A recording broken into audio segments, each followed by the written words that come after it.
per date, HOD, I'm not sure it's strategic or what, because it is after that massive mass action around 2016, and immediately after that, he was then appointed as the HOD, and the results of the province, if you look at the track record of the result, they started to improve during that period of 2016 after that massive action. At that time, we then said, these are the results that we are claiming, because all those things that we're actually fighting were corrected, and the results started to improve. And passion around music and all those things is documented here. And I still have to see HOD attending this choral music, and which we have missing you in such a forum. So we're looking forward that there will be an improvement on that particular. And they served in various boards in the province. Those are some of the activities that the HOD has been involved in. So let me welcome on stage HOD to address your principals. These are your employees. Thank you very much.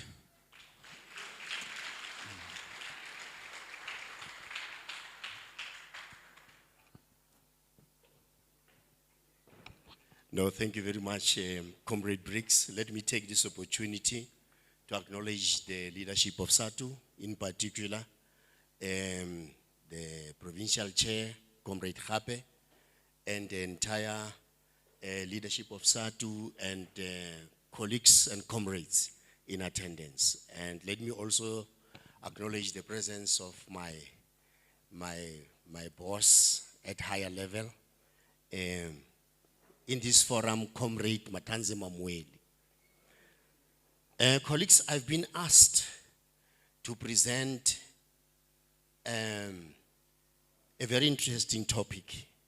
A very interesting topic because it simply codifies the scope of my work, because there is symbiosis between what I do and what principals do.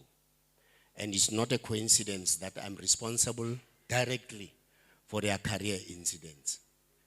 So colleagues, the essence of my presentation will only deal with two concepts, though not overt, but it is implied in what I'm going to present. It talks, it talks in particular about leadership, efficiency, and effectiveness, and teacher and teaching quality. It may not be overt when I present, but please note it's inferred. I'll talk about few concepts and 5 key practices that I believe are very key for effective principals. The first one is shaping a vision of academic success for all learners. So it's very important from the very top that the principal sells his vision and ensure that everybody in the value chain, in the school level, is faced in the same direction, lest you run a race and you basically are actually leaving people behind. Creating a climate hospitable for education. This is what I've been asked in the main to talk about. Climate hospitable to education. Cultivating leadership in others. You are not the only leader. View everybody on whose shoulders you stand as a leader as well. Improving instruction. That is common cause. Managing people, data, and processes to foster school improvement. And there are also self-defeating practices that may well actually work against what you are trying to create. and actually breed a toxic environment. These are taking credit and spreading blame. You are like a proverbial fan when the team is doing well. It's because of the brilliance of players. But when the team fails, it's because everyone else did not do anything. You are the only one who sticks out like a sore thumb in the non-achievement of your school. It's very important to see that. It's very important that when things go wrong, that's when real leaders stand up and own up. Creating uncertainty. Ensure that everyone understands what obtains on the school environment. Sowing mistrust and using more sticks than carrots. We are not a retributive system.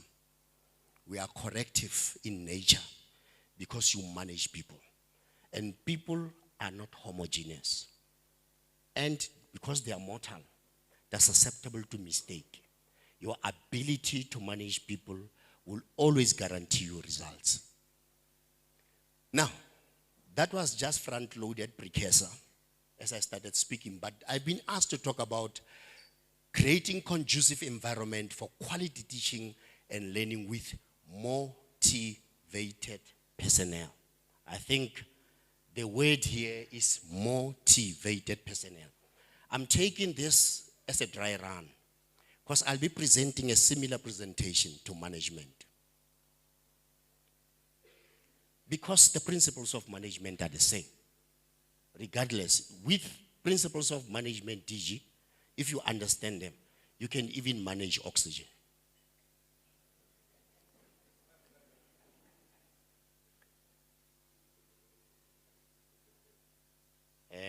Change management, it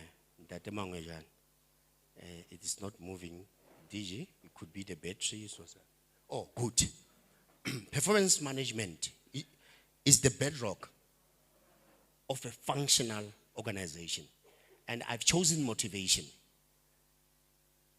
Motivation is an important piece of managing employee performance. It is, in fact, I opine, at the heart of performance management, something that schools principals must attend to at all times. And a person can understand goals and why they are important, but they must also be motivated to pursue those goals. You can coach a person to close performance gaps and improve outcomes, but the employee won't take that coaching to heart if he or she is uninterested or unmotivated. You may be speaking to the unconverted. We need to improve motivation levels of employees. It's very important. I will tell you why. When I arrived here at DG, we had circuit managers. And these circuit managers came to me and really they decried the fact that they are not treated well, blah, blah, blah, blah, blah. And the first couple of years we worked in as assisting them with entertainment, giving them tools of trade. But when I really wanted to get the best out of them, and I don't imply anything, I then had a roadshows that I normally, embark upon. And I think I was just taking a chance, but they have really managed to call my bluff. I said, the best circuit manager will get a reward of 50,000 rands. There is one gentleman who came to me, and I've never seen that kind of an upright and consummate professional. He said to me, HOD, if you really want to see what we are made of, ensure that you fulfill your promise. As we speak today, that gentleman who called my bluff is the best circuit manager in the province. And he is also the best circuit manager in the country.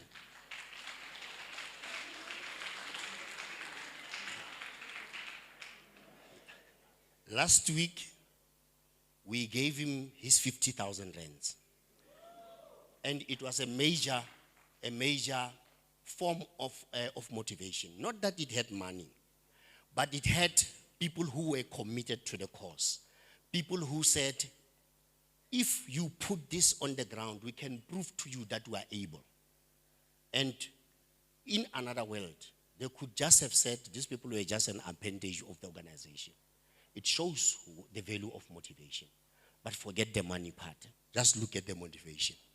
Now, I have developed steps that I want to discuss with you regarding performance management. The step one in management, I tell that to my managers. Encourage your colleagues to become experts. You must work with your colleagues in such a manner that they believe that they are good at what they do. You must be that coach that elevates them beyond the limits of their endurance. So, because the reality is that if you must encourage your teachers to become experts in their subjects or the departments that they are heading in a particular school. And then step two, people think threatening people, you get the best out of them. Actually, it has got a reverse effect. I've seen people rebelling because they behave in respect. The fact that they are fathers, they are brothers. Some of them, they even have better and higher positions in society than you. So please maintain a decorum every time you address people, irrespective of their rank. I get it, the nation and this province places too high a premium on who's number one. And those who do not probably perform, irrespective of the circumstances, may be chastised, right? And I'm saying this because I'm part of this ecosystem. I'm also making a self-judgment call on myself. So we are together in this. But if you can regurgitate fearful environment, which gets created when you as supervisors, you threaten and bully people or punish or threaten to fire people for making honest mistakes. Because we are not automated. Government is not run by machines, it's run by human beings. Human beings by our very nature, because of our mortality, we are not infallible. We are susceptible to mistakes. A good leader is the one who will pick you up when you are down and still make you believe in the bigger picture. Fearful environment. The environment breeds results. Where people are happy, where people have got totems, they've got certain things they say in unison. I've seen results coming. I've seen it on many occasions. I always make a joke. I say I work in a premium-free environment. It takes words of encouragement for people to bring their A game. Fear encourages excessive caution. When people are fearful, that's how it's a pause. You must create an environment for seamless and unfettered self-expression. Let people express themselves, because those 8 hours they spend at the school environment is the best and the most economically viable hours of a man's life. There's no value in that. But I was not saying it's to domesticate the chore. I'm just saying thereafter you are just racing against time to sleep. But the most important hours that you spend are at your workplace environment. So we need to make them worthwhile for everyone. So, but what is the solution? Create a climate of psychological safety. People must feel safe to be at a school. People must feel that I'm not here to become anybody's emotional dartboard. The school must still be that microcosm of society and a palatable environment for people to obtain. Step 4, preserve your subordinate's dignity. Hey guys, I've seen this thing. I sometimes have bad fights with employees, but I always do not demean and debase their worth. People make mistakes, but please take heed of what you say to people. There's always a better way of dealing with issues. I know the leaders that I've seen in my life, where I come from, we want to chastise people when there is a security of the crowd so that they can't speak for themselves. ha ke le meeting ona ke hona ke o omanya o le fatshe mo. No, a good leader o nka motho to the side, tell the person mistakes are high and how he can correct and be on a straight and narrow. Yeah. You know, I was saying to someone who calls me an employer. I'm not an employer. The employer is the learner. If learners are not here, we are nothing but a massive crowd of fruitless and wasteful expenditure brigade. We must galvanize the future for the learner. So colleagues, concepts like time on tasks, concept like ensuring that we do what we have to do, and ensuring that we give a value for our presence in the school environment are not things we should discuss. Comrade Briggs knows this issue. I tell him, hey, Comrade Briggs, this is not a collective bargaining issue. This is a management issue. So we do want to believe that everybody who is a teacher or anybody in the school environment is there to create value. And we want to make sure that every individual who enters that environment is a bankable proposition himself or herself. So the solution, we may well set high standards. But please, colleagues, I arrive in this department and I find Bontate Monso in our APP saying 90-50. It's an indicator in the APP. And then they will say high standards, and we have not met them in the past 5 years. We may be people who are proud, but in planning, sanity must prevail. You use the profile of the 3 preceding years to determine your goals moving forward. We have set ridiculous goals for ourselves. One such goal, and I'm not going to change it here, is that underperforming school in terms of national is 65 and below. But in this province is 85 and below. Again, those are some of the things that you buang ka tsona. These expectations must be managed and they must be pedagogically sound. Step 6, empower people. Do not micromanage people. I've gone to meetings where you find this person telling people everything that has to be done, and there's no input from people about what they think should be done.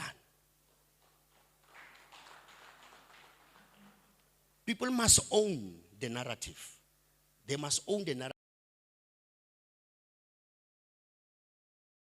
to assume a strategic function. Meaning with the teaching function must input at the very agenda setting. Not with everything requires and and you expect teachers to be sleeping walkers, somnambulists. They must come there and just absorb everything and walk with the flow. They are human beings. Some of them are even more brilliant than us. We may just be here in positions that we are because of privilege and chance and opportunity, but they may be knowing far more than we do. So be careful when we get into that environment. Be a good principal, deputy, and departmental head. I won't overemphasize all these issues. I want to finish as soon as I can in the interest of time. So, school leadership best practices that influence the school environment to enhance teaching and learning. Ndate Mangwajan. Comrade Mangwajan. If there is one thing that anyone in any position of authority must be willing to provide in order to inspire action and achievement, it is leadership. Now, what would a successful school look like? A successful school places priority on future-focused learning. The best knowledge we have and the best sight we have is of our shoes. But a strategist must focus. How do we want this school to look like? As I curtain call, I will talk about the concept of iconology that I've observed. Now, seek to guide its staff and learners towards having a passion for learning and for growing creatively and collaboratively. And realizes that true leadership is the business of everyone under the roof. We are all leaders in our own right. Because I could be the principal, but I know nothing about mathematics. My teacher in mathematics is a leader. So respect that space and environment. This is at the heart of the true meaning of success in any school. I work with Ntate Montsho. Sometimes I keep quiet and never say anything in the meeting because there's nothing to say. All that needs to be said has been said. Be positive. This is an attitude of the chosen few. Constructive school leadership best practices include making people feel they are making a positive contribution to the school, while simultaneously advising them how they can improve their performance. So leaders meeting with teachers and all learners should tell them of what they are doing right. People say anticipate or no, and all that. Tell them about, guys, we are good at what you are doing. But we can improve on these things that we did not achieve if we translate the same attitude and the same DNA of what we have achieved to them as well. That's how you get results. That's how you get results. Don't create a rebellion on your own that is self-created. Because people but also wait. I know it. They will decampaign you. They should be able to say 3 positive things about someone's performance before getting into constructive criticism. The goal is to get people to want to improve, and bad morale can cause adults to quit jobs and learners to quit studying. How many of us studied with people who were more brilliant than us, and we lost them in the system? Some of them could not take the manner in which they were addressed. Some of them probably it could be due to socio-economic realities. But some of them could have been lost to the system because of poor leadership. I think the situation is much better now than it used to be. This is a very difficult skill. I've struggled for 10 years with this with my PA. And I haven't given up. When I called her DG, I said, Hosane ki conference sa HOD, was it money in Tong Kai? No, I was not addressing that. Like address a fella horna, kana ikala kana koma.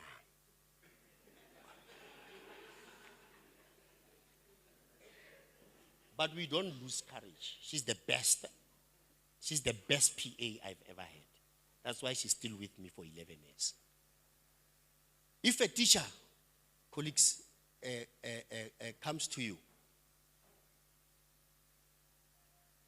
hey, DG, I don't want to believe I'm a BBT, but okay, let me continue from here. I've made my point. Be a role model. Be the change you want to see. Be a self-reflection of what the school should be like. I remember when I was at Kananelo, I went to public schools. I got my matric in a township. There was the principal, I won't call the names because you know them. This principal was such an influencer, and I will talk about influence. Was such an influencer that the teachers even wanted to emulate him when he speaks. And we didn't understand why. But isn't that leadership? Leadership, loosely defined, is influence. So, some subordinates, be careful. They pattern their own behaviors on yours. Be careful. I don't want to give more examples. But I needed just to pick one of these traits that we need to have. You can go to the next slide. Now, as I can call, so that I'm fast, there are specific school management leadership practices. What are the behaviors? I'll talk about them as I leave. Affirmation. Systematically and fairly recognizing and celebrating the accomplishments of learners and educators. I believe that even a fish still needs to be reassured that it still has a lateral line. There's nothing like you can't be praised for swimming. So Be the change agent. Hey guys, change is pain. Change is difficult. Change is evasive. Change management practices are very important at the school. Assure people that things will be right. This is for a good cause. We need to walk this mile to achieve this particular outcome. Don't force things on people. Also, can I feel like the whiteboard or the beamo? The whiteboard will say the curriculum. Did you do training for what run at the whiteboard? And people, good teachers, initially they will find reasons to justify why they must write. You also need to show them the value of using a captured, digitally sound information just to strengthen their hand. Because technology must not run people. People must run technology. Yes. The next behavior is contingent rewards. Use hard work and results as a basis for rewards and recognition. By the way, the second manager was speaking about Kintatezim from Thabo Mofutsanyan. It was a contingent reward. Communication. I have seen good schools falling simply because people don't communicate. People just decide to send people emails. And then, how I born and to go send the email. Only this person who film was grade 8 to grade 12.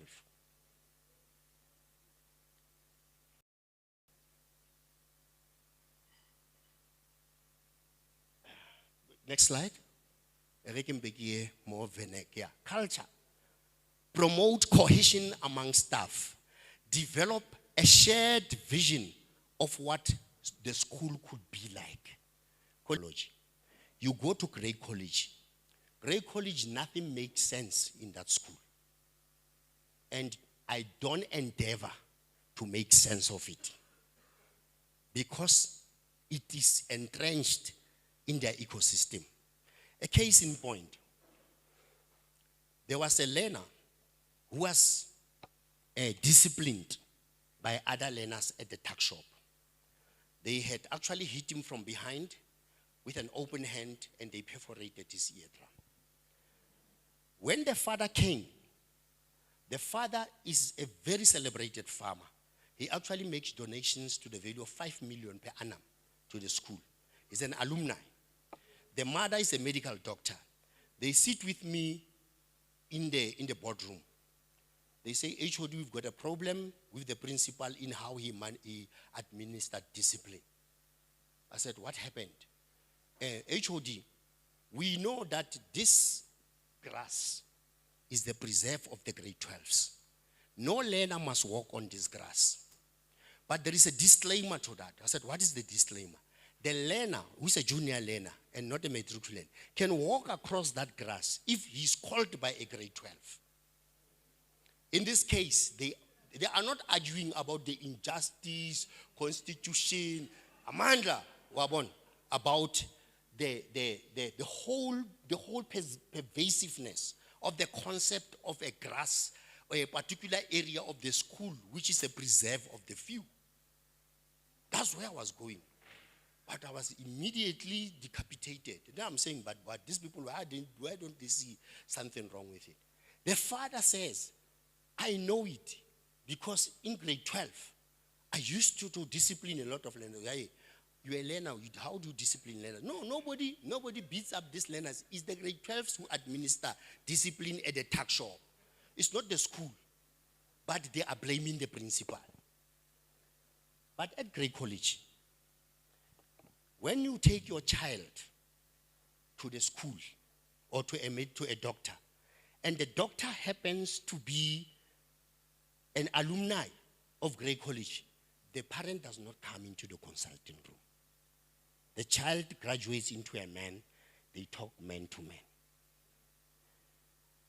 I'm talking about iconology. I went to Thabo Mofutsanyan, still on the day that we actually gave Mr. Zim the 50,000 rands. I'm intrigued by the names of the schools in Thabo Mofutsanyan. Morena Mokopela, Tukwana Makauta. You hear those names. Then I came to the concept of mantatis. And I'm sitting in Thabo Mofutsanyana.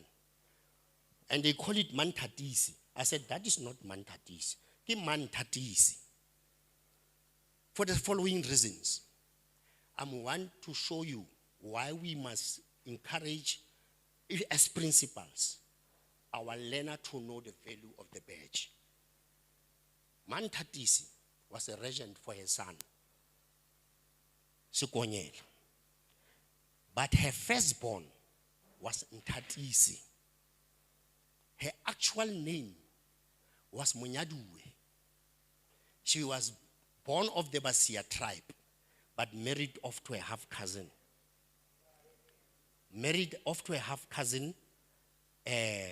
Mukocho. Mukocho, unfortunately, had the firstborn as Ntatisi, the second-born as Sekonyela, the third-born as Mota. Right? And happened is that unfortunately, Mukocho, her husband, demised at the age of 27. And she had to be a regent for her son, Sekonyela, because of. Go and read about her prowess, beautiful as she was, about her bravery, fights that she fought in distant Botswana. I asked them, do you know where she was born? The teachers, they were looking at me. The DMT was looking at me. They said, no, we don't know. Okay, where are we now? They say, we are at Harry Smith Inn. I said, where is Sintswana Tsatsi? They started pointing it. I said, she was born there. So, I'm trying to show you how we should never be benign and innocent when we give schools these names. Because a school is an institution that codifies the totems and the culture of a particular nation. And they actually tell a particular story in time. Our learners must know, even when they open the gate and they tread on the grounds of greatness, why it is important for them to carry the badge. And all the schools must be happy to take them to Tokwana Makau. The other concepts are common cause is discipline, flexibility. You are not an octopus. The next step, order. Schools must have order. And the next one must be visibility. A trilogy of tripartite alliance that we have. Ensure that you manage stakeholders of the school because of our particular challenges inside the school. The next slide. And then outreach. Be an advocate of the school with parents. Be an advocate of the school governing body. Be an advocate of the school with the community at large. The last one. All I've been talking about are two things. Management and leadership. These two skills are different. But the principal must have both. And it's a tough balancing act. Because management is all about doing things right. Leadership is all about doing the right things. So the principal has to master these two. As I can call, we can move to the next slide. The source is my conscience. The job of a principal as a social and pedagogical architect is never finished.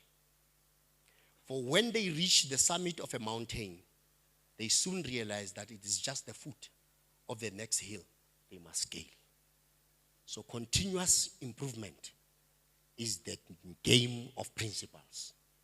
And by the way, my conscience is me, DG. My next slide. Dr. Miles Monroe captures this acutely when he says, leadership is the capacity to influence others through inspiration, motivated by passion, generated by vision, produced by a conviction, ignited by a purpose. In short, leadership is the business of influence. I thank you, comrades.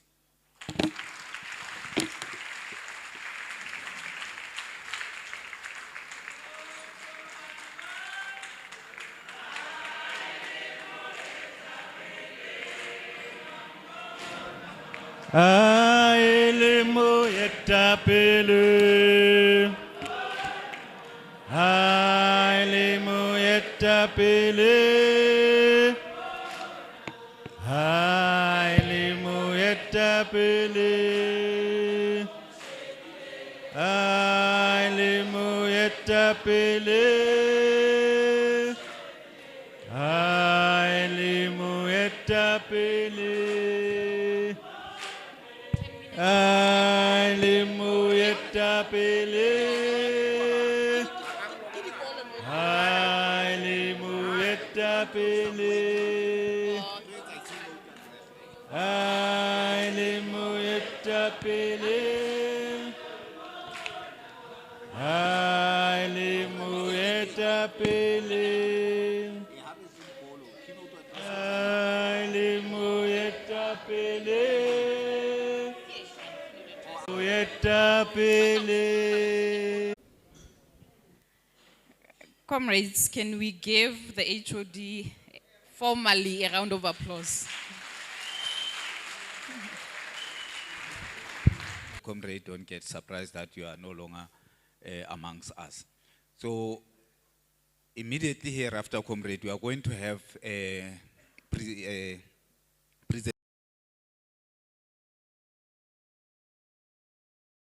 We identified a special school. Last year we had only two, the primary as well as the secondary.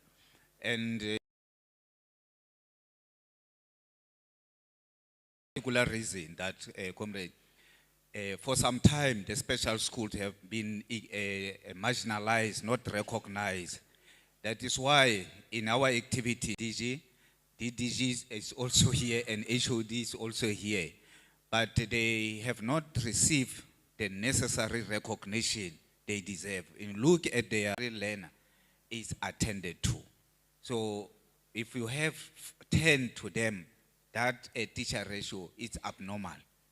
In our case, when it is around 5 learners, it's at 1:50, so to speak. Now, if it is 10, so it means it's around 1:100 when you translate to our situation. So we have decided as the organization that we have a principal from the primary school and as well as the one from the secondary school, just to share the best practices. And by the way, comrade, our DG, cleanliness. We have schools that are, those are our role model. We shouldn't go somewhere, look at Eunice, Craig. We are even having schools that are much cleaner than those schools. I'm not actually downgrading them, but I'm saying there is quality in our school. Be safe. And when you talk about school being safe, you can't take out or take away issue. You look at the environment, and the environment tells you everything. So that's why we are having these principals, comrade, to come and share with us how they are doing. This is that we can learn from them as we network as principal, because the main aim of us having this forum is to advance the decision that we have taken as SADTU Secondary School, and then the last speaker will come from Partimia Special School. Thank you very much.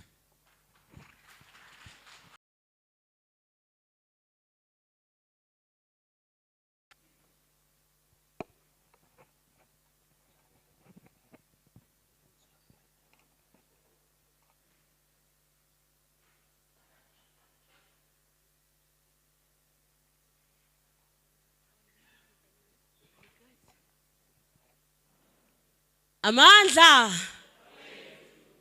Amandla. Amandla. Viva SADTU Freestate. Viva.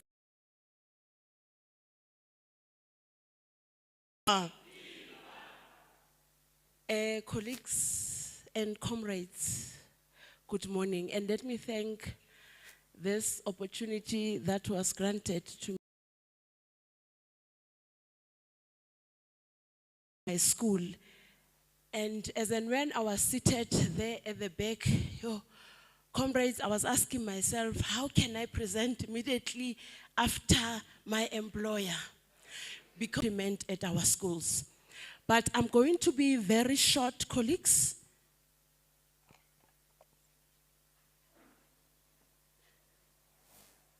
It wasn't of them, I wasn't going to be here. I wasn't going to be here standing and trying to make sense of what is happening at my school. From the book, and I quote, a great street sweeper who did his job well, and I close quote. Now, if we can take that as principles, if we can say we are all doing what is in the best interest of the learners, therefore, we will also know that. And colleagues, there are few highlighters, actually, the pointers for believe perfectly so that we all know the role and the responsibilities of the SGBs in.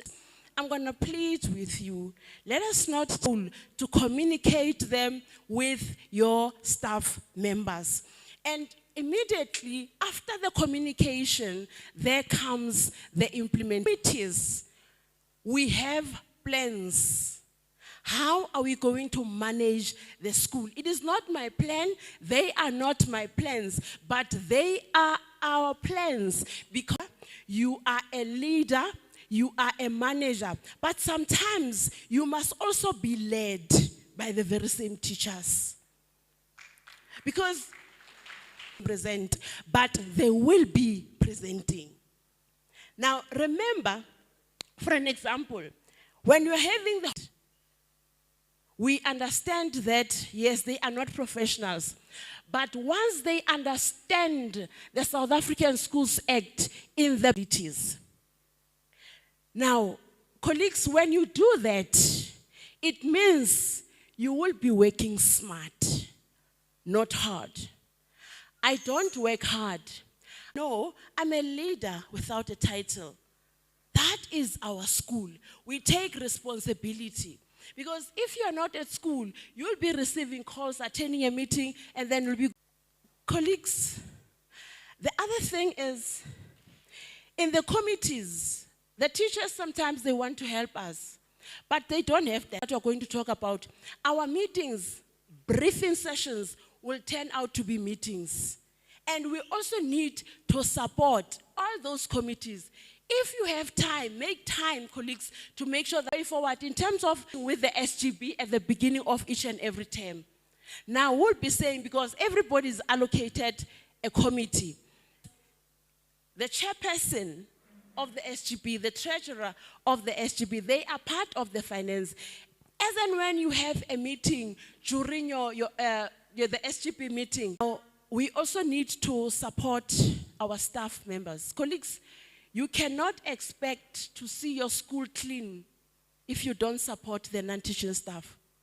You must understand them. You know, fortunately, I've got 4. But out of 4, the other one loves, he loves, what's this, the bush cutters.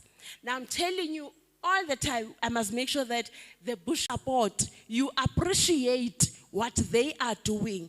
I am telling you, even your children's toilets will be very clean because they know exactly the expectations. It's not easy.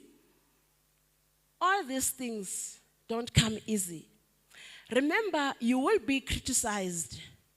You will be criticized, and criticisms, it is twofold, right? 1, it can be constructive. 2, it can be destructive. Now, I want to focus on the destructive one, because as a leader, you must understand when there is a distraction. You are having meetings since morning, the learners are coming in and out the office, you are not, and when you go back home, you say, yo, these children are so naughty. It is not your responsibility. We have a code of conduct. Now I don't have traffic in my office. The reason being, there is a code of conduct that guides the teachers in terms of dealing with the misconduct in the classes.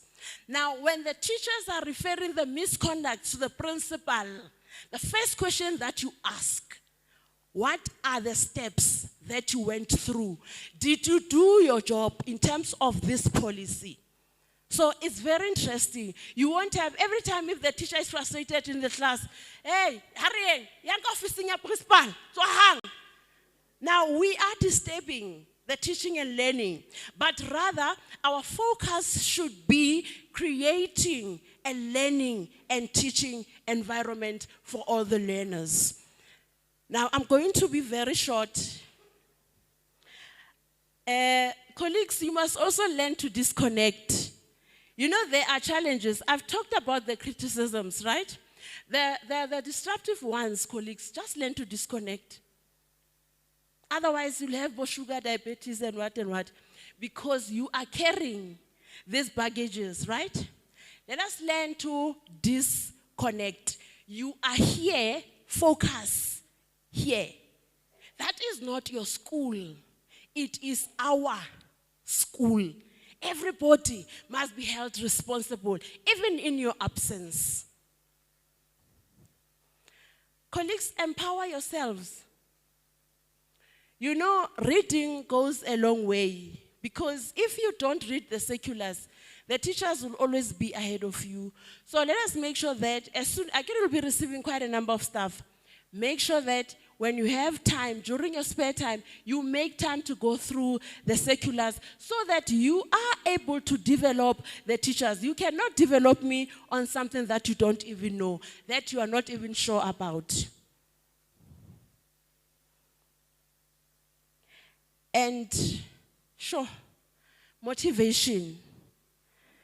Colleagues, motivation is key.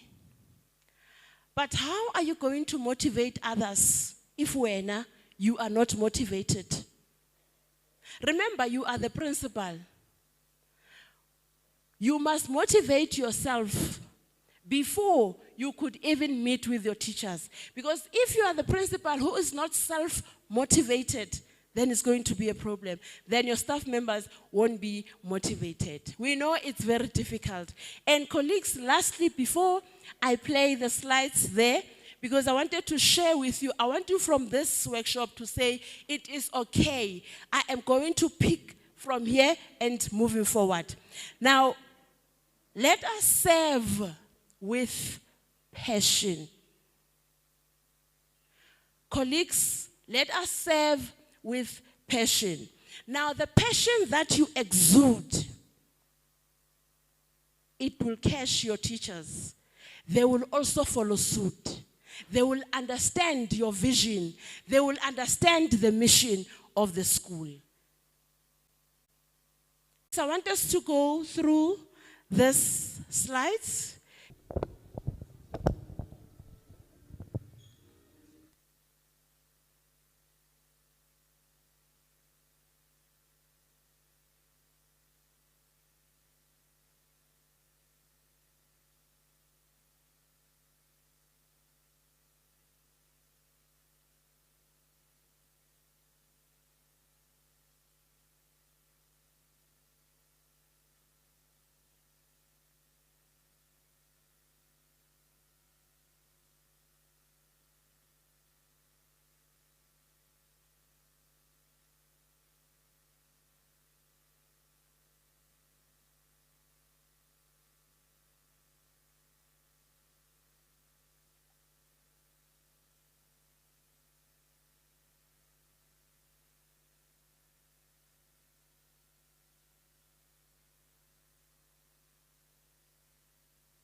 Thank you so much, colleagues. Thank you. Amanda.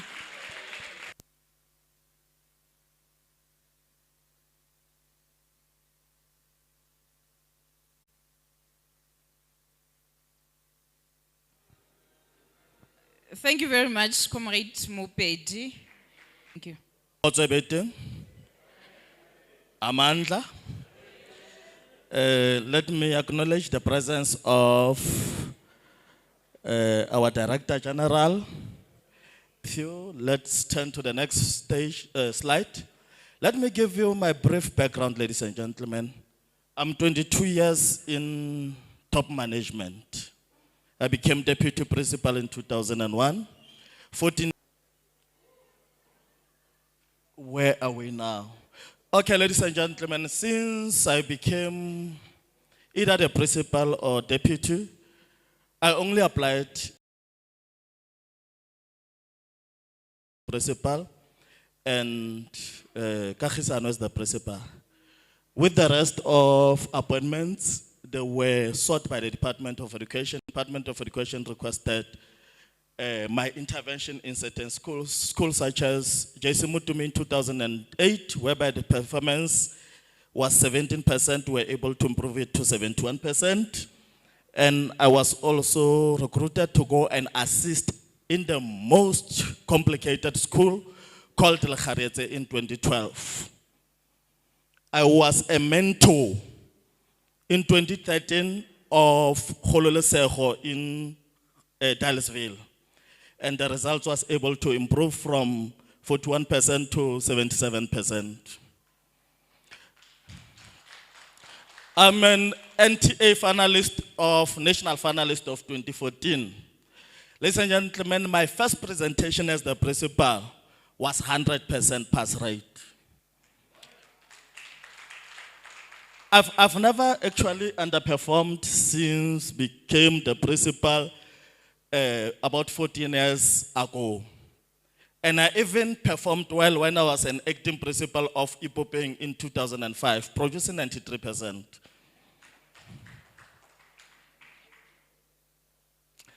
My scroller is so slow. Ladies and gentlemen, let's discuss these achievements. I was able to work with the AGP of Kagisano to build 2 classrooms. There are pictures there we are using. They are currently using those 2 classrooms as classrooms for foundation phase. You'll see the pictures from the page. We purchased the auto canton for the school in 2011. Ladies and gentlemen, we have established registration bursary scheme for Kagisano learners, because everybody will understand that majority of learners of Kagisano from Soutpane are underprivileged. We were helping learners with registrations at tertiary institutions because we knew if we were able to assist them, they will get bursaries and student loans as they are able to register at tertiary institutions. Rona, we have started long ago HOD with breakfast at TETO. We have started in 2017. We are saving breakfast. That 37 cent or 31 cent we are offering will be used for another purpose because we already have this program.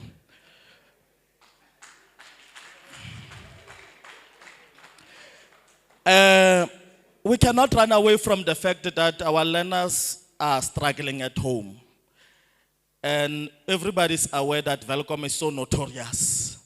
We had to build camping site which can accommodate about 154 learners.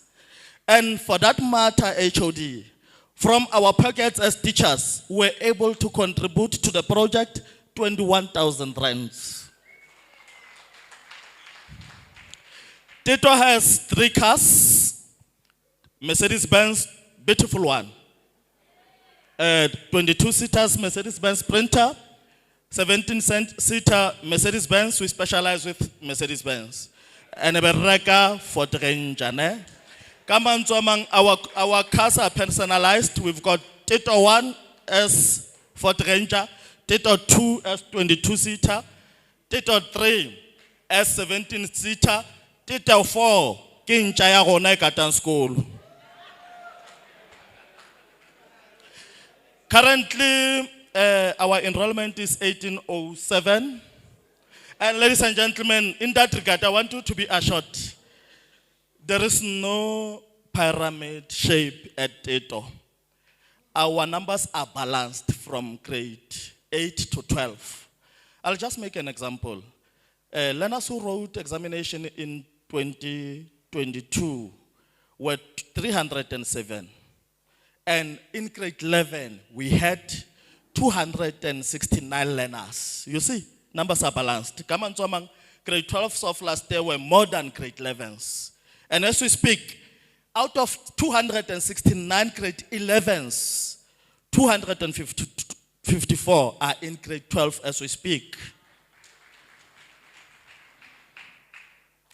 The school is actually having 66 teachers. In fact, we are 64 and 2 vacancies. We are 12 in SMT. I'll tell you why do we have those 2 vacancy posts.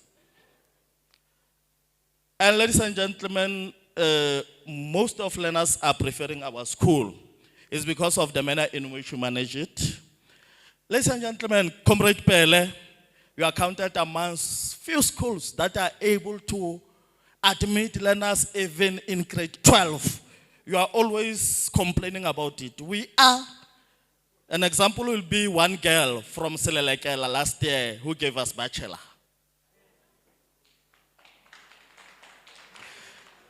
Now we are doing quite fine as the institution, you know. No, very, very well. Look, out of 307 who sat for examination last year, 278 were able to pass. Yeah? In 2022, we presented 97.6%, ladies and gentlemen. And Rona, we are recognizing and incentivizing good performance, ladies and gentlemen. Because of this performance, because resolution of TETO, we've got an accord that was signed long ago. If the school has performed above 95%, we take teachers away. So in 2022, last year they are from Durban because of results of 2021. We are from Rustenburg in 2021 because of results of 2020. And as we are there, ladies and gentlemen, we also recognize performance of individual teachers, the best class teachers and so on. And we are giving them good prizes, including money. As to where we get money is not important for now.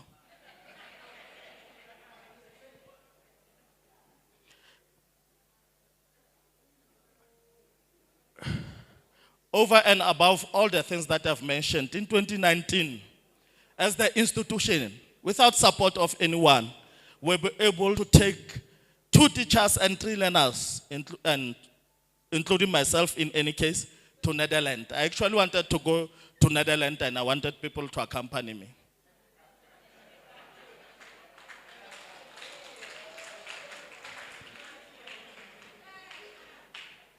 Yeah, let's talk about Ketlwelo Breka here. Let's talk about good practices. But I will start by presenting this verse from the Bible. Everybody is aware of it. Then Moses told the Lord, if your presence does not go with us, don't bring us up from here. Rona at TETO, we invite Almighty at all the times. Check the videos, you'll see. What is important to us as teachers, ladies and gentlemen, we need to know our personnel. We need to understand and know our colleagues very well. Furthermore, we need to adapt our style of leadership to meet all their needs. We cannot run away from that. We are talking to my colleagues. I'm personally talking to my colleagues when I see them being in unhappy mood. I guess sometimes people are coming to school being frustrated. It's your duty as the principal to calm them down, ladies and gentlemen. Always address them with respect. I ensure that I always provide good leadership and effective management as the principal. Ladies and gentlemen, I've learned that for you to be the good leader, this for them with security. Make sure that they believe that they are safe in your hands. Give them support. And ladies and gentlemen, you know them. These are very important, ladies and gentlemen. I will never even touch on them. Just read and pass the slide. Ladies and gentlemen, I'm always there for teachers, even unless I command respect without unnecessarily harassing teachers. I provide leadership in as far as school and I assure them, I put my personal feelings and sentiments aside while leading my staff and learners. Treat them equally, fairly, but firm, and even try to be you need to make, and you know you are the father of the school. Love everybody. Even when all of them don't love you, you need to give them love. Take my teachers. I always try to protect them, and when the official has gone out of the school,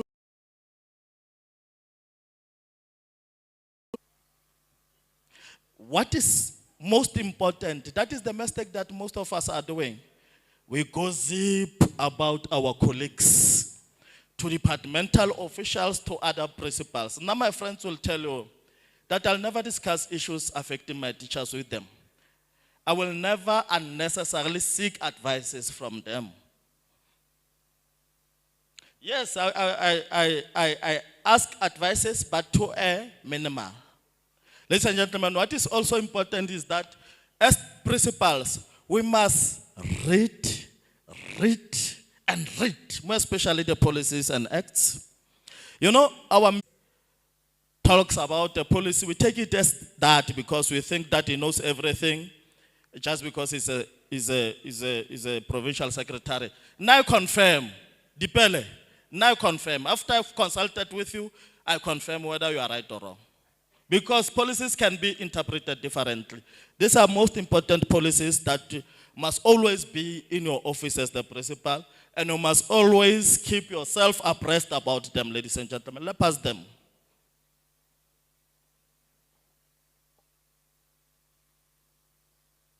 Angre ke di buile.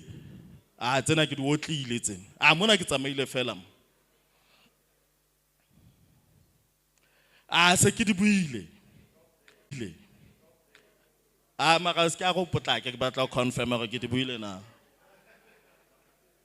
Ladies and gentlemen, and we sometimes keep every learner at school up until 4:30.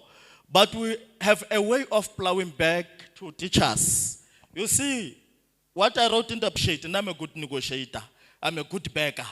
I negotiate with teachers to make themselves available, to monitor studies, go home at 4:30. Support of my staff. 63 as they are, everybody is so positive.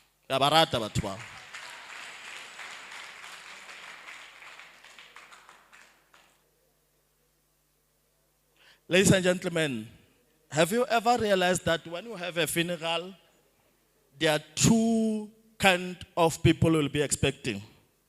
Churchgoers will want church to be there. Actually, there are three. You expect family members to be there, and you also expect your colleagues to be there. So because of that, now I'm always telling them that it's a must that you go and support one of our colleagues when he or she has lost one of the beloved one. It's a must. It became, it is now a norm. It is like a policy at Teto that when there is a funeral, we feel all those many cars that we have and we go. We acknowledge birthdays, singing every morning to pray. And can you remember I spoke about religious awareness? If people are if majority of people are Christians, what's the problem if you all pray together? Well, now we've got a well-organized soccer team. I'm a middle filter. Hey, Katamaya. Every Friday, we have meals together, more especially as gentlemen. Hey, Raja. I'm staying with one boy at my place for this year after experiencing some challenges at home. Worse is that that boy was abusing drugs, but I took a risk to allow him to stay at my place. Anyway, I'm losing nothing. I'm losing nothing to stay with that boy. and to buy learners' uniform, to support learners who are struggling. Go tla tafolo, ya bona ntho e le re etsang botopia bo postola, rona ga e etsa teto for our learners. During COVID, rona we were delivering food parcel to our learners, more especially learners from Honey Park, your 300s, because those are the learners from the most destitute family backgrounds. But you can't just deliver. You need to know your children. You need to know that your children. Now I move class to class. I know learners who are struggling.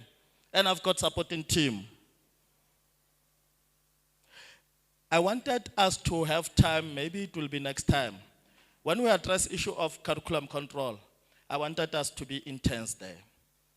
There is a tool that I will share in the WhatsApp group, which is very important. It's addressing the issue of teach and assess strategy, which most of us are taking it for granted. It addresses curriculum and assessment coverage, which is very important. And if we are able to win those things, learners will pass. That's why our learners are able to progress well up until grade 12. Our dropout rate is quite low. It's less than 2%.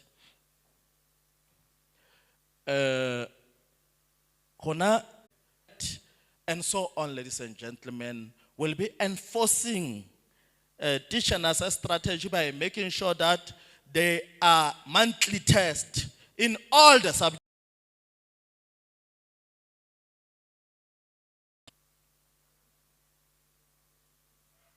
On our SADTU meeting, we are unlikely discussing other issues outside curriculum. To share our invitation to the SADTU meeting, it will be, as an example, we'll be saying control. And in bracket, I'll be saying, I was not taking chances when I was giving you evidence of my presentation. I work with evidence. I work with evidence. I personally support by the SMT, whether HODs are supporting teachers or not. And I'm able to compile a report. And thereafter, which are insufficient in as far as our resolution of the beginning of the year. And out of those activities, this number of activities are covering this topic. And this number of activities are covering this topic. It shows where is teacher attention skewed. Because sometimes we may have many activities, so they must be balanced. An example will be, when you check the work schedule, if it says in mathematics, term 1, first week, it must be analytical geometry, I will want to see at least 8 activities. That's how we control. But I will share that tool, you'll see that it's very user-friendly. And it will make your school to perform. Not only in, and control must also speak to the assessment guideline. We've got a special program, which we are calling a home visit program. There is a tool for that. Male teachers are supporting it. We get to the home. We just want to check the following as an example. Whether a learner is studying, whether a learner is having a timetable. Remember, now we demand timetables at the beginning of the year. Whether learners are able to honor their timetables when studying. Whether parents are giving enough support towards the studies of learners. Whether are there no forms of distraction in the vicinity of learners' home. And we sit down to discuss that. We are holding learners accountable. Just now, before we came here, we're taking them, those who are problematic, those who are not performing from class to class, we were inviting them to the office of the principal. And when needs be, others were forced to come with the parents. 2 minutes ago.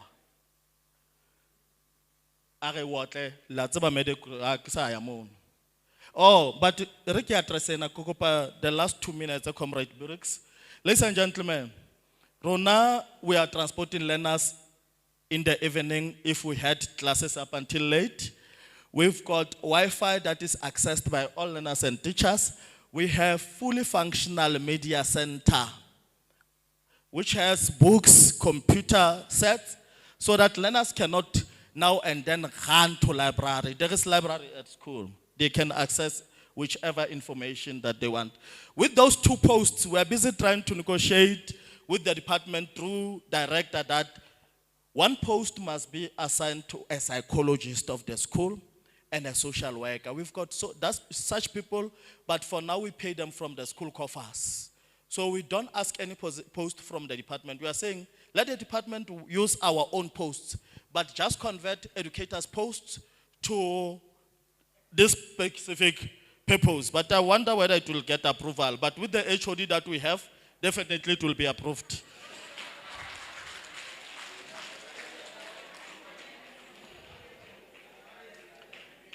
I want you to just take your chances. Ne? Go to Facebook, your Facebook, and search for SADTU High School. Is it SADTU High School Communication Group? Just check how effective it is. We never struggled during COVID. When we've got crisis at school, every parent is able to know that learners will be released early. It's working so fine. I will encourage you to have that. Not every parent has my contact details. I've never had any parent abusing it because there is a mutual respect amongst the stakeholders of SADTU.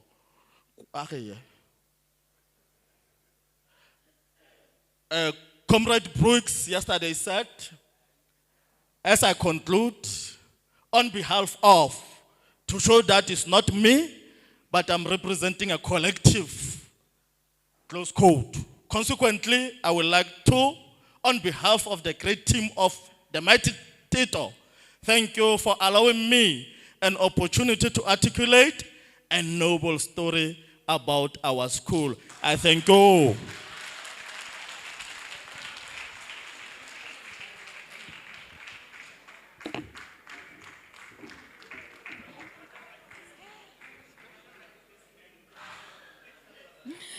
Thank you very much, comrades. Thank you very much, Principal of SADTU. Comrades, another round of applause for him, please. Can we have on stage SADTU Principal? As you take your seat, thank you. Can we have Comrade Mataseng, Principal of Bartimir, on stage?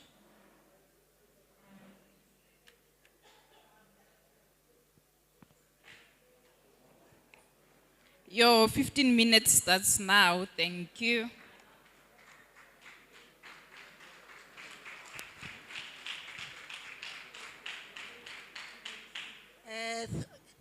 Thank you, Program Director. First and foremost, let me align myself with the protocol that has been established.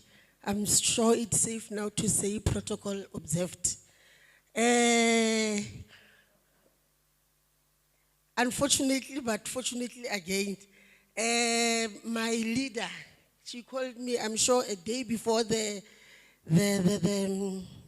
forum started, to say, please prepare something for the presentation. I couldn't say no. It's the 11th hour, but then I did prepare something because this is something that I've been living for the past 23 years. I've been in the management of Bartimir School since 2000. So, and I'm happy that special schools are finally being recognized and that we're also being given platforms to really express our frustrations, our highlights, our challenges and everything, and also to expose to people what special schools are all about. Okay, before I can start with my presentation, I will give a little bit of a background of the school. We admit learners from the age of 4 years old. That is, we are having our pre-grade Rs. And these learners, when they come, they are blind. Some of them are partially, but some are totally blind. But then they are classified as blind learners. And then we have another learners who are deaf. So the primary disabilities for a child to be at Baritimia School, a child has to have a primary disability of either blindness or deafness. And then there is a challenge because even though our children might be blind, then they are also those with multi-disabled challenges. And those with multi-disabled challenges, their multi-disabilities, they vary. The same thing applies to school, to the deaf learners. So our school is very unique and is very complex. So I will start first by explaining how teaching happens at Baritimia School. When at the beginning of the year, when everybody starts with the curriculum and the preparations, we have to prepare the learners first to do what? To adjust to the school. So number one, for the deaf learners, when they come to school, they don't have any language whatsoever. They don't even know how to say mother, father, nothing. So we have to start there by teaching these learners language, basic concepts, so that we can then do what? Teach them. And then for the blind learners, what do? We have to develop their abilities. We have to develop their fine motors and their fingers so that they are able to do what? Because they read with their fingers. So they use their fingers to read. And then we also have to focus on their mobility instruction, meaning we have to teach them how do they find their way around the school.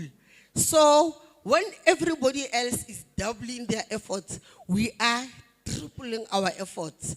But then this is the norm. This is something that we do every day. And also, I would like to talk also about another thing maybe that I'm sure most of you do not know. When you are busy teaching, before I can even teach, you have to make preparations about what adaptations and I'm going to do to this curriculum. You have to know your learners.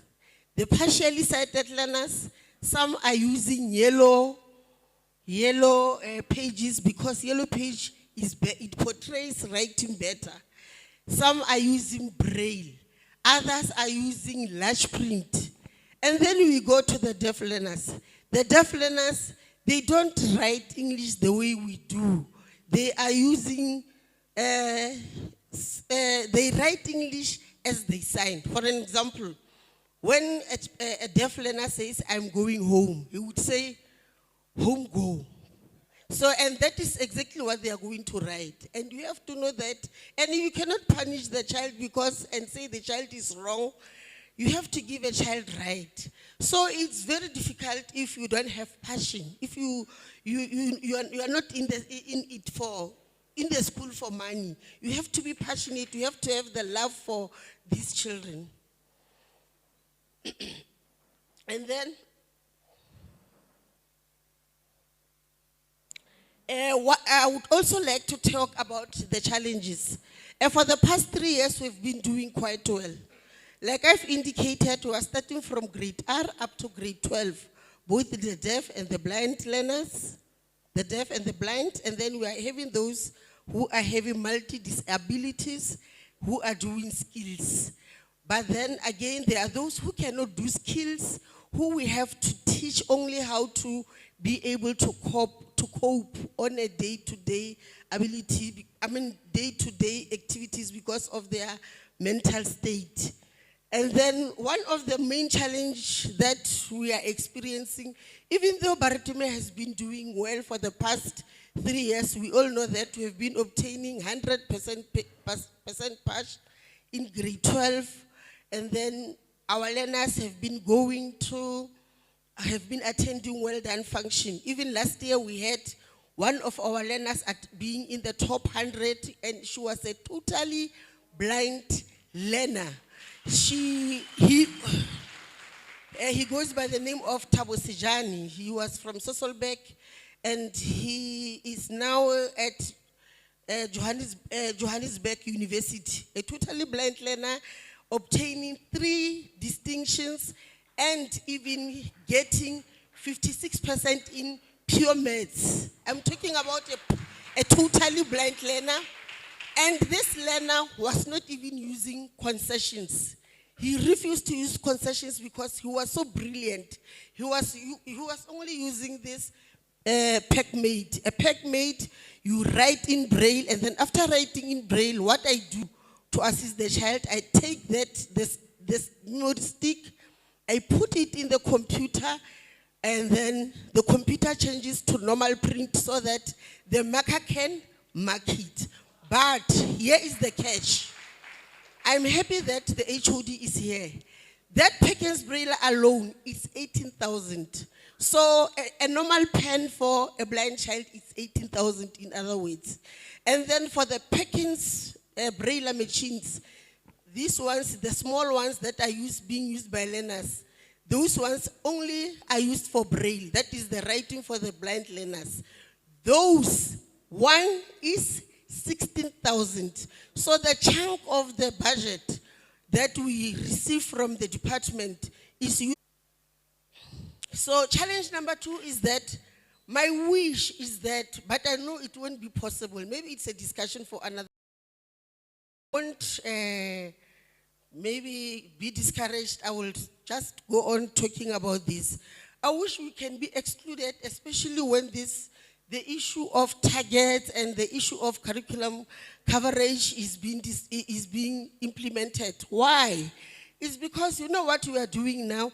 We are imposing so much, and we are always focusing on the curriculum to the extent that our learners are no longer as independent as before. You find that our learners, they go to universities. When they go there, they struggle because they cannot get, there is no much support like they were getting at schools. In the past, we used to focus more on the children being more independent. Because, you know, I know with White Paper 6, we can use concessions. But concessions to a certain extent, it can be to the detrimental of the child because the child will rely on being assisted, but then when the assistance is no longer there, it becomes very difficult for the child to cope on their own. So, but that is a discussion for another day.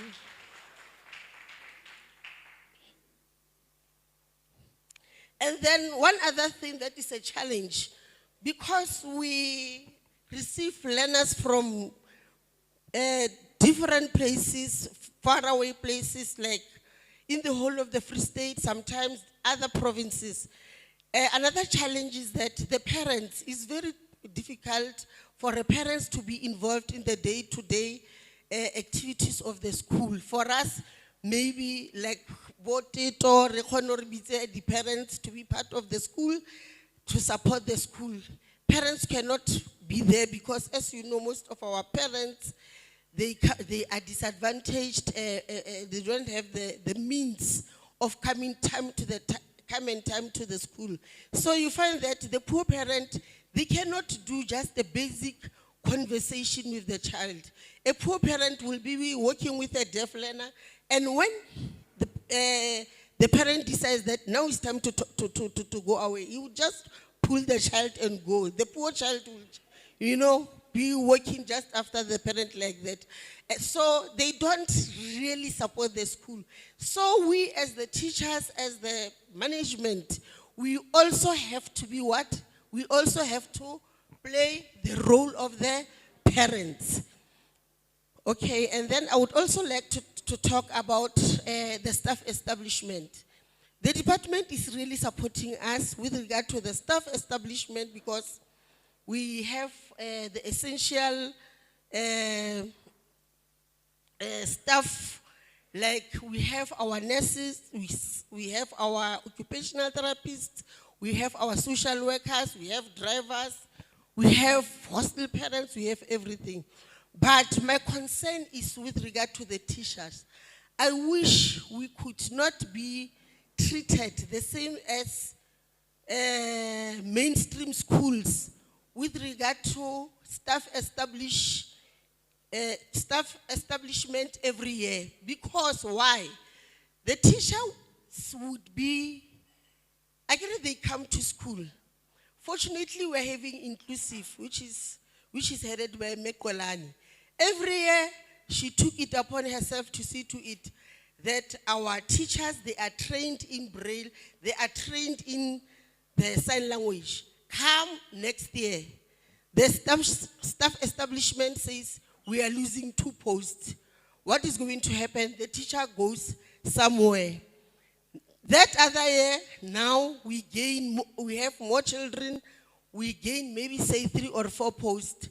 Now we have to get somebody without these skills. So my wish is if we could be excluded from the staff establishment processes when they happen. And then my other plea is that I wish our second manager, maybe I should put this, if there is a solution committee for this meeting, if they could also consider this, that our second manager, our LFs could also have basic training in Braille so that they can also assist us. Because what happens is we have a feel like they are only doing the witch hunting when they come to school because they are focusing only on the results and on the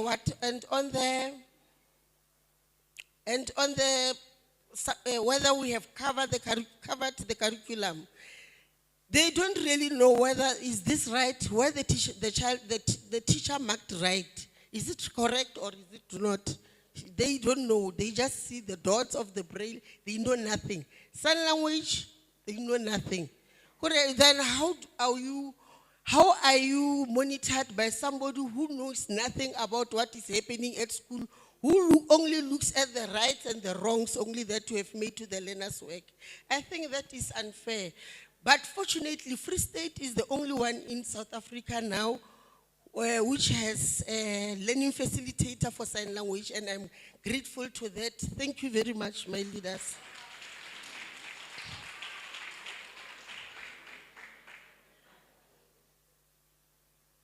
And then I would also like to talk about the subsidy that we receive. Really, the assistive devices that our learners are receiving are very expensive. For sign language, our learners have to have computers with webcams because everything has to be recorded as they sign so that they can be assessed. And each class have to have that. They have to have monitor for each children, for each learner. We have to have Perkins Braille for our learners. We have to have, for assistive device for our learners, for education to be more effective. It's a big thing at a special school. So my plea is, if that the budget for that can be done, it should be done aside. It should not be included in the whole budget of the school. And then the other challenge that we're having nowadays also, the other comrade talked about it, is the issue of big classes.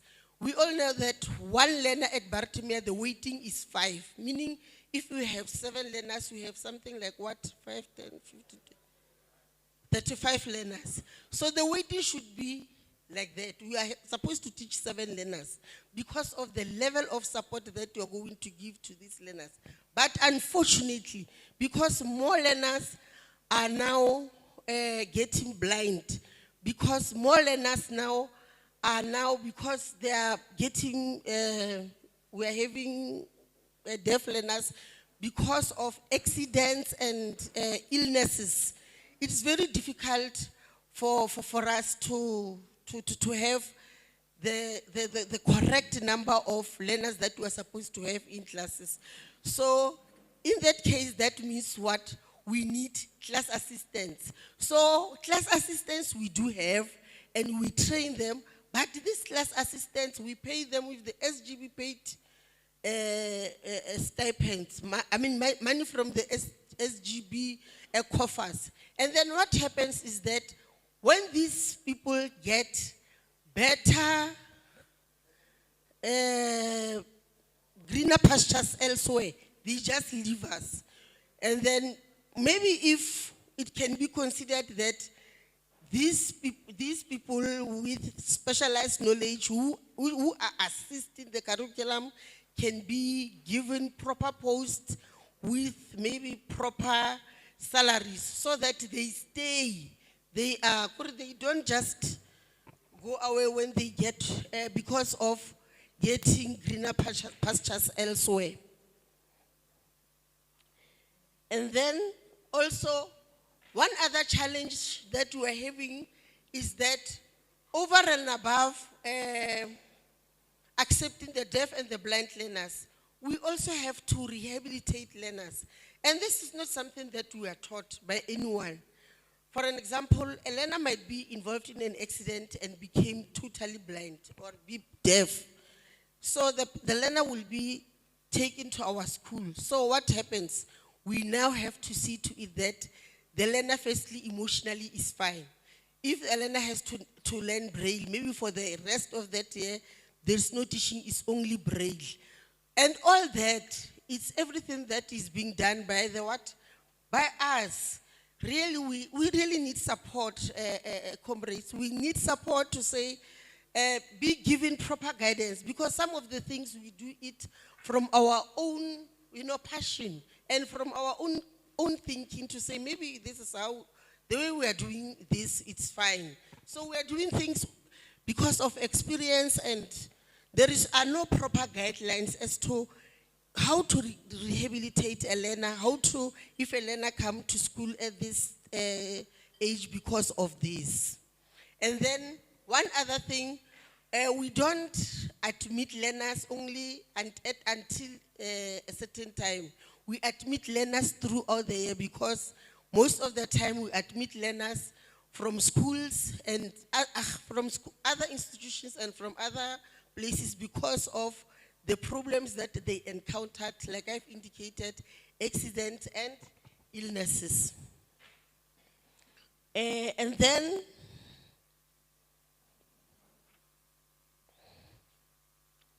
in this forum, I would like really to give a challenge to the resolutions committee, if we are ever going to make any resolutions from this forum, please, that one other aspect that should be considered, this issue of principals as an instructional leader. I know that is very important, that I should know what is happening, and I can only know what is happening by being a teacher. But it should be structured properly, because it seems like there are some challenges with regard to this with our second managers, because our responsibility are very huge. That is number one. And then number two,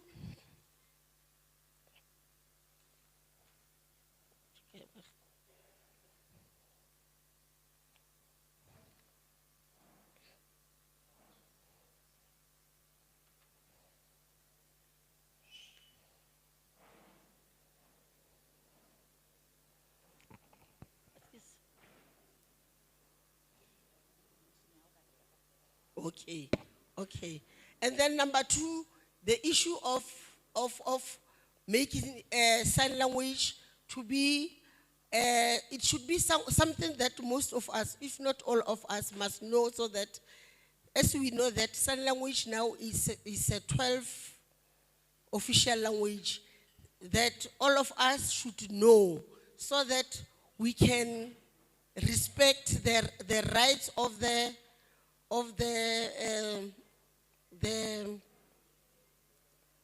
confidentiality of the deaf learners, because the deaf learners everywhere where they go, there must be an interpreter. So their rights to confidentiality is sometimes never really respected.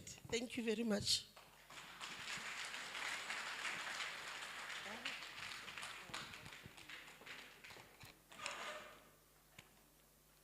Another round of applause, comrades, for the principal. And thank you very much, Comrade Matsaseng.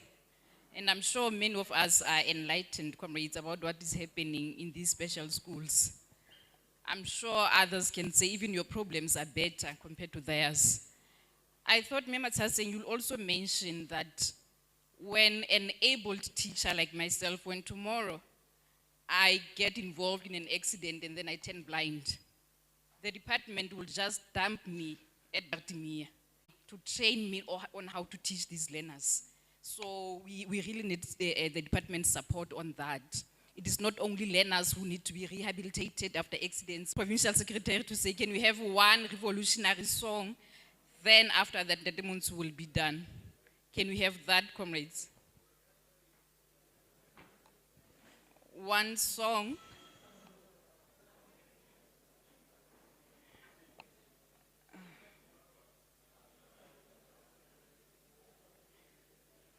Comrade Pele is out, so there's nobody who can sing.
Amandla, viva SADTU, viva.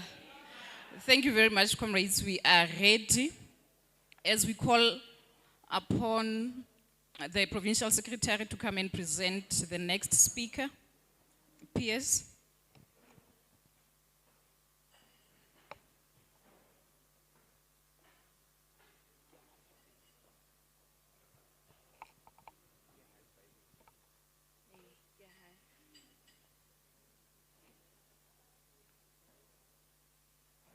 Thank you very much, Program Director. And Comrade, I can see that we have many empty chairs, and it will not be proper that the Director General should assist us, to address us with so many empty chairs. request comrades as leaders to be responsible, because we set some ground rules yesterday that we should also remain disciplined. And in terms of the directive from the program director, no break was given. She said, let us stretch by singing. As and when we sing, comrade, it means you're also stretching. But then those who we regard as the most senior, so to speak, or those in leadership positions should be leading by example. We've been saying all these things. So we should be leading moving forward. It's just unfortunate, comrade, you are talking to the converted. So you have been disciplined, remaining here, but at this point in time, comrade, I will be forced to request, because we have leaders amongst ourselves, comrade SADTU, comrade Bells, comrade Fifi, comrade Stoll, and also please ask comrades to get in. So you are REC members, some are provincial executive committee members. So let's show leadership now, comrades, and call comrades to get in so that we can then be addressed. So, comrade, we can continue singing, because I could hear some comrades singing, but they don't want to take the mic. So for a few minutes, as we allow the comrades to get in. Comrade Libita. Opanchite, how sa tseba lubini?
Amandla.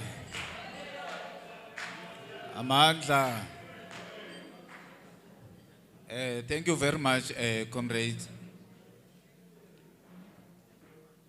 As you take your seat, comrade, let me introduce the next speaker,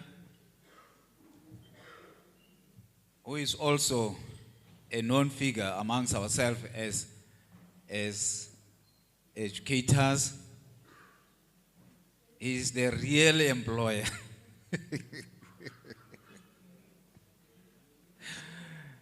Yeah, he's the real employer. So, comrade,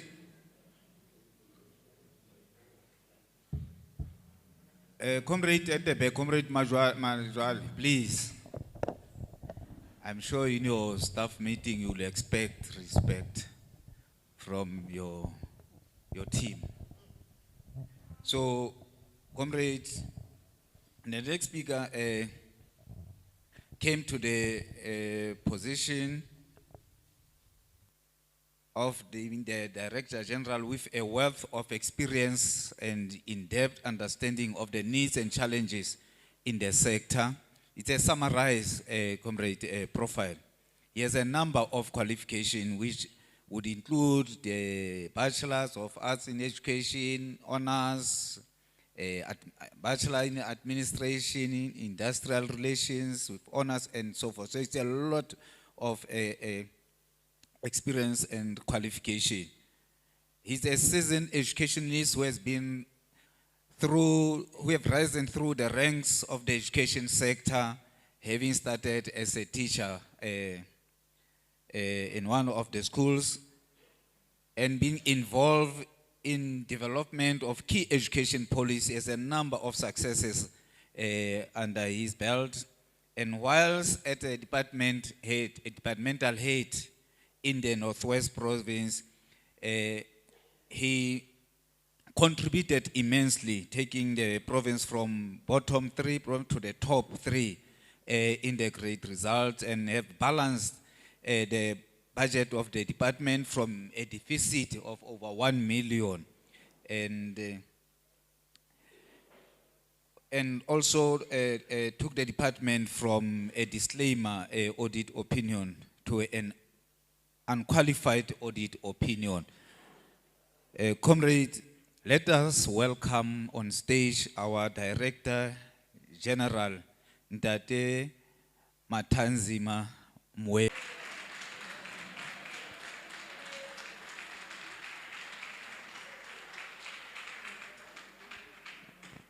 Ha ha, SADTU Freestate, ha ha. Amandla.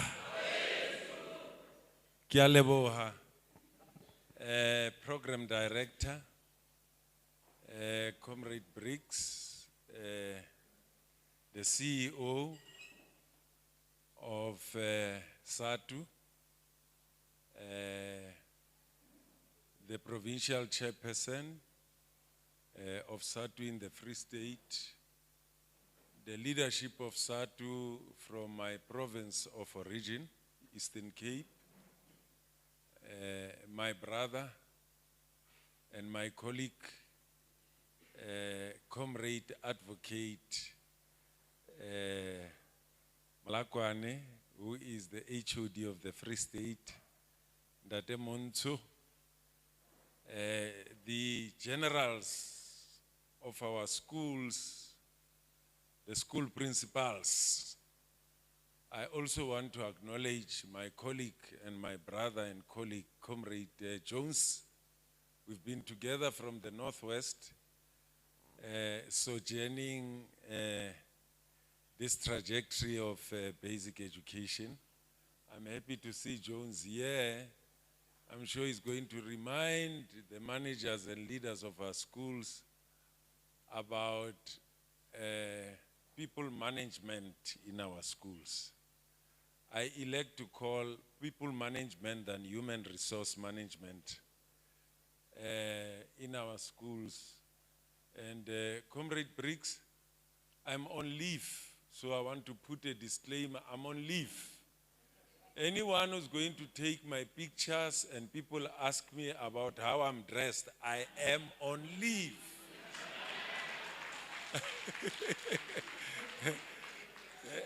Advocate Malakwan, I had my cap on and I looked around and I saw, hey, very few people are wearing caps here. I said, by the way, this is a forum of school principals. I need to sit up straight and then address them not wearing a cap. You can see very few of them are wearing caps. A few things that I want to touch, then I'll run to my presentation. First is to commend you highly. I'm sure I'm going to create problems for people. You know, I'm a teacher by profession also, and teachers, you cannot ground them to a pulpit. They are creatures of the classroom. They walk around, they do all kinds of things. So I'm going to create problems for them because they would prefer to have me standing here. I'll try, but I'll do my best. So it's to thank you, Comrade Briggs, for this initiative. Thank you. And it reminds me of the historic mission of SADTU when it was established on the 6th of October in 1990 in Kempton Park. I'm able to remember this because I was part of those who were there. And this is what SADTU said. SADTU said we are going to be a union predicated on two legs, or standing on two legs: trade unionism and professionalism. There is no contradiction. You can manage the two like a human being and walk up straight. And some unions were saying, no, we are a professional union. We are a professional union. SADTU said, we are both a trade union and a professional organization when it comes to matters of the profession. And this, which we are doing, capacity building of school managers and principals and many others, is part of your professional duty as an organization, and continue to do that. So thank you very much for that. I think the time for some of us to retire has come. If this organization is able to live up to it. The second issue is to commend you for working well with Advocate Malakwane in the Free State. In the same vein, I also want to commend Advocate Malakwane and his team for working very well.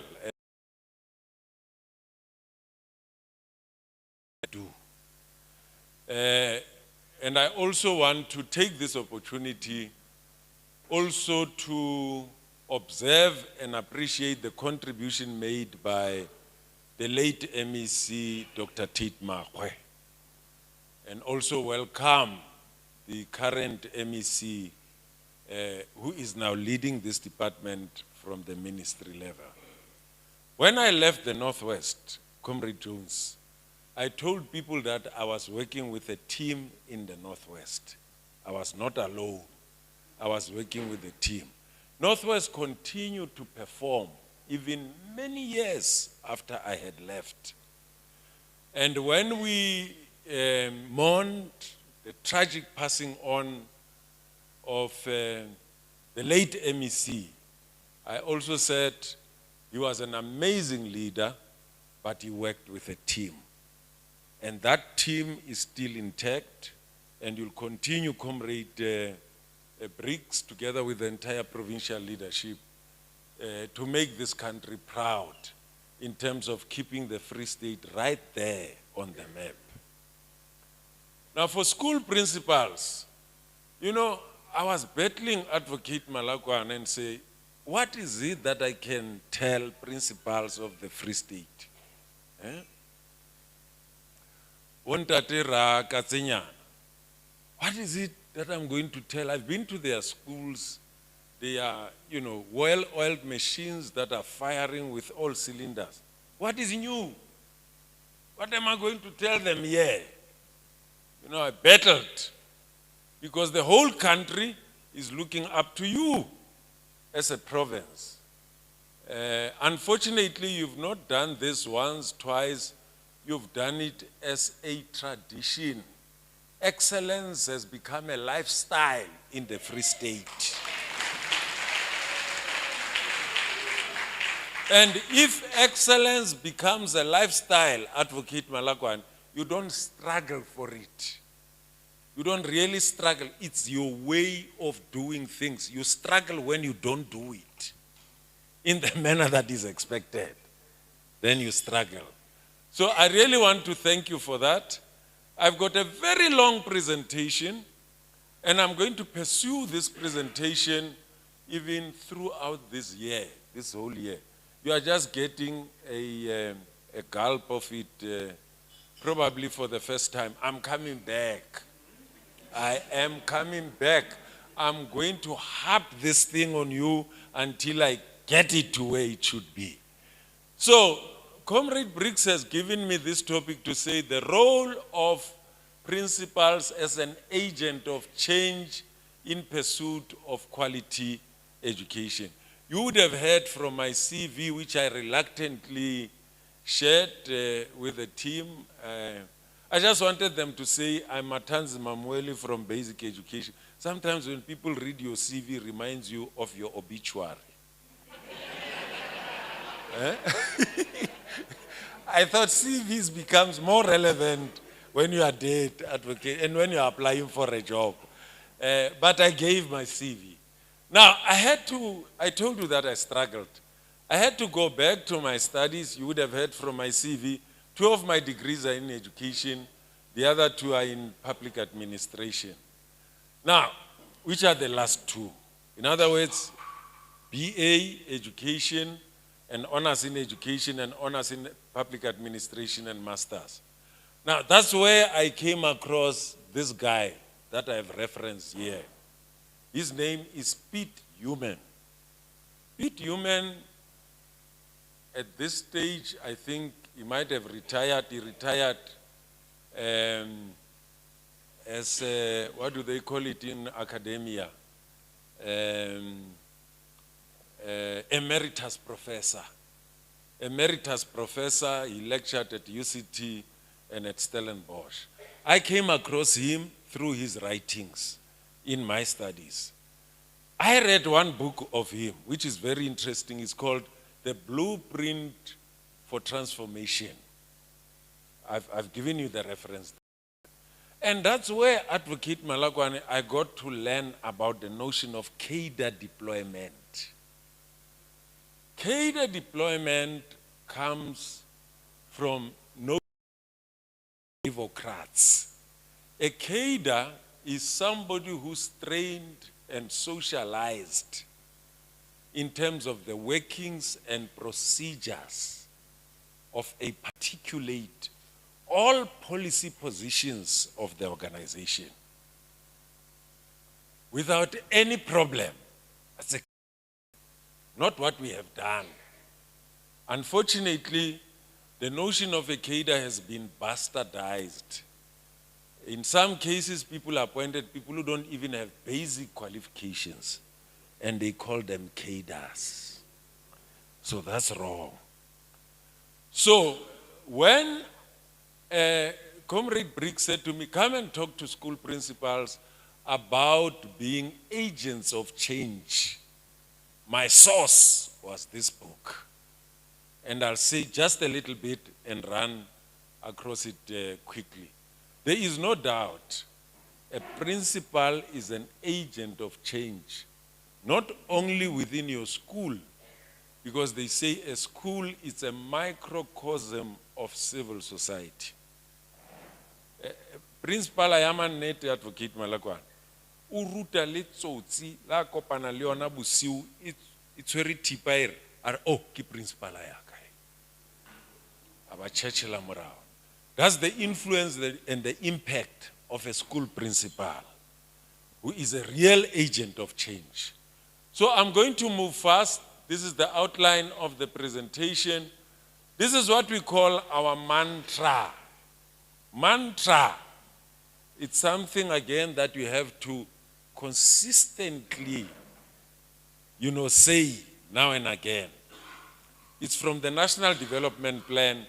3 things that you find in this statement. And by the way, I'm not going to go in detail. I'm just going to hit the punchline. The first thing is that the NDP reminds us that we've got a duty to ensure that our education and training system is of the highest quality. The highest Ntatemonso. It's an aspirational thing. It's like a vision a vision, you are not there, it's where you want to be. And the second thing on this statement is that you ensure that you've got an education and training system of the highest quality by improving your learning outcomes. Improving the learning outcomes. And that Africans deserve an education system of the highest quality. And how do we do that? What is the proxy of the highest quality? Improving learning outcomes. The third one,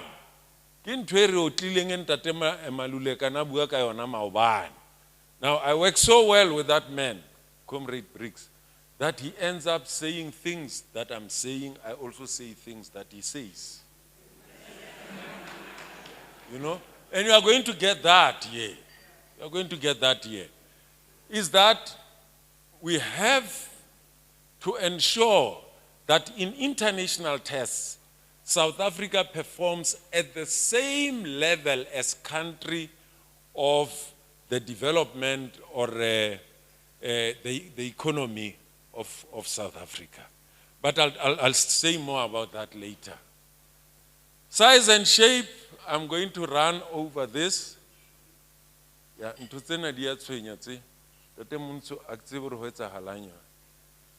okay, I'm going to run over this one.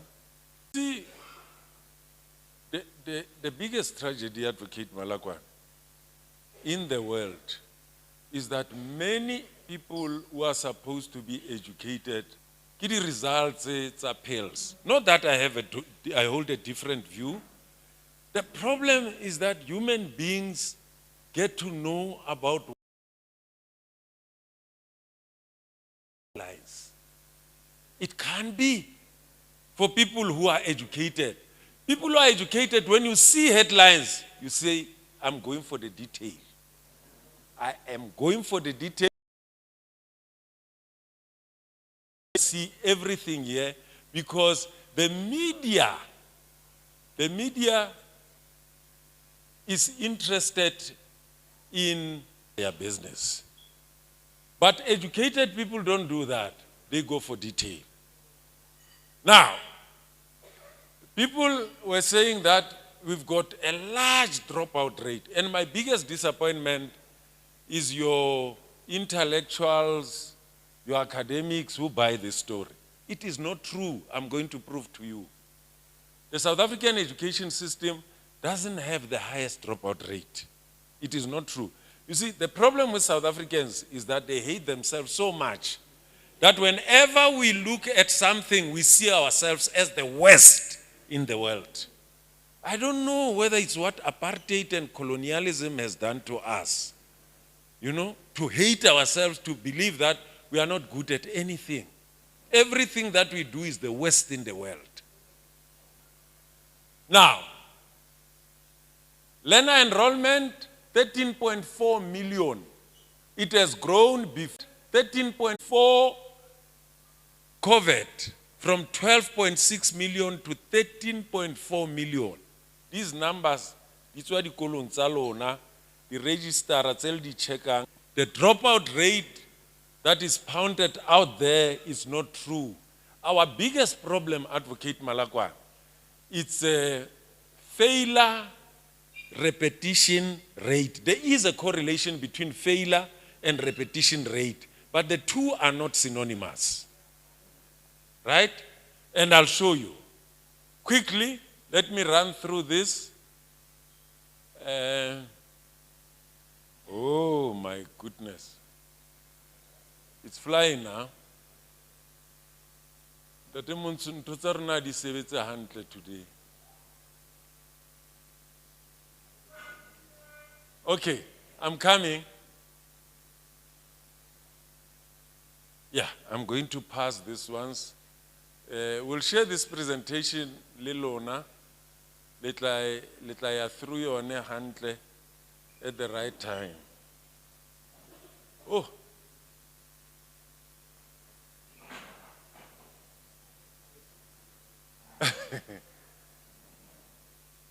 Yeah, I'm going to be forced to advocate. I'm going to be forced to tsamaisa manually. Okay. I think it's a handle. I'm going to jump the slides and just go to this other slide. Sorry. Yeah, I think I've passed that slide already. Slide is setting Sibuaka survival rate and repetition rate. And on average, as you go from grade R, I'll show you that, but unfortunately, I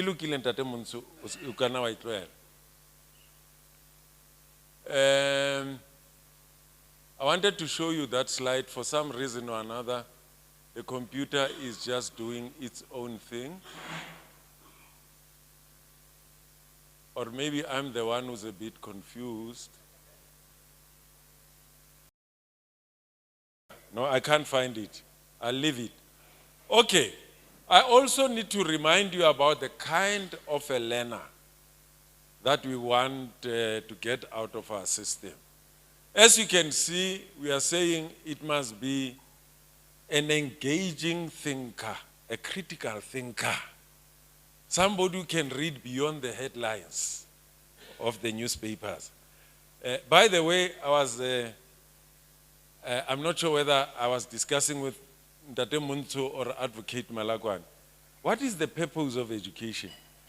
I was told the purpose of education is to equip you to be able to meaningfully engage with your environment and the world that you find yourself in. That should be the purpose of education.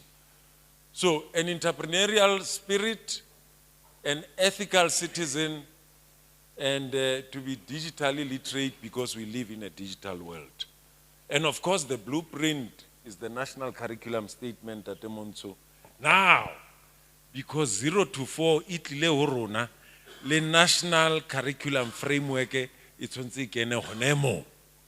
0 to 4 from social development, the way that learners are on track in achieving these goals. That's very important. Right, Arbone?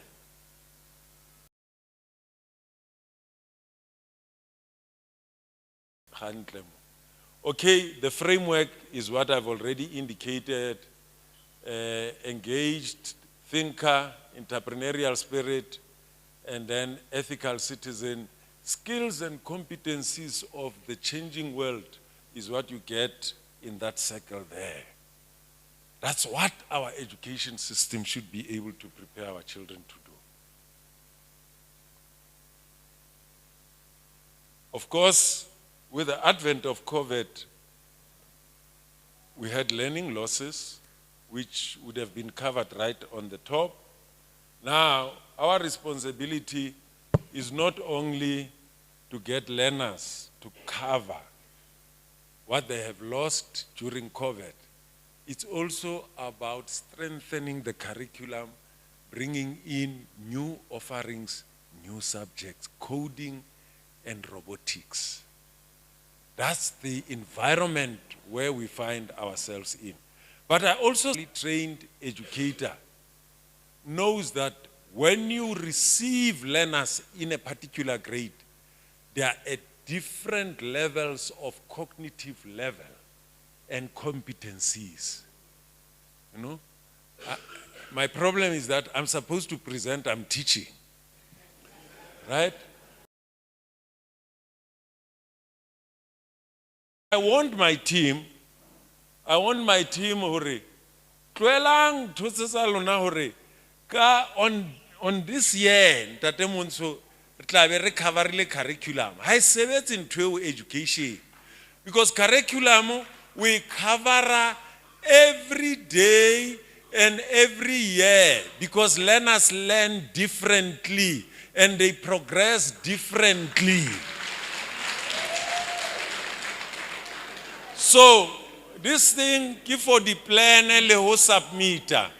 In reality, they don't work in the classroom. They don't work because that's what teachers do every day anyway, and every year. In fact, I was saying to Advocate Malakwane, Hamiana Sherla Hamnatika learners with special education needs. My own daughter, the one who comes from me,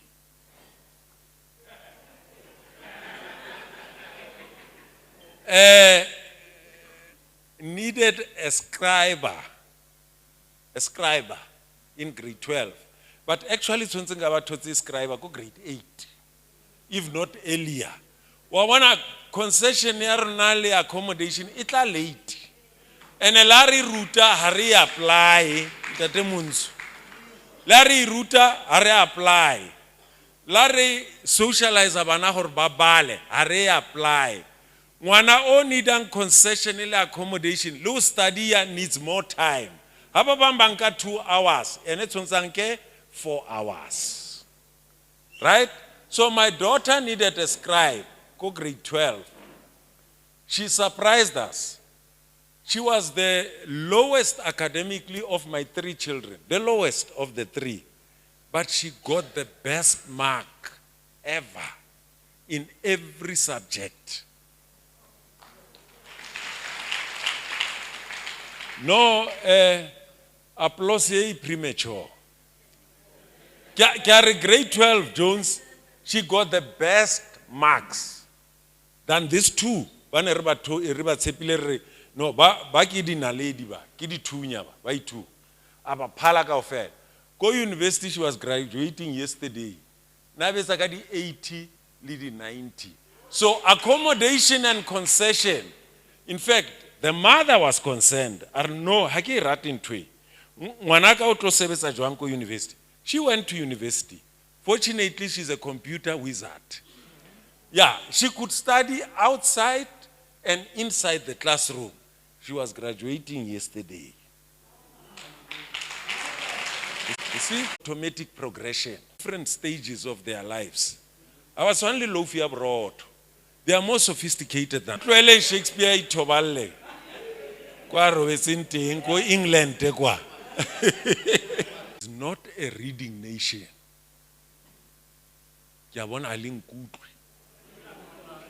This problem is bigger than a school. Competencies are not married to any language.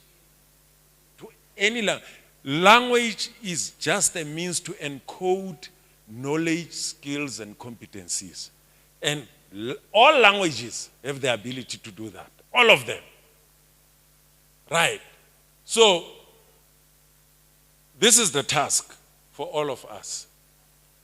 We've been doing well we've been participating in PILs since 2016 up to 2021. The results were released on the 16th of May. And you've seen how we have performed. Now, simple geometry. Is it geometry? Yes.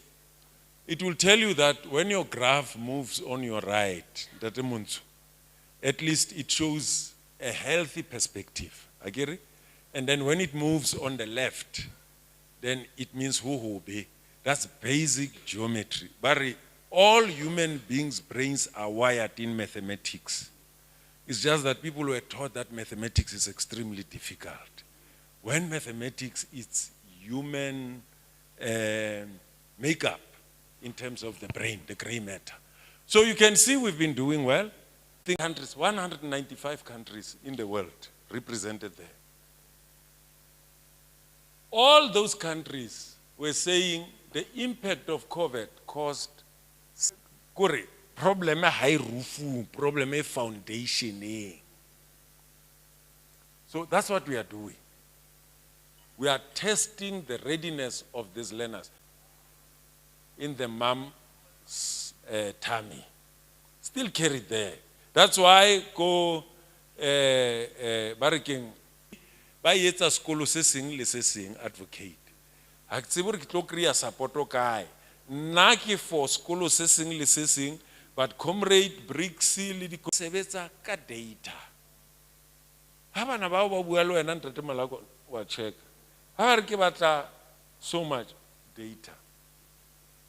Right? So surveys, we're saying these learners come to school not being ready. Now, ELNA is beginning to say it's improving. It's going up to 63.9% of learners who are school ready. That's how you manage the system, not common sense. Empirical evidence, data must tell you about this before you start. So, I mean, you can see how different languages have performed there. Sika Sesotho, la se bona Sesotho somewhere mo. Re se seketse. La se bona se o kae? Yeah. Now, ke bana ba o ba grade 12 ba ntate Montsho. O tshwantse o ba tshware ba sale grade R. O bona hore ke eng e batlang attention mo. O ska emela ba fihle grade 12. And that's what we are trying to do there. Okay, I'm going to pass these ones. And again, we're just looking at provinces here. And the key issue that people were raising as well is that why is it the Free State is on top when it comes to the National Senior Certificate, but when it comes to these tests, is not high enough? It's something that we need to look at. Are your good teachers in grade 12? And are the rest of the other teachers lower down relaxing? What is actually happening? But Free State has done something very, very good of starting to designate practitioners in terms of primary and secondary schools. It's something that they've started not so long ago, and over time, if you focus on that, it should bring dividends there.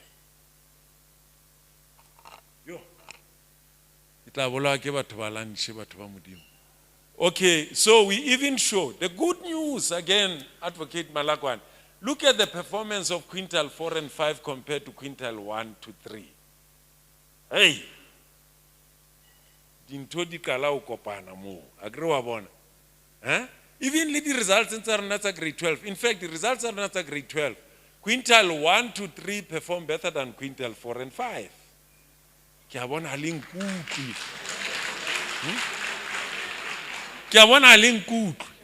because there is this fallacy.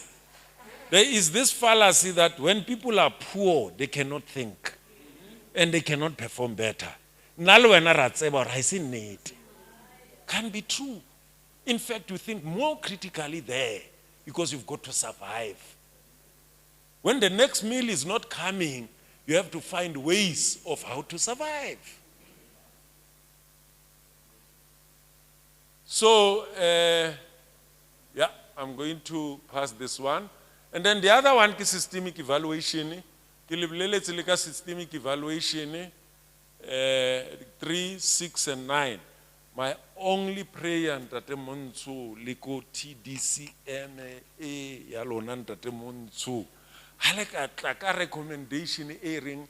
I been to your school assessing like self-evaluation, self-school evaluation. And a very fair principle. Twena a manage way the institution. The institution di se you are look as ipone or kisona si ipone ka soto. Mira, yeah. Every year, but where are we in these grades, in these skills, in these competencies? Okay, here we still caused by gender. Girl learners are still doing well compared to boy learners. We've lost the focus on boy learners. Boy learners used to perform better than girl learners. But whether it's in the National Senior Certificate, whether it's in ELNA or systemic evaluation or pills, so we need to examine the problem there. And again, we've given you data here. And before, yeah, this is pills. And I want to bring you here to pills. You'll read the rest about the background to pills.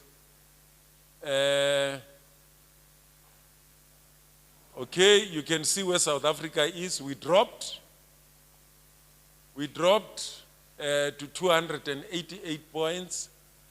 the center point, it's 500. Outside 500 bar high. No, you can relax. You can see where we are, and you can see where other countries are.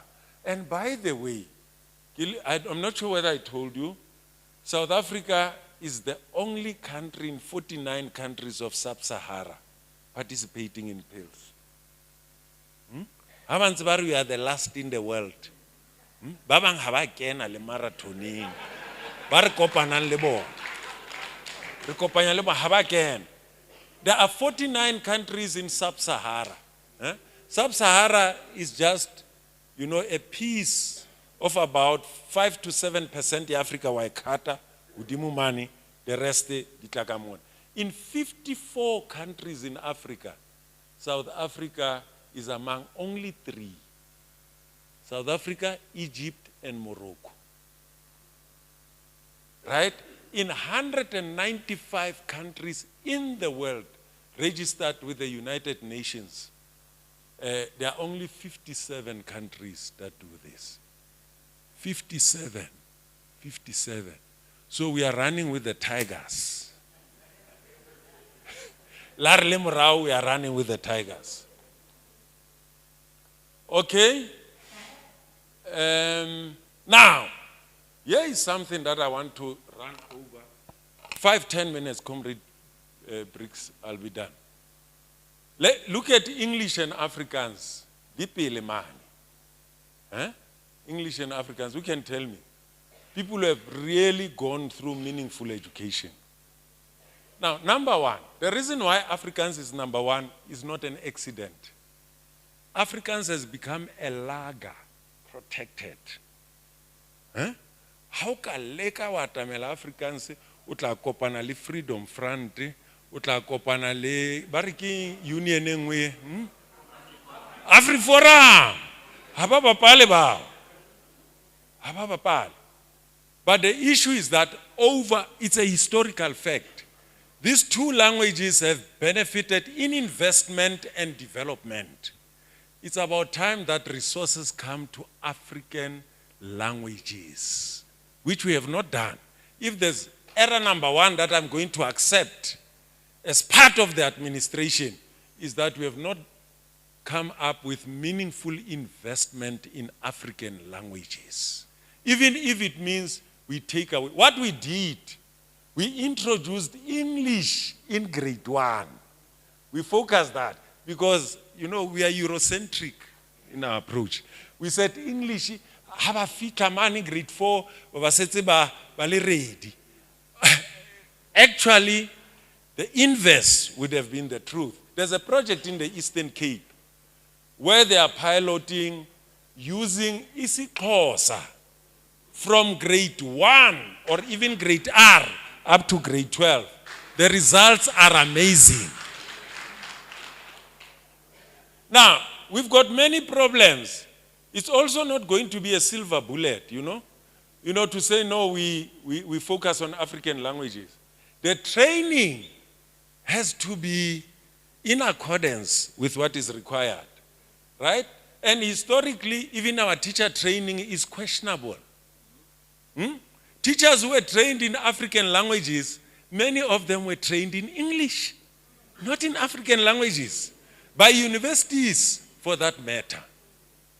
The other problem is that even language specialists who were trained in reading, they were just trained in the conceptual understanding of reading, not the actual pedagogy of reading.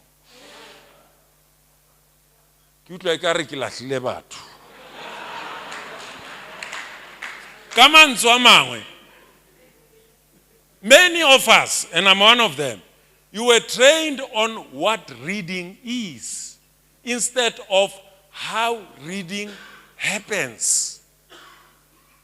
And how reading happens requires more than just educational psychology. It also requires neuroscience. The process of how the brains work, which part of the brain takes a dominant role in reading. One professor said to us, Lona, the clever blacks, You think that by buying more books for your children, you are going to make them wiser. It doesn't. It's much more complicated than that. Right? And therefore, people must be properly trained on how to do. So, English, Afrikaans. You must get these things. You must decode them. You know, you must mind them and get the real truth. Okay. Now, these learners had to appear. Listen to this one. The emperor ka Sotho ke morena. Then king. Oh, ba re ke morena o moholo. Ke morena o moholo. But do we have emperors in Africa? Do we have emperors in Africa? Yeah, I mean, these are very, very, very experienced and very educated people in this room. Le rona re lahlehile ka dilo tse. And ne di ngwala ke ma grade 4. Grade 4, ne? And ha batho ba bua bo mosimane ba re 81% can read with meaning. Ha ba tsebe ntho tse. Context and culture matters when it comes to your lived experience. It's very important to shoulder you, to support you in your course of development and education. The experts said it like you are. Okay, la bona hore ba rabile yang, they were really battling le barena le morena o moholo bana ba rona. Right? And whatever words are halan during translation, the real meaning gets lost during translation. Now, 18 texts. South Africa submitted one text. Of the 18 texts, there was only one text from South Africa. The rest come from Global North. And the Global North dictates what gets into this test. Who is in the Global North? Huh? Global North? Global North ke a bona America, le Africa and Europe, kura Africa ikakwano, ke Europe, ke North America, le Australia. It's on a Global North, essential. The process. We've never gone to a point hearing, how does a 21st century learner learn? Have we examined that as the learner in the 90s have to help us to answer that question?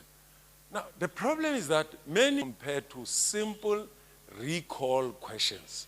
Come on, the questions say leng the answers that's on the comprehensioning mona never said it told. Somebody says it's because of eh?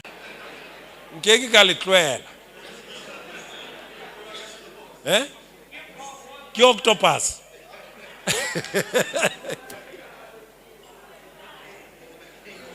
Now, okay.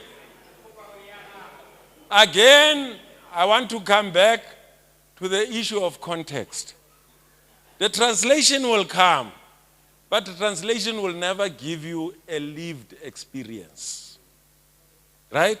Why never sakenye comprehension ya pudi, kapa pere, kapa tonki?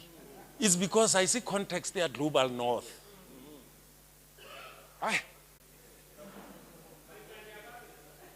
Okay. Yeah, I'm almost done now.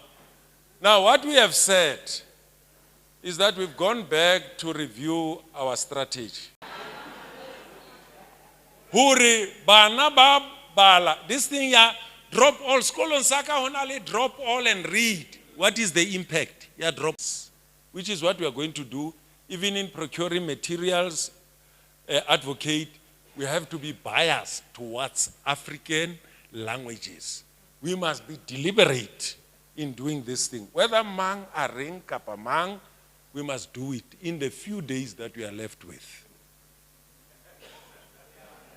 The focus must be on African languages. So the new strategy, as you can see, it's about focusing on African languages. We're also going to make sure that we sort out the issue of reading pegs, the role of curriculum. Now, I don't have time. Enwe ya dilo tse di problematic is that retesta bana ba go grade 12 when they've started with English, when they are in the year of confusion, re ba testa ka African languages. How does it contribute to performance yaba? Curriculum must tell us, must answer that question. And the Eastern Cape will come in handy. Subject advisors have got a role. Circuit managers have got a role. The school itself, school management team, school principals, PLCs, they play a very important role. And then the learner, then NGOs and HEIs. We have to work together to sort out this problem. Corporate and business, but also parents, families, etc. and etc. The role of research, monitoring and evaluation becomes very important. But what is new that we are going to do? Key point, it's a fourth. I've already spoken to the first one, where we have critiqued the old strategy. We're coming with a new strategy. We have reduced what we have to focus on from 10 points to 4. We are focusing on African, instead of focusing on English as the first additional language from grade 1, we are now focusing on home languages, and the last one is about African language. Pepetso in Kroonstad, and he was also the second manager in this district, Fezile Dabi. He is now the CES of IDMG. Comrades, let's call on stage Comrade Mangwejana to come and give us.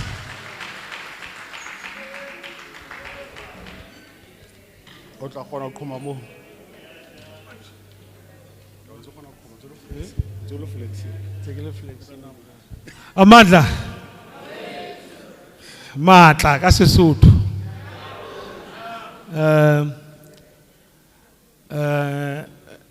Comrade Hap and Comrade Briggs and the executive of SADTU,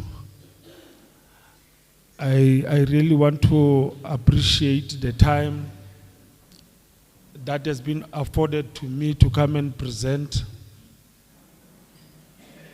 And I also want to acknowledge all the presenters who were here, and especially principals of schools. And I must indicate that the topic which was given to me was I need to think about all the other strategies that principals can use in making sure that our resource, which is teachers in our schools, in our classrooms, perform much better. And it was a bit difficult. I had to read a lot and consult Comrade Breeze quite a lot. And we have written around 32 page document, which PS will circulate. I don't know when, whether he has already circulated that.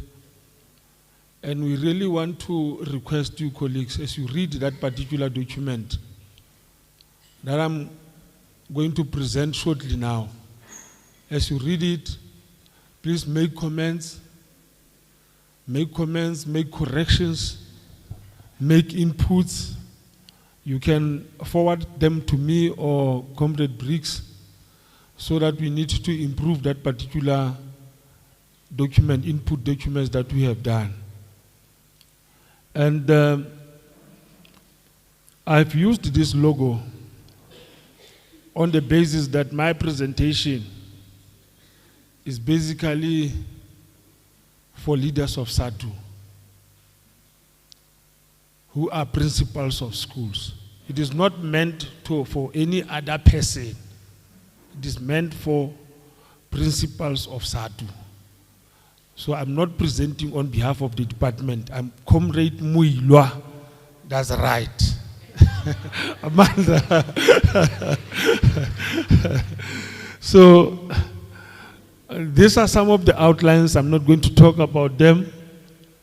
But the topic, like I've already indicated, it is support to teachers to navigate through classroom challenges. And in my introduction, if you remember yesterday, quite a number of presenters, like Prof. Mary, was asking this particular question as to whether, as you sit in your offices, are you quite sure as to whether your teachers are delivering in their classroom? And the question is, what makes you sure that the teachers are doing the right things? What makes you sure? And I must also indicate to you that this is the classroom. And in the classroom, there are two types of teachers.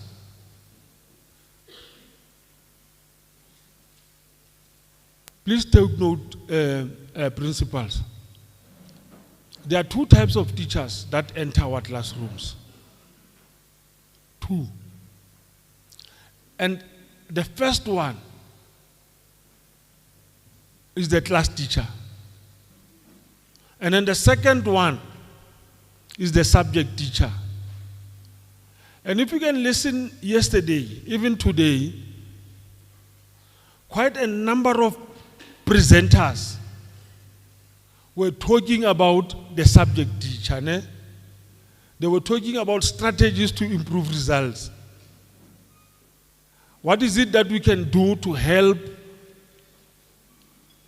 our subject teachers to perform much better, so that in grade 12 we are always number one,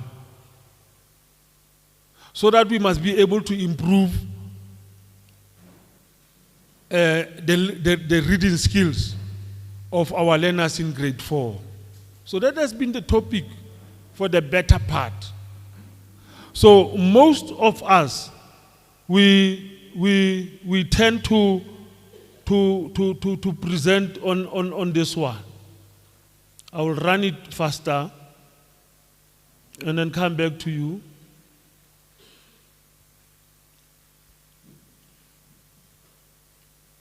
We'll come back to that one of the two teachers. Ne? We've got the subject teacher. We've got the class teacher. And this morning, the better part of this morning, I attended one for about an hour, a workshop for school-based support teams. And I can tell you, when you listen on the presenters, you'd be able to see that we are more focused on the teaching, and we tend to forget the welfare of our learners. And the key person who enters this classroom, in some of the schools, they've got a register period for about 10 minutes. In some of the schools, they don't even have a register period. They will then say the class teacher must see to it that he marks the learners present or absent. So we tend to miss this type of a teacher. And this is where I would like us as principals to focus on this teacher whom we do not train. We have got a teacher who takes welfare of our children, but that teacher is not trained to be a class teacher. So I want you to just to recall, the teachers that we have as class teachers in our schools. What is it that they do? They mark They are responsible for schedules. As to whether do they interpret the schedules, do they understand the welfare of those children as a class teacher, because they represent the parent part, the hard part of the teaching profession. Whereas this other one, the subject teacher that we are always concentrating on, represented the mind of the child.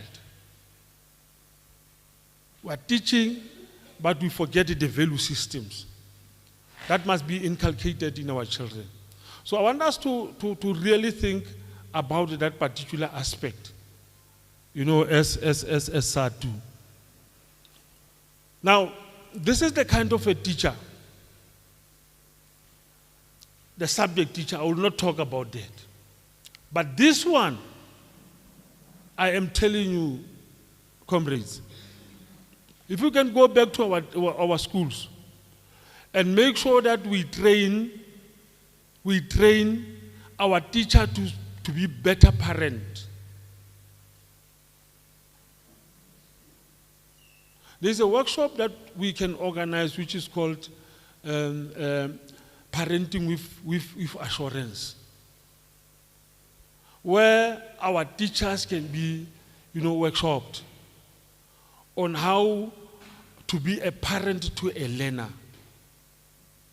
We can organize workshops for our teachers on how to listen and communicate with learners with learning barriers and problems. Our teachers do not know that.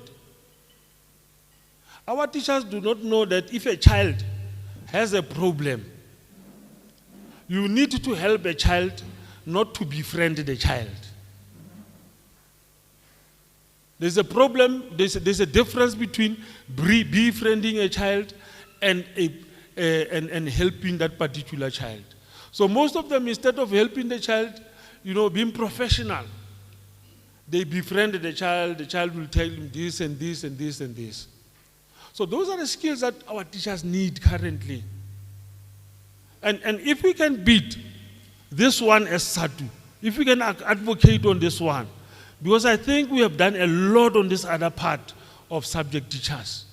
But the missing one is this one. Remember what was said yesterday, that some of our teachers can be a role model. And if you are a role model, the first person that the children look towards is the teacher who is a class teacher. Now look at the kind of teachers that we have in our school, as to whether they are class teachers, they've got all, as class teachers, they do have those particular characteristics that we are talking of. So it's a challenge that I'm putting forth in our commission. Let's look at it. Let's look at what is it that we can do in order to improve these children. Now I don't know whether, as I proceed, you would agree with me on this particular statement. This one. Pre-service and in-service training provide teachers with information about curriculum design, instructional strategies, assessment techniques, classroom management, content, and professional strategies. That's what we get from the books. But in practice, when we have got to move from theory to practice, now here is the teacher in class. The teacher must then, do all sorts of things. Must impart, must analyze the data. As you are talking to children, you must see as to whether they understand or what. I don't know whether you agree with me when I say application of this knowledge is considered the most difficult in the teacher's career. You have learned, it's good.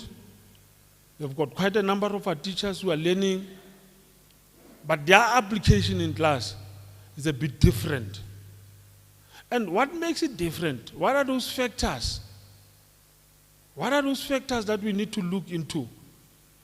So if you want me to understand as to what drives quite a number of teachers who are doing very well, about teachers who are doing very well, and what drives this this passion to help our children.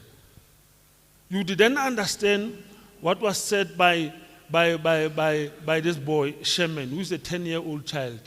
He was addressing the teachers on World Teachers' Day. And this is what he said: I can do anything, be anything, I can create anything, I can dream anything, I can become anything because you believe in me. He was saying that to his teachers. But what I then did is, I took these words and I tried to apply them in my working relations with the learners and see as to whether, is it possible what this child is saying? He says, I can do anything. And I say, okay, the child can do anything if you can teach with enthusiasm. You know, we have got teachers in our classrooms, sometimes unwillingly, teaching grade 1, but sitting down, sitting down in class, teaching the grade 1s. Unwillingly, the teacher does not know that we are demotivating our children.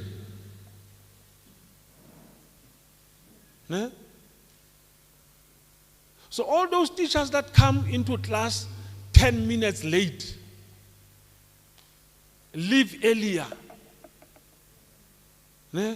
When Pirates has taken a cup, like now, they talk for the whole day about Orlando Pirates. Yeah. So I'm saying those teachers,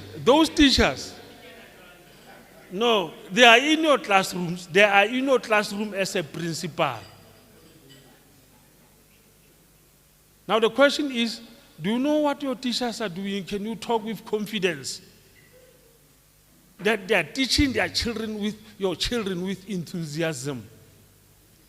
Now this child says, I can be anything, but if you can be sensitive to my needs, if you can show you care and always provide support. Now, as a class teacher, you have got children that you must give breakfast. You have got children that you must ensure that they get that meal at 10 o'clock.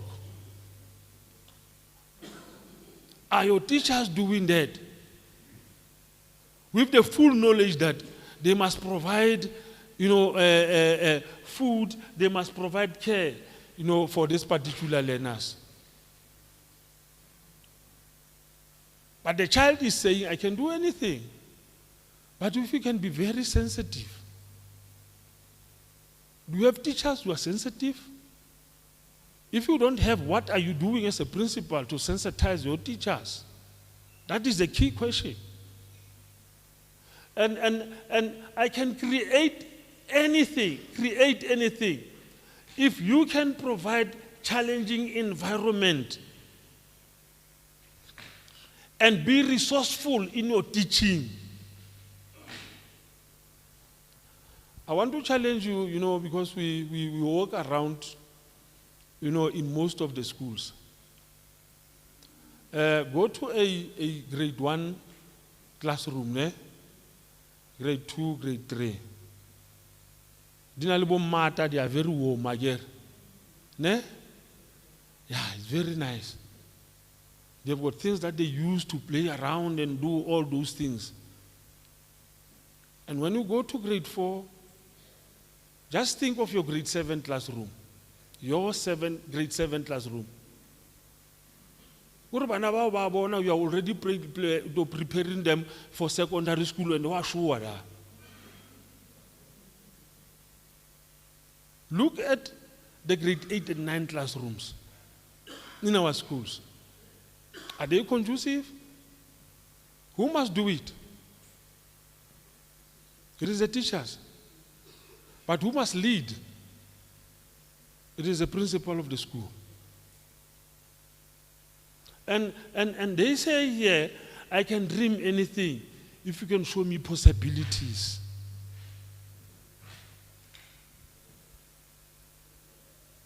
Do you take your children or your learners to the field trips and all those things? Do you arrange, classes where these learners can be taught, about career guidance and all those things?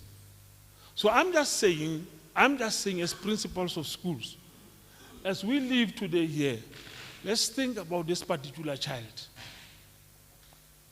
who says, if you believe in me, if you create possibilities for me, I can do it.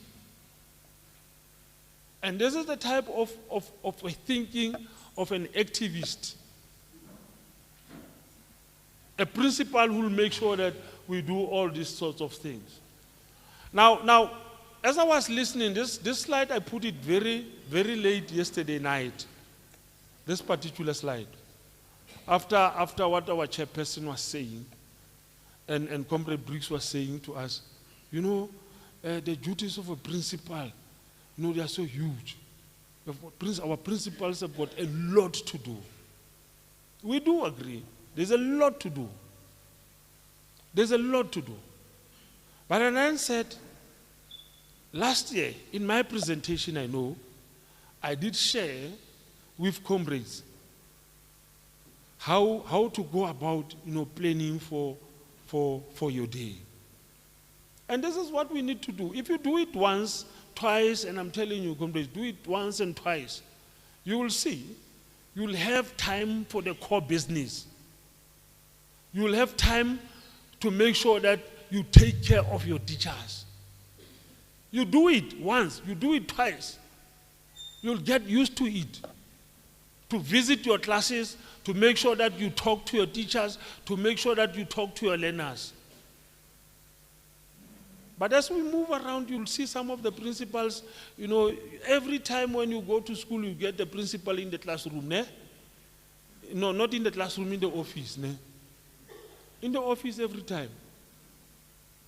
So I'm just suggesting again, when you look at that presentation of last year, I did say, the first thing that you do, you don't go to school before checking your daily plan. What is it that you are going to do? On a daily basis. And you then run all your activities. Ne? This is what I'm going to do, this is what I'm going to do. And then you must prioritize them. You see, when I write curriculum management, which is very key, what are those things that we refer to them as curriculum management on our daily basis? What are those things that we do as general management? And what is it that we are going to do?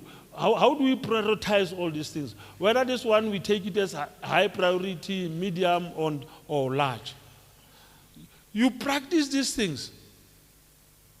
And tell me, next time you'll see yourself at the gate in the morning,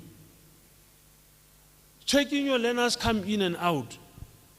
You will be able to see, okay, my learners, no, their uniform is getting old. No, they don't buy uniform. Then you know that there is poverty in the area that I'm teaching. So if you think of asking the learners to bring 1 rand every Friday, look at their colors. They don't represent the colors of your school because they wash them every day. That is the only uniform that those children have. But we keep on asking 1 rand every week. Come with 1 rand, come with 1 rand. The principal needs transport to go to Putadichap. No, 1 rand, 1 rand. No, it's fine. But you'll be able to say, no, I can't do this thing. I can't do it. My conscience tells me,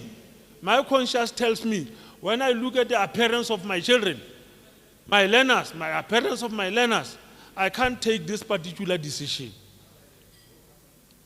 So there are other things that you can do. It is good to live in luxury I'm not saying we need to do everything, with our monies, but let's make sure that we always think. And when you do these things, after moving that, look, it says checking arrival of learners and teachers, arrival of learners and teachers.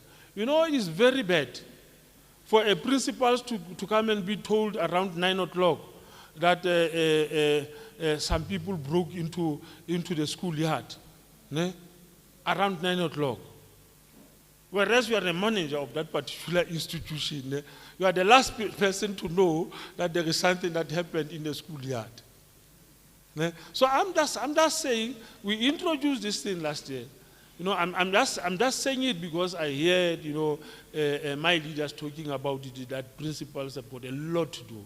But I'm saying to you, if you plan your day, and then if you check your day on a daily basis, you will be able to get time to go to the class and walk around, walk around. Not to come and police the teachers, but as a form of motivation, as a form of listening to the teachers, what is it that they are saying? What is it that they are saying? Don't go to schools, just to go and to classes just to police, your teachers and everybody. So I'm just saying, colleagues, I said when I was speaking here, let's concentrate on our class teachers. And the other one that I'm overemphasizing, let's plan our day. And our day, let's focus as to how do we measure that our teachers are doing it right. Make sure that the school starts on time. Walk around and have a feeling as to whether your teachers are doing it right or not. As you move around, you'll hear, we do it in my responsibilities. When I go to copies, I know I'm going to monitor copies. The first thing that I go around town, check the schools. And you'll know by moving around that, okay, this one, last time when I was here, the learners are always out of class. Next time you visit town again, you do it again. And what do? You get into the school and then you talk to the principal. No, say, I was here the last time and here I am again, and this is what is happening. You are not monitoring, you're not threatening, but you are really advising on things that needs to be done. So I'm just indicating, colleagues, let's do that. And effective principals, colleagues, yesterday, what they said is that our schools must have the vision and mission. And all our activities that we do, it must be able to express the vision of our schools. And I'm happy, colleagues, that when you go to our schools, we have got the visions of schools written like this one of SADTU at the entrance, we are able to read them. But I want us to go a step further, which is one thing that we are teaching our principals. I want us to go a step further, to go and read the vision and mission of your school. And after reading that tonight, go home. Think of all those activities that you are doing to express the vision of your school. And see as to whether what are we doing is exactly what we are telling the communities about. I was talking to one school. It's a technical school. Their motto is to empower learners. I might not remember it quite well, but it is to empower learners to make sure that they are able to find work globally. Globally. And then I then said, that day, Minir, and the staff, when I was talking to them, give me any learner that you know from your school who is competing globally. I said, okay, fine, let's forget about global. You are offering bricklaying, you are offering what, you are offering what. Let's go to town. Let's go to town or to the shopping centers. Let's try to find a child who has got a garage, who is manufacturing what, bricklaying, who's doing what. No children. I said, let's move around and check those children. So it means, colleagues, let's review all the time. Let's review all these, the visions and missions of our schools, which are written very nicely. Whether our activities are leading to the achievement of those particular visions and missions. Third activity, colleagues, that I'm talking of, from the presentations of last week, from yesterday and today, the things that the presenters have been talking about, we need to achieve our vision and mission. Now, I did put this particular slide just to show you what I'm thinking of. I said this is the vision, but for us to be able to reach this vision, we need to start here, and the implementation is in the classroom. The implementation is in the classroom. Look, when you read the business books, they will tell you that you can have a good product. A good product. But if it is not packaged nicely, if you don't have any other person who is going to sell that a particular product of you, so that people can understand its value, you are not going to make it. So the key people for us as principals of schools, it's our teachers in the classroom, our teachers in the playgrounds. Those are key people, very key people. That will make your school to tick. But if you don't take care of them, I'm telling you, colleagues, if you don't take care of them, I'm not saying you must go and buy them, but what I'm saying to you, colleagues, is this kind of the people, your teachers, you really have to take care of them by capacitating them, by making sure that they are fully involved in every aspect of the school. If you don't involve them, if you don't capacitate them, I am telling you, they will not be able to give you what you want. And if you don't do the expectation, what happens is you then have people visiting your school from time to time. Inspectors, second managers, politicians, everybody will visit your school. But empower the resource that you have. And make sure, colleagues, that you have got the systems.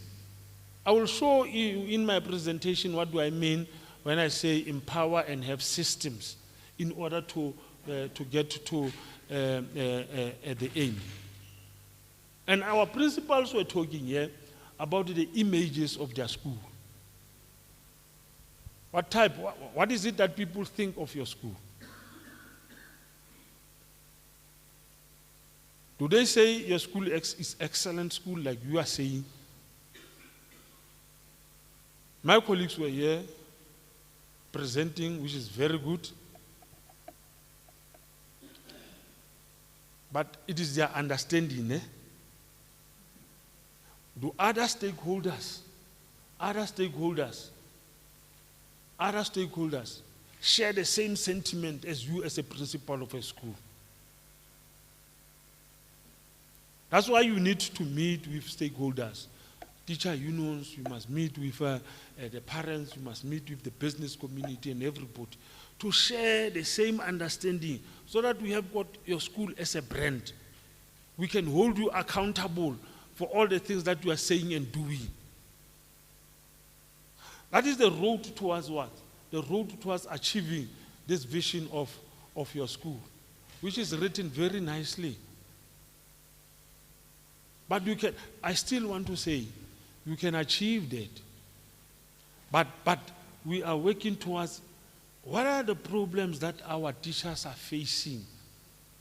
And how do we make sure that our teachers are able to handle the pressure in the classroom? Because the pressure is in the classroom.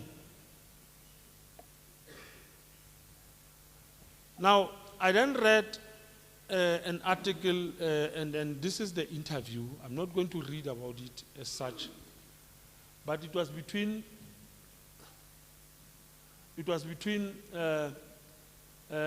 Linda Darling-Hammond and Lucas Held.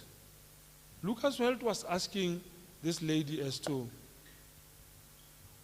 you have written a book, and in your book you have said good principalship goes along with good results and encouraging learners in your school. Now you wanted to find out as to, what do you mean by that?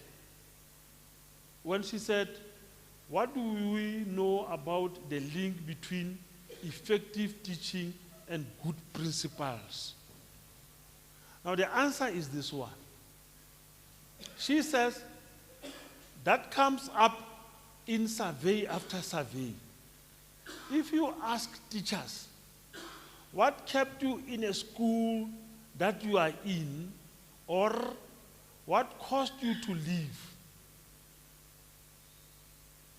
Then the teachers would say, administrative leadership and support is one of the most critical elements, because everything the teachers does is framed by the way the leadership operates.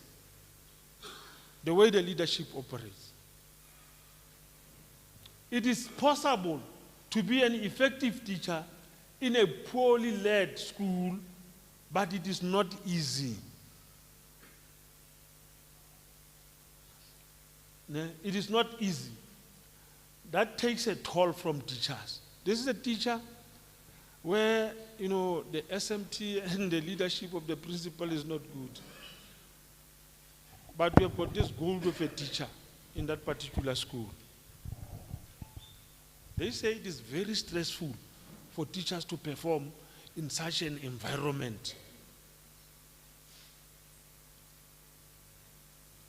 And it is possible to become an even more effective and successful teacher in a well-led school. Teachers go into the profession to be successful with kids, which is very important. Because when you are a teacher, you must love kids. If you don't love kids and you are in this profession, it's better to be a policeman.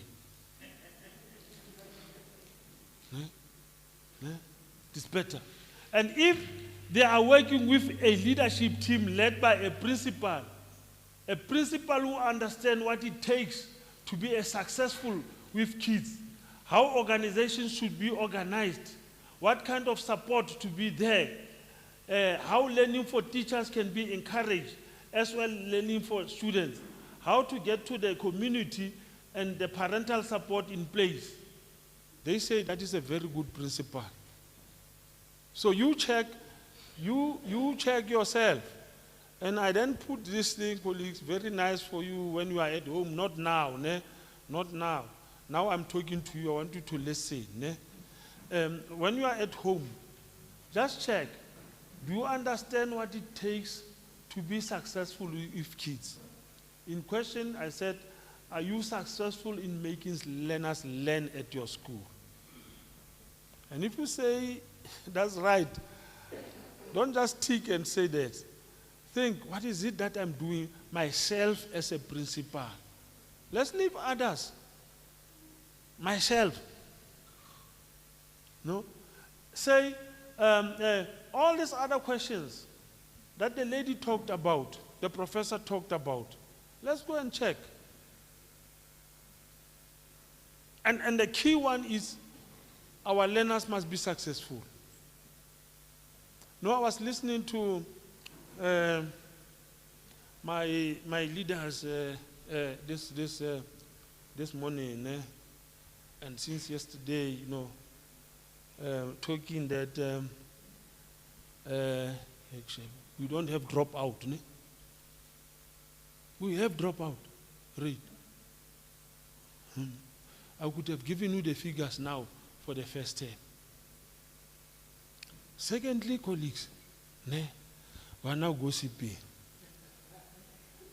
It is 2023 now, ne? 2022, 2021, we had around 67 learners, 67,000 learners, around that 67,000 learners who were doing grade 10. Supposed to be in grade 12. Ne? So, but currently, they are standing at 36. It is half the number. Ne? So we are at 58%. We are the last province when we check what? Throughput rate. We're not doing very well. Half the learners doing grade 12 now. But but that is not good. I'm just saying. So we need, those are the things. Those are the things that we really have to look into. Ourselves. Why? When every learner has got a teacher in front every day, teaching, school starting on time. So let's look into these things. Because we are in a safe space now, ne, of SADTU. Ne? I know if I say these things, they will protect me. Ne? It's a safe space. That's why. Ne? But let's look into these things.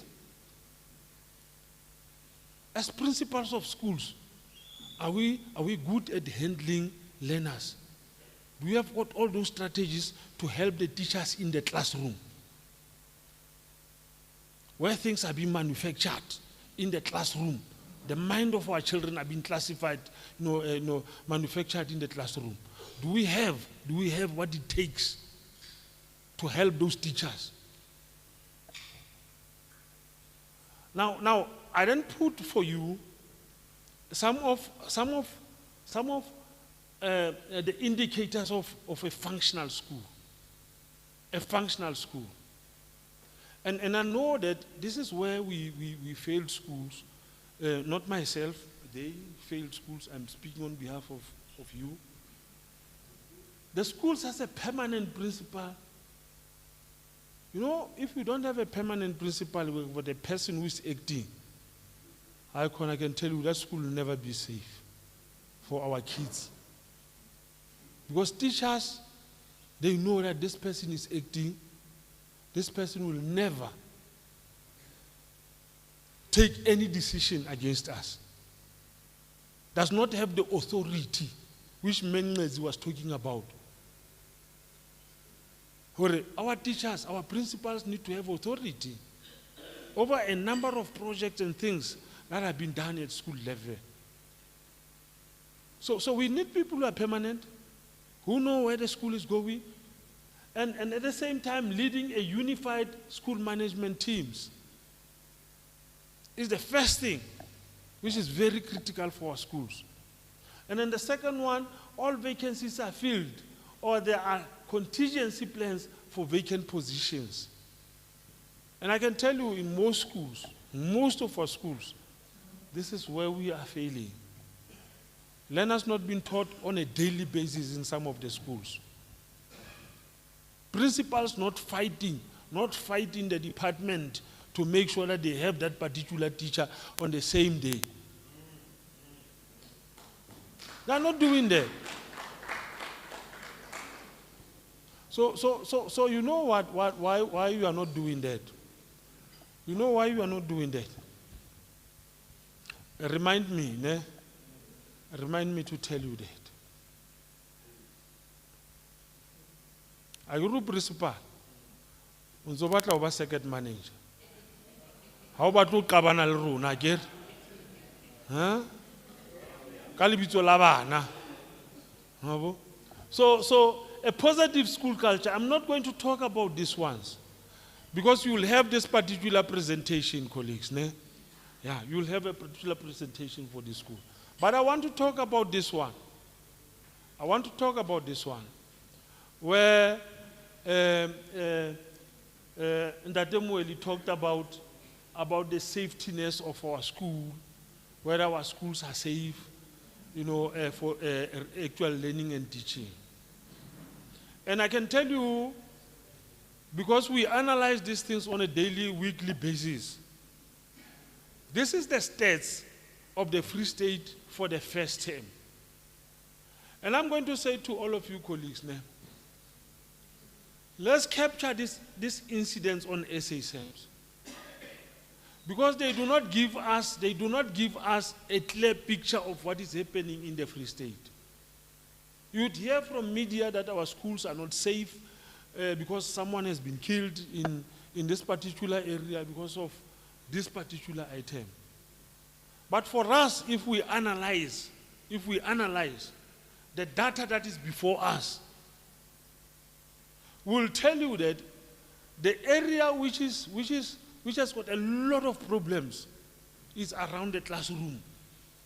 In the past, it used to be toilets, it used to be at the gates of the school, the entrance of the school. But all those things, they have moved.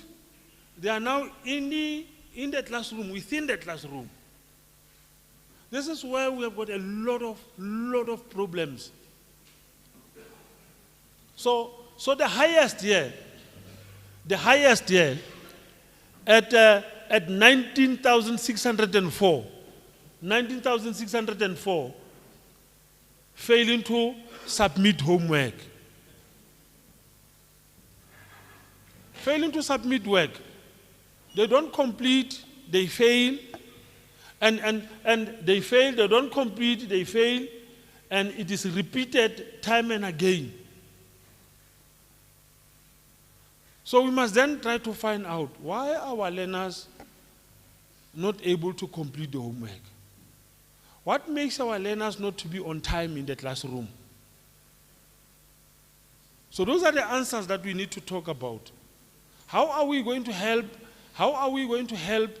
our teachers as principals of schools? Look, colleagues, I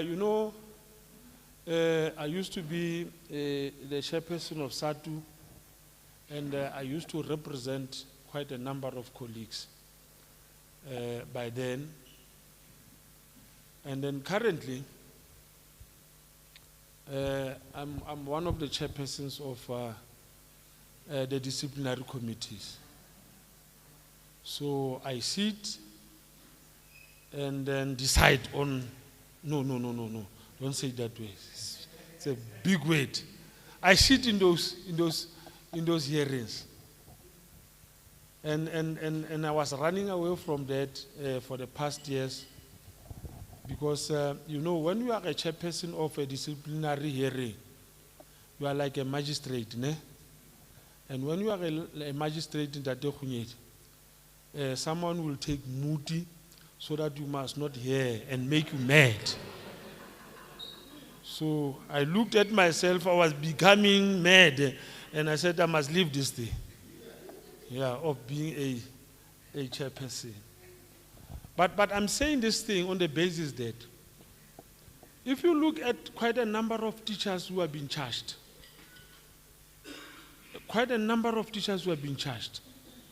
there is this word which is said to be insubordination. Insubordination. Most of our teachers have been charged for insubordination.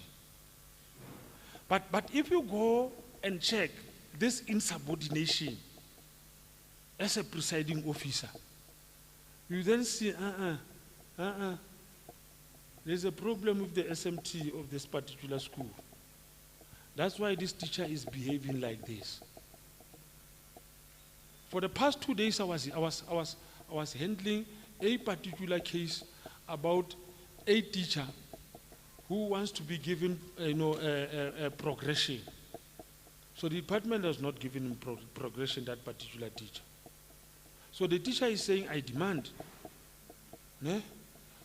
to be paid the progression. So we were checking the form that has been filled, the midterm appraisal, we were checking the final one. And when we check the two documents, they are the same for the midterm and the final. Now tell me,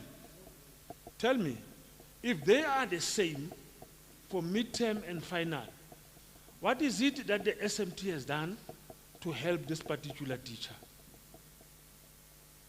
Because remember, QMS now is in the hands of what? It is in the hands of the SMT. Now for the development of teachers, the principal and the SMT of schools, you are responsible. Now out of 170 something, or 140 something, you give a teacher 58 marks. You say, hey, but there's a problem here. So we are raising these particular things just to show you that some of our actions, they do demotivate our teachers. But there are other things that we can do as principals of schools to change the situation around. We can really change the situation. Now we have got this teacher who's teaching now, did not get progression last year. We have got these teachers who have got this sort of problems around the classroom. How do we help that teacher? So, the school safety is a serious problem. That's what he said. And I'm telling you, one of the issues that you must have and always check on the school's record of its educators, including qualifications, experience, and training. If you can go back and check on whether your teachers are qualified to be in front of those particular learners, teaching those subjects, being responsible for those classrooms. I know you would say we have got the new systems where we give you teachers, database, and all those things.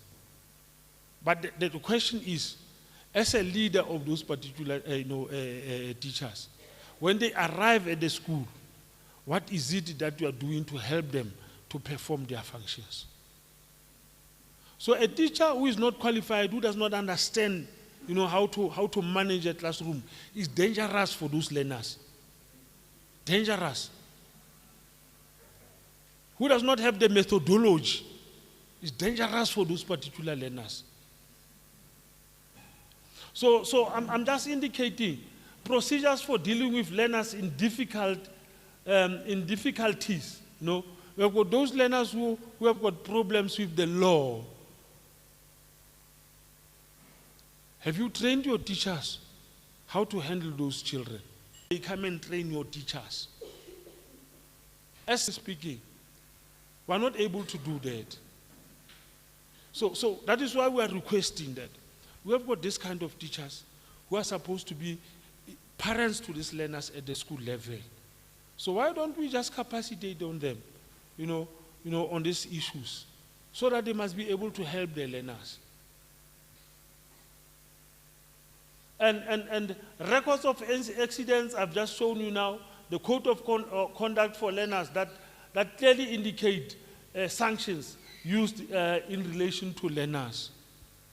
Colleagues, I can tell you that most of the schools, because we don't handle at the level where we are the question of expulsion of learners. What we do is we get documentations from your schools, and then we package them nicely, we send them to the head, and then the head will then decide, go through the documents and do what. And most of them, they have been returned. Because our codes of conduct are not clear in terms of the penalties that must be given to the learners. And this must be done by the principal and the SGB of the schools. review our policies. Let's make sure that our policies are known by our teachers and the learners. Ne? And also healthy safety measures, ne? And then procedure and regulations associated with boarding if relevant. Ne? The school's budget, income and expenditure. Yeah, this one is a problem.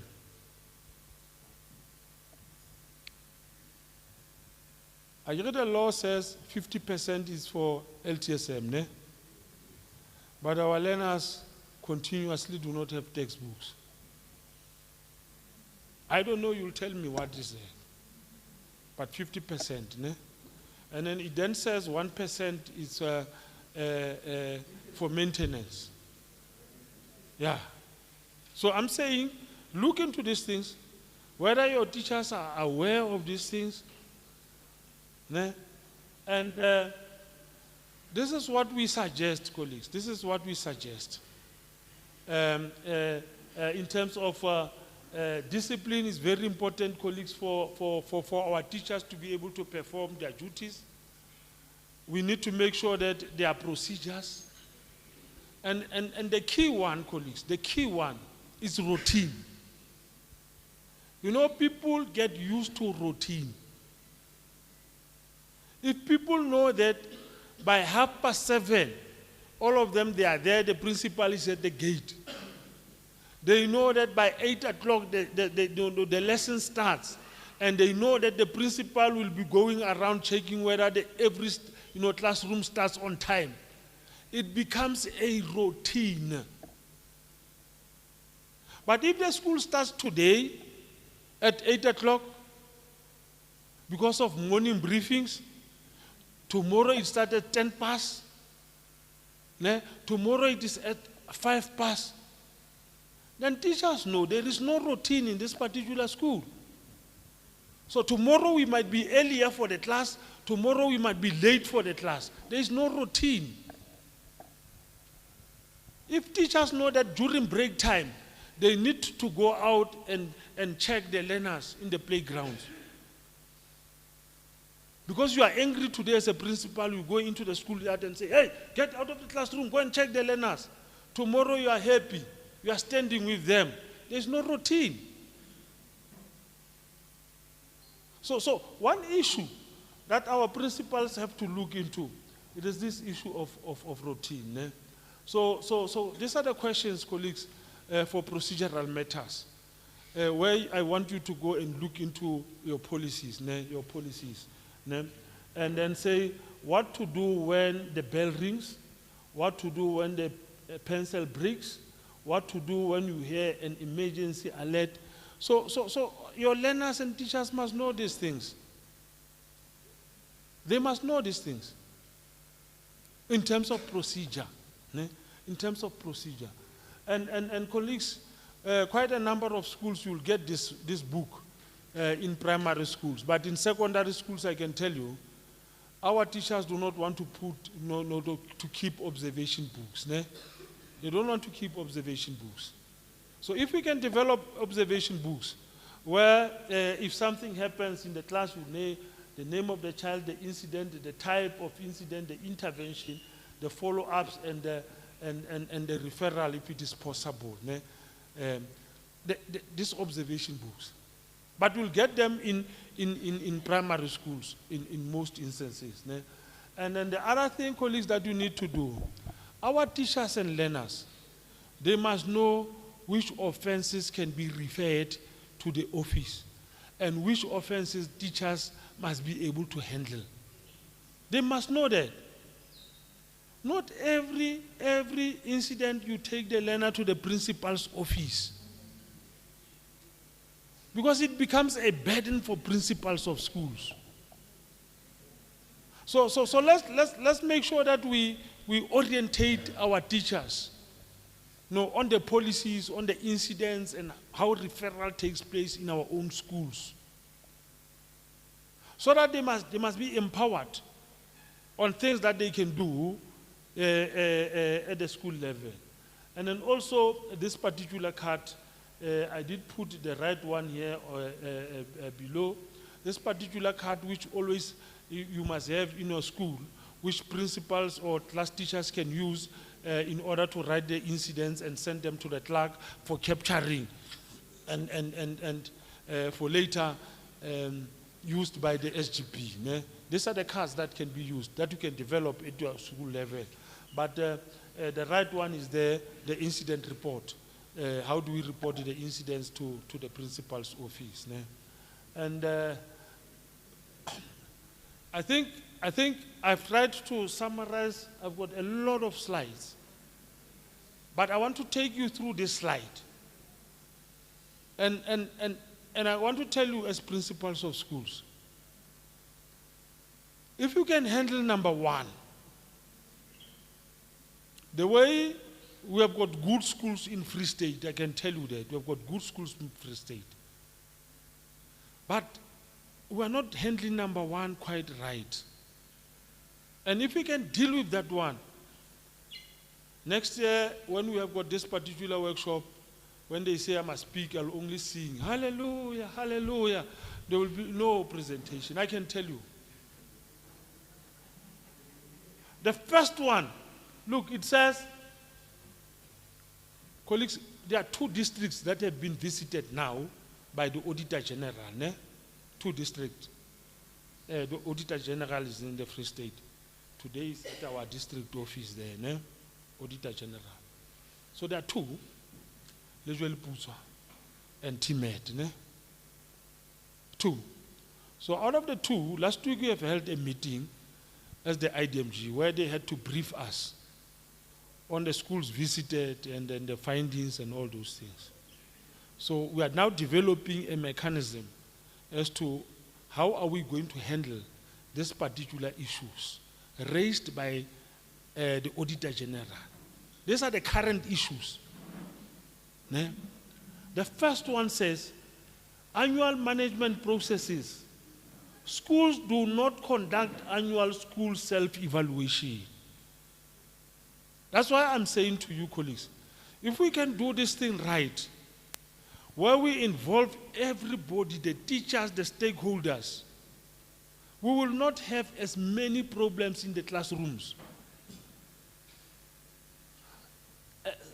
There is no alignment between SSE, SIP, quarterly monitoring reports, and AAPR. Do you know, there's one school that I know of. The AAPR is filled in by what? By the clerk of the school. Languta colleagues. Clerk ifila AAPR. Now I want to pass that thing. This is the slide that we are suggesting, colleagues. This is the slide, comrades, that we are suggesting. If you want to help your teachers, and this is where we would like you to make inputs as to whether we will be able to help our teachers. This is the slide, the last slide. Ne? We are saying to you, the first one, at the beginning of the year, as part of support that you give to your teachers, at the beginning of the year, remember, you must make sure that every teacher has got every document. Ne? They've got every document to be able to do their duties quite well. Now, you can't say to a teacher in June, submit a file, whereas you have not checked at the beginning of the year whether the teacher has got a file. You can't say to a teacher, these are the type of mark sheets that I want you to submit, whereas you have not ensured that every teacher has got a mark sheet. Every teacher has got a plan, assessment plan of the school. You want those things, but we have not ensured that every teacher has got that particular plan. So we are suggesting, if you don't know how to do it, we can help you. Or develop and implement a readiness checklist. So if they say the school will open on the 10th, you know always we come by the 8th and the 9th. So during those 2 days, you use this particular checklist to make sure that every teacher has got all the documents that are required for him to be, even the old ones. Don't take it for granted that Mr. Mangojan has been here at the school for the past 15 years. You also check Mr. Mangojan. Where is your file, Mr. Mangojan, with an index? What are the documents which must be there? The ATP must be there. Ooh. And at the same time, you provide teachers with a school manual that has got procedures, systems and procedures. Systems and procedures. When to submit, how to submit, where to submit. It tells you, how do we conduct the register? How do we mark the registers in the school? It tells you how do we, ensure that SBA is controlled in this particular school. So all those details must be there in the manual. And you say to your teacher, here are the things, go and work. Those are the tools of trade. But if you don't make sure that your tools of trade, when the subject advisor or any other person comes, you don't know whether your teacher has got a file, have you given the teachers this particular file? Have you given them these documents? No. So let's make sure that the first thing, colleagues, we make these things. We make sure that they've got the manuals. After doing this thing, before you can evaluate a teacher, make sure that the teacher is on top of issues. I know for us, we would say, most of the teachers in schools will say this is the duty of the departmental head. The departmental head has got his own duties.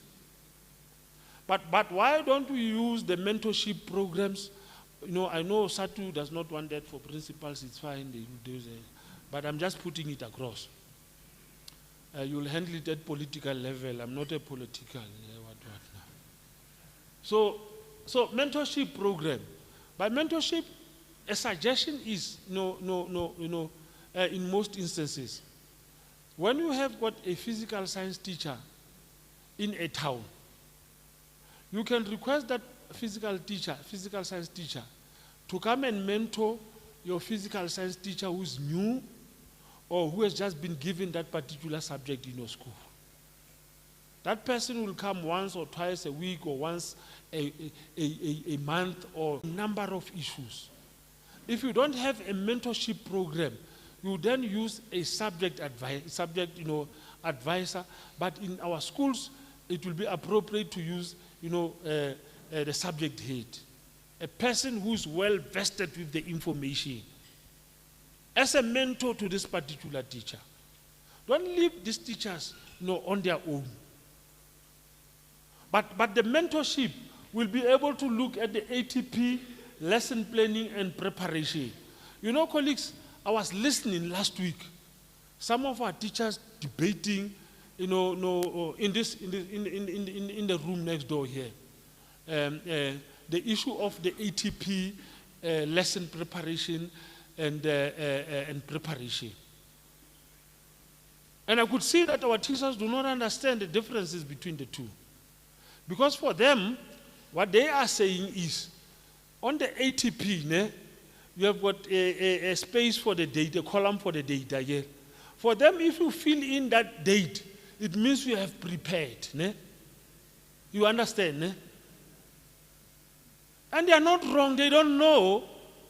They are not provided guidance. So when the subject advisor or any other person comes and say, where is your preparation?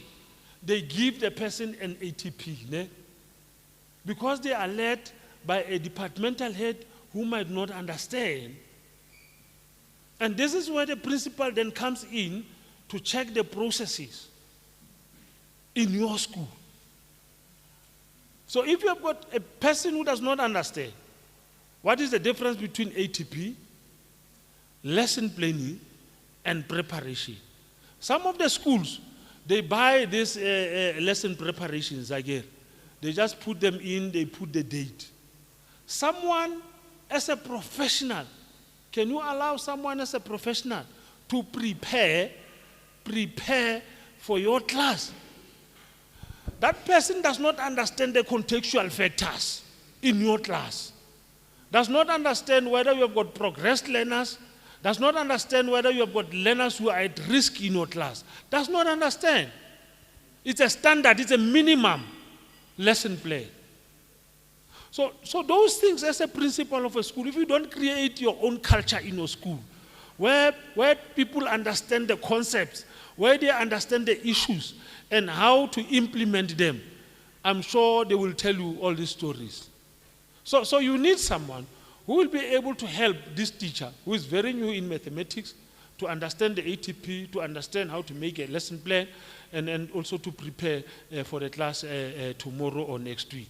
So you need such people who understand the concepts in mathematics, in physical science, in accounting. And when you look at the number of learners who are doing accounting now in the province, you will see they are dropping down. And what might be the reasons for that? So we need to look into those things. And I'm talking about this one, the question of ICT training and integration. How do we make sure that, like we are moving into this space now, how do we ensure that our teachers are doing that? And also the meetings. You use meetings, colleagues, in order to help our teachers to understand, to train them, to develop. You take a particular issue in a staff meeting, in a subject meeting, in order to make sure that our teachers are empowered. So you don't need, all these big things and all these things, taking your teachers for 10 hours to Cape Town to go and teach them about these things. You teach them while they are in class, at your school, in a meeting on this particular aspect. And colleagues, this one it's in red, this one. And there's particular reason for that. When you have empowered your people, when you use meetings in order to make sure that they understand the systems and procedures and how it works, help them to resolve problems, you control and monitor the teacher's work and the learner's work. They will tell you whether that particular teacher is doing the work or not. They will tell you. The books. You take the books of the learners while walking around, you just check your product.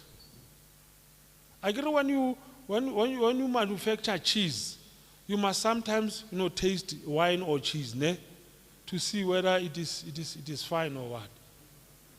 So why don't you check the books of the learners? So we are at the level mo ileng go principal ba rona ha re sa tshabana le bo teacher akere. Take the books. Help the teacher. The teacher is new. The teacher's got problem with with a particular subject. And the second last one, colleagues, is that how do you resource your teachers? Currently, the half of the working force, we are 55 to moving to 60, so we are leaving. And quite a number of us, I've never seen some of you here with computers, doing all sorts of things. I know people who are technological, like our commanders in here. I was sitting next to a certain person in one conference. While I was sitting, I was taking a book, taking the minutes. And when I looked at her, she was doing it on her cell phone, even drawing the person there, indicating. And I said, will you send me that? She said, yes. And then I had to put away my notebooks. Put away my notebooks. So our level of technology, and when I came from that conference, the first thing that I did is to make sure that Mr. Mlezane does not type for me anymore, and even Evelyn. I'm doing it on my own now. I'm developing at a fast rate. So I am saying, you lead as a principal. Ke shebile mthako mong ka mo. Ha tsebe computer ne wa tseba ke a mo tseba, o tseba ke bua ka yena. Ke mo shebile wa tseba.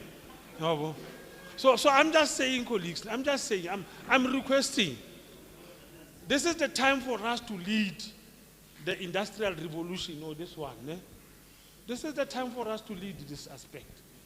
And our teachers will be able to use or integrate technology into their classroom. The sooner we start ourselves. And the last one, colleagues, implementation of QMS. Implementation of QMS. And if you see all those things, colleagues, that I've been talking about, I'm sure you'd see that I was addressing quite a number of aspects which were also raised by Mary Metcalf yesterday, Prof. Mary Metcalf.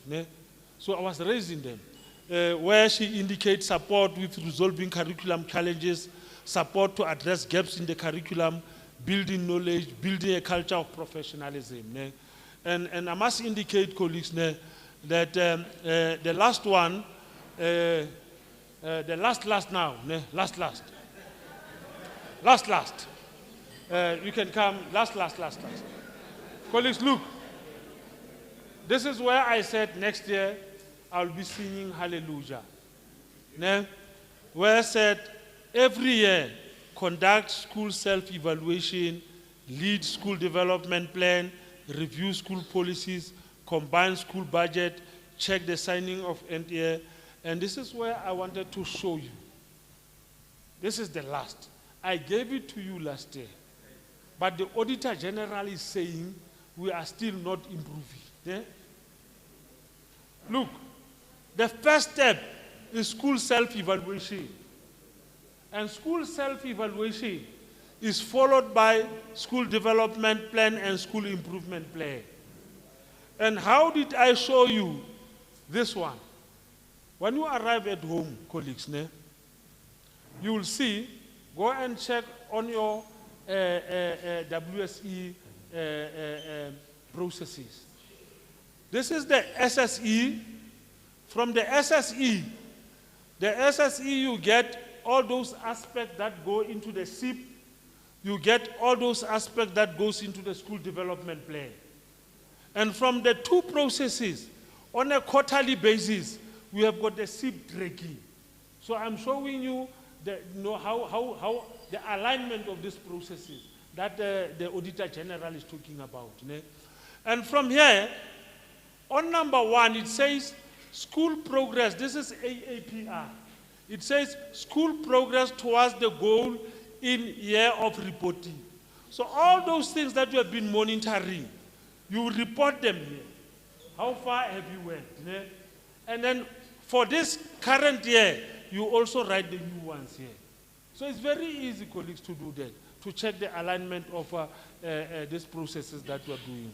So please go and work on this particular one for the current year. Thanks very much, colleagues.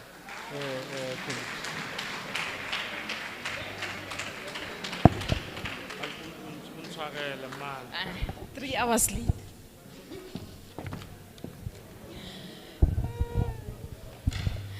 Thank you very much, Comrade Mangwejane. Your attention, comrades.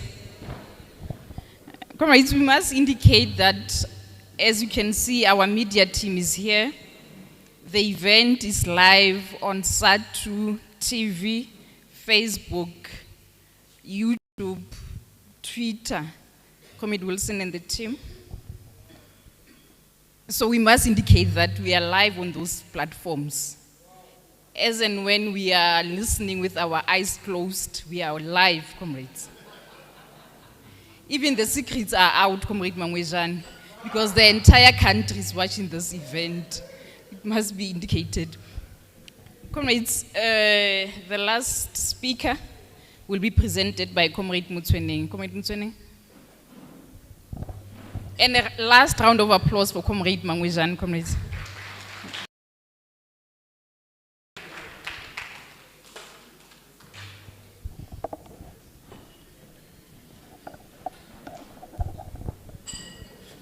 Thank you very much, Program Director.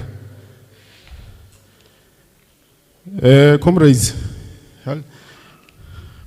maybe before I present the speaker, There's only one thing that worries me. We have been running inductions across the province. This tendency is bothering us, I think, as leadership. And maybe we need to talk about it, but not now. It's just a question to say, comrades, how only the crisis, the challenges that we are faced with as SADTU, even not as SADTU, as members, comrades will always complain, say, "Nah, SADTU are a failure." You see, issue the common exam and all. No, SADTU are a failure. We must ask ourselves, who is SADTU, comrades? So I'm asking that question even today. Who is SADTU? We must know who is SADTU. Now, comrades, without any waste of time, let me just do what I'm called for. The person that I'm presenting to you became the first chairperson of the then Molopo branch in Mahikeng in Northwest. As the chief negotiator of government. This person has formed SADTU, or one of the branches in SADTU. And he holds a master's degree in labor law, comrades. And comrades, let's call on stage our own Comrade Jones Khalorale on stage. And this comrade loves to sing, comrades. I know he won't speak without singing. Comrade Pele, can we welcome comrades with a revolutionary song?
Mandla.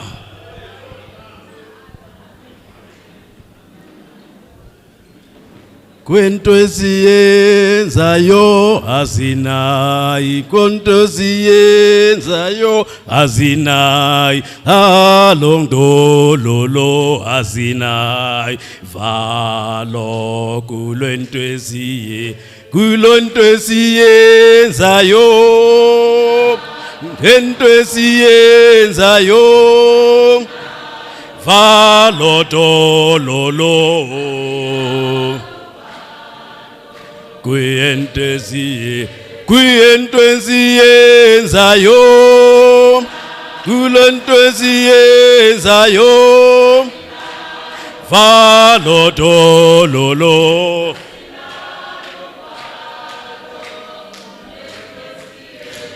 Valo dololo, valo dololo.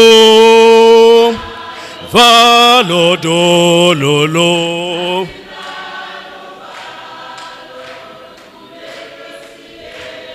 valo dololo, valo dololo, valo dololo, zina. Ekulento esiyenzayo, ekulentwenzi yezayo valodololo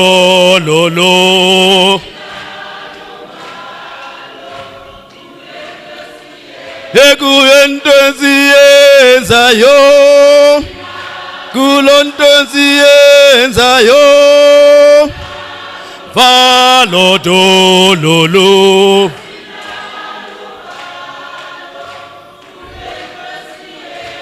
Valodololo, valodololo, valodololo.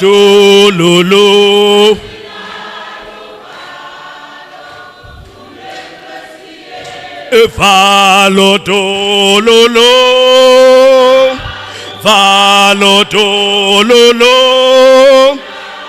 valodololo.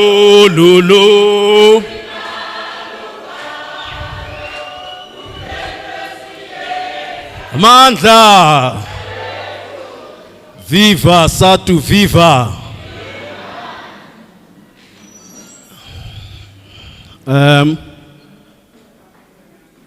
It's nice to be home. I always tell people that when I'm invited to any activity of SADTU, I would put aside whatever I'm doing, because it's always nice to be home. I'm talking like this as a member of SADTU in good standing, chairperson.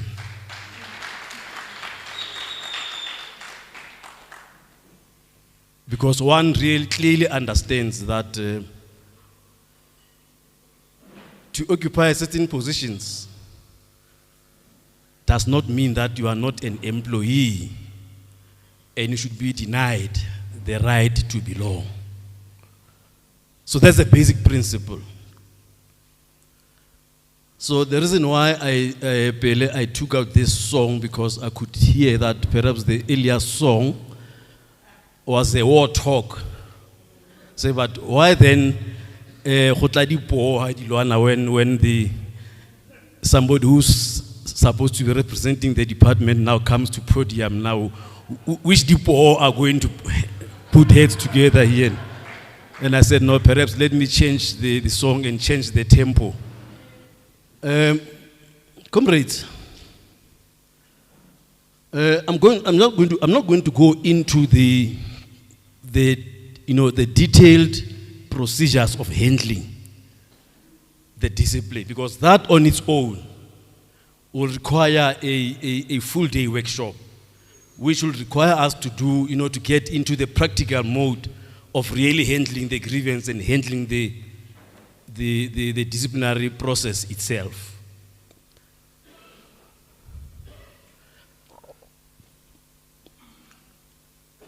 I'm going to anchor my presentation on what we have resolved on as a union in the 9th National Congress. And I want to believe that that is the reason why SADTU in the Free State took a decision that it must convene such activities. Because you resolved in the Congress that we will advocate for the promotion and implementation of professional learning communities and embark upon capacity building workshops for teachers to equip them with the requisite skills to understand their roles in the establishment of professional learning communities. And I think that's exactly what we are doing. I'm coming here for the second time in this forum, having come for the first time the one last year. And quite a number of fora that the PEC in the province here had established and so forth and undertook to run. So now, my presentation will be anchored around this theme, this particular resolution that we have taken in your Congress, in our Congress, in fact, of the 9th National Congress in 2019.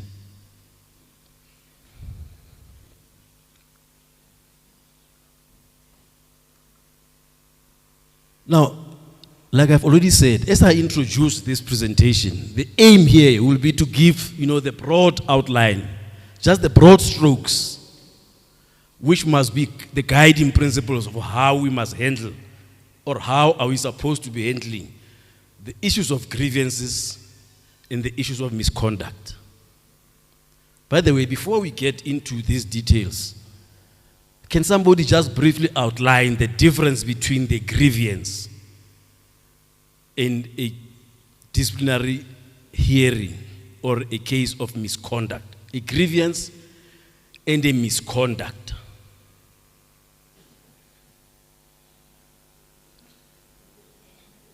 We are handling those things at school level as managers, am I correct? Or you don't? At the back there, just use your shop steward voice.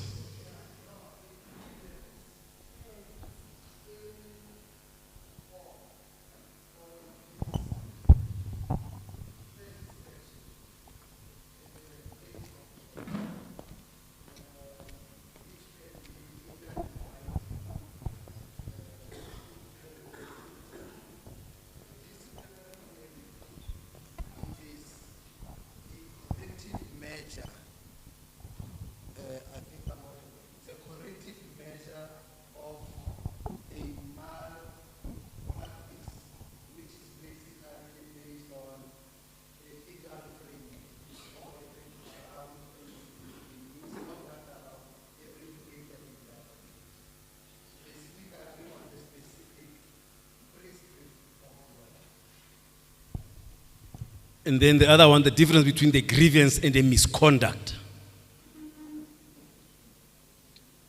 He outlined the disciplinary inquiry, the grievance and a misconduct.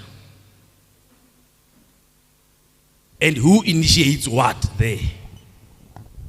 The grievance and a misconduct, and between the two, who initiates which one? Who initiates which one? No, somebody, oh yes, I've the hand this side, yes.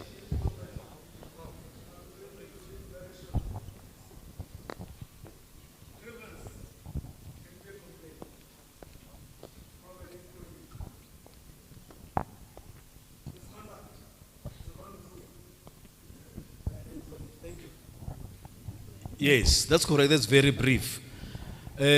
Also the difference in terms of who initiates what. The grievance is the one that is employee initiated. After we have looked at the definition that the comrade gave there, which is either an act of omission or an act from the side of the employer against the employee, and the employee feels dissatisfied or feels aggrieved. And then it is the employee who must then initiate the grievance procedure. Then the misconduct is the breach, where the employee breaches either the code of conduct or the code of the performance standard. And it is an employer-initiated process. So that's basically there. But we are just going to look at the broad strokes of the two processes.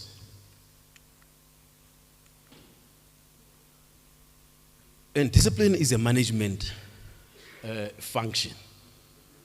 We can't run away from that one. Discipline is a management function, which means you cannot delegate the responsibility of discipline. It's a management function. There are a number of those things that can be delegated, because we always talk about collective leadership, collective management. But when it comes to discipline, particularly when we have to institute an informal disciplinary inquiry at a school level, can you delegate that to an SMT or to maybe 2-3 HODs and say, no, here's a case here. I want us to institute an internal disciplinary inquiry. Can you do that? Or can you say, as a principal, let me call the SMT and call the the educator or an employee and say, now we are instituting a disciplinary inquiry. Can you do that? Why? Can you handle that on your own as a principal if you have to institute an internal disciplinary inquiry? Guys, I heard yes and I heard no.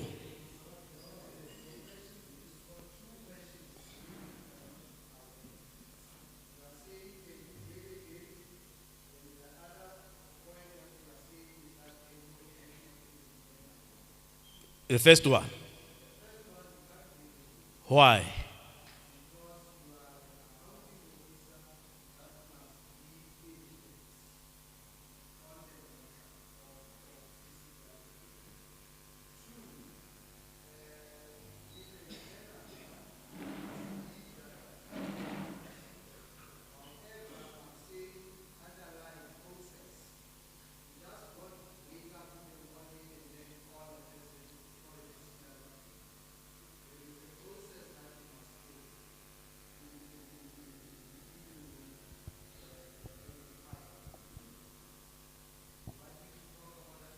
No.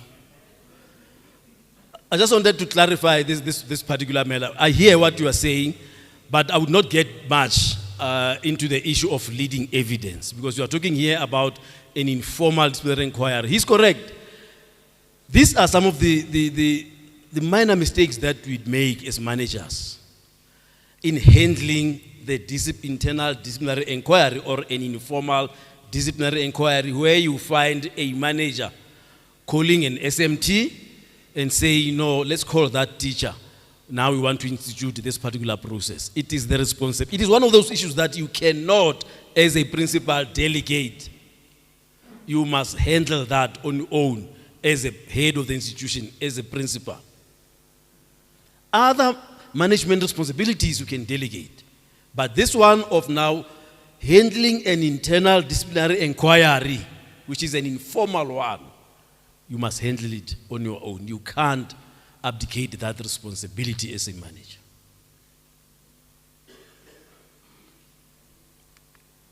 And of course, you'll have to keep the records. And we're saying here, discipline must be applied in a fair and consistent manner. Similar offenses in similar circumstances deserve similar sanctions. Consistent disciplinary action against offenders. Because if you are not consistent, you'll be found wanting. Because that's where now it will lead into what we call unfair labor practice. Because the unfair labor practice arises when you, in similar circumstances, you then treat employees differently, treating the other one different from the other one in similar circumstances.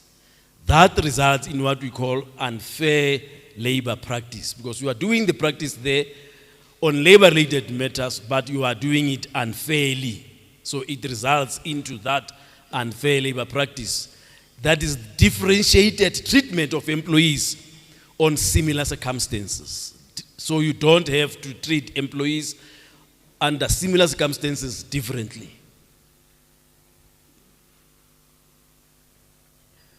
Informal hearings, we're talking about disciplinary hearings conducted for less serious misconduct, and hearing conducted by management at the workplace.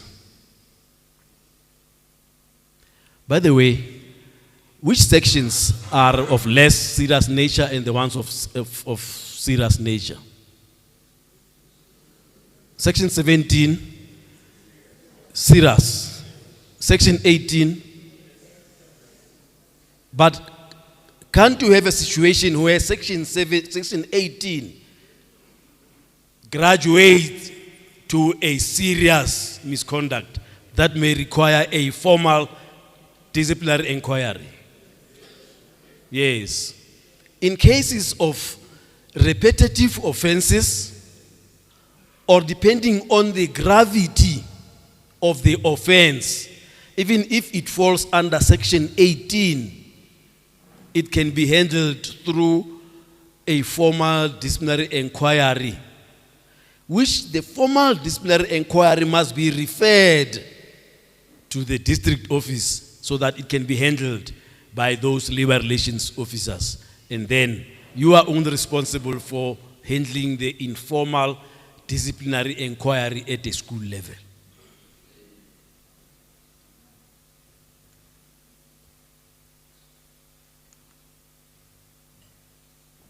These are the differences and there's some definitions that I've put in here. The complaint is a dissatisfaction registered by an employee arising as a result of various issues. Because there'll always be complaints. Others you find that they are not even work related, but as a manager you find yourself as a human resources manager dealing with human resources issues or people management as a DG suggested. But you have to handle that as a manager. You have the grievance, which has already been defined there. But the source of how you handle that, you find that in your chapter H of your personnel administrative measures. And by the way, what is these personnel administrative measures? How do you ultimately arrive at having this, what you call normally called PEM, or your personnel administrative measures? Where do we derive those measures? PEM, personnel administrative measures. Where do we derive those measures?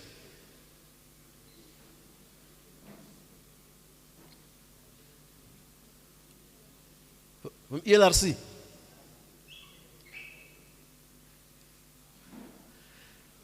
Personnel administrative measures, these are the regulations that are derived from your primary employing legislation, which is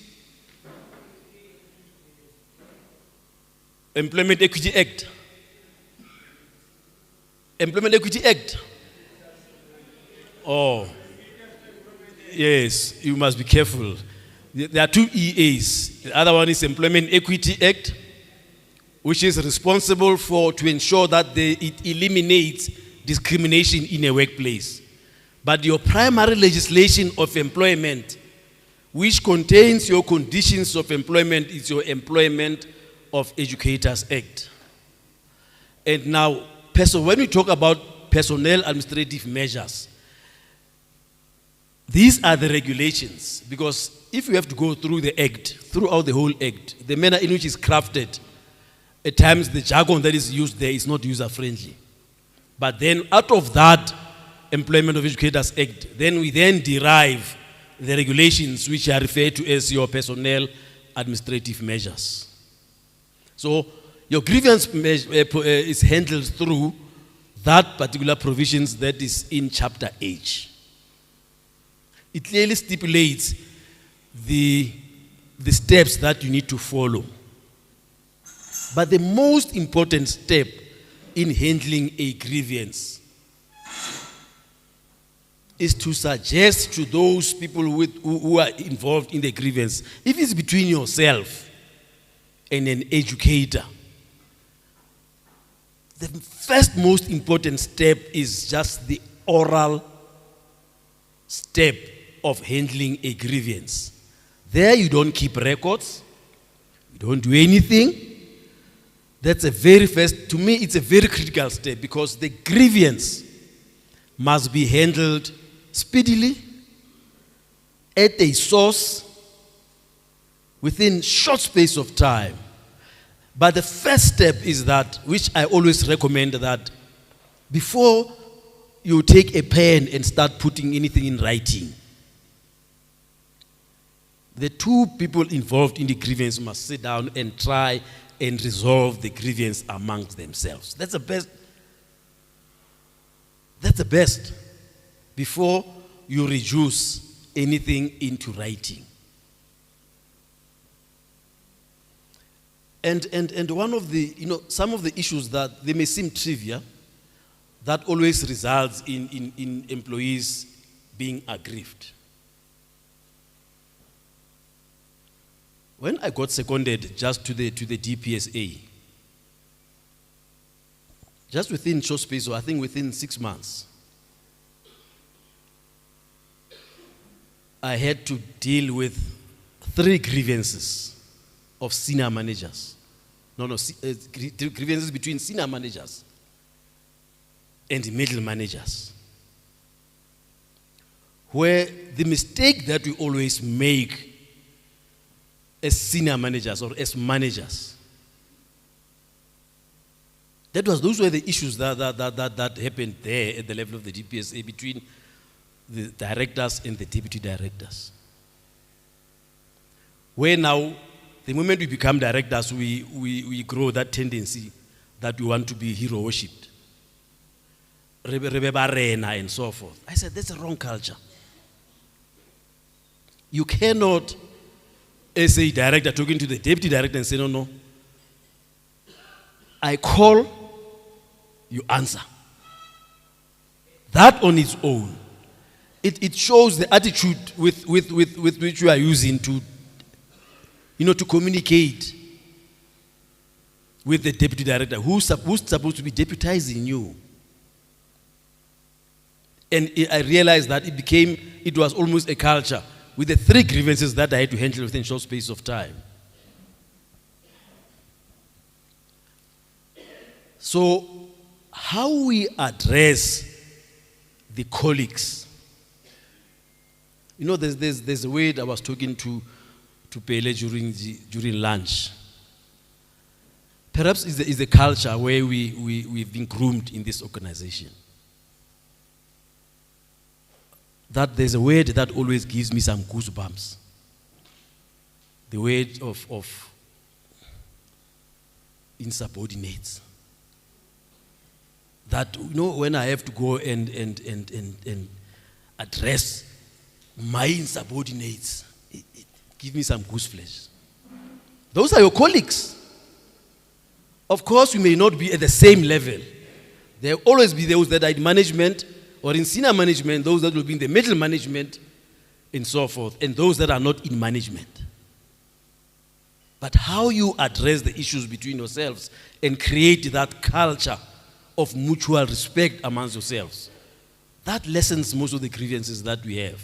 But the recommendations I'm making here is that the first step of oral, that we sit down and try to craft the solution amongst yourselves informally without keeping any record. That's the best. But of course, it may not always yield good results, where now you have to escalate it to the next level. Disputes. A dispute is a breach of policy or procedure agreed upon. Now, if all would have failed in terms of having followed those processes of handling the grievance at an institution level, and it has even gone out of the institution, perhaps even gone to the district, still as a grievance. If we have, those are internal remedies. Now, if we have exhausted all the internal remedies of trying to resolve a grievance, that grievance now escalates into a dispute. Now, when it escalates into a dispute, where does it go to now? Grievance, it's an internal, we are trying to find some internal remedies. Now, the moment you have exhausted all these internal remedies that is stipulated under Chapter H of handling the grievance, it now escalates because it can't remain a grievance for good and it remains unresolved. Somewhere it must be escalated now into a dispute.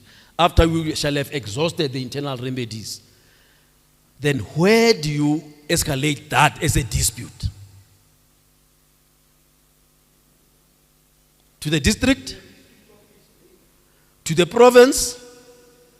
To national?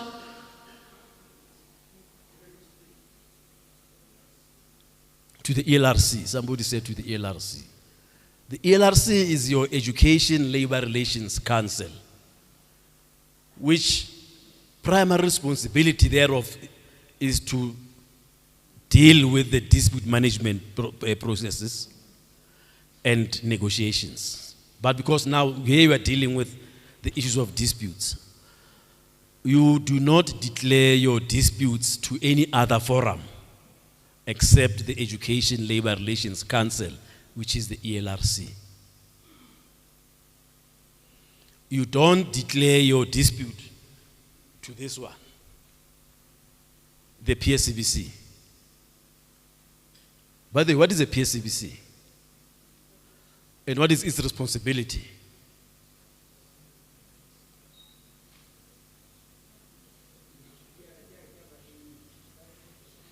Yes, the Public Service Coordinating Bargaining Council, which is responsible for dealing with the transverse matters. Transverse matters are the matters that cuts across the public service, from the teachers to the nurses to the police to the administrators in the offices. But the forum that you declare a dispute in terms of Section 14, it's even written there, the ELRC. That's where you declare your dispute, because now you shall have exhausted the internal remedies, which is a grievance processes. And then you escalate it now to a dispute. And at the dispute level, that is where now you are involving the third party, the third neutral party. The third neutral party, where now the ELRC will appoint a commissioner, listen to you through a process of conciliation.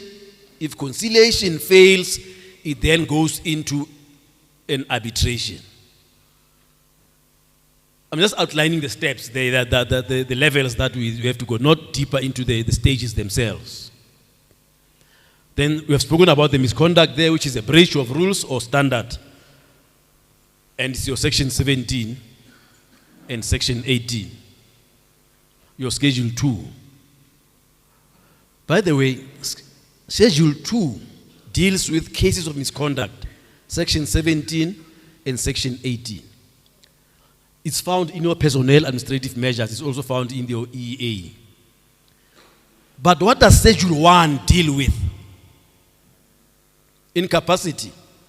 Two types of incapacity. What are those?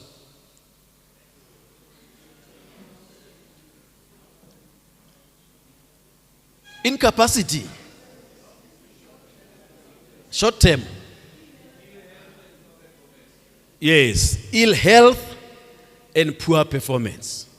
Those are the two types of incapacity. Those are handled through Schedule 1.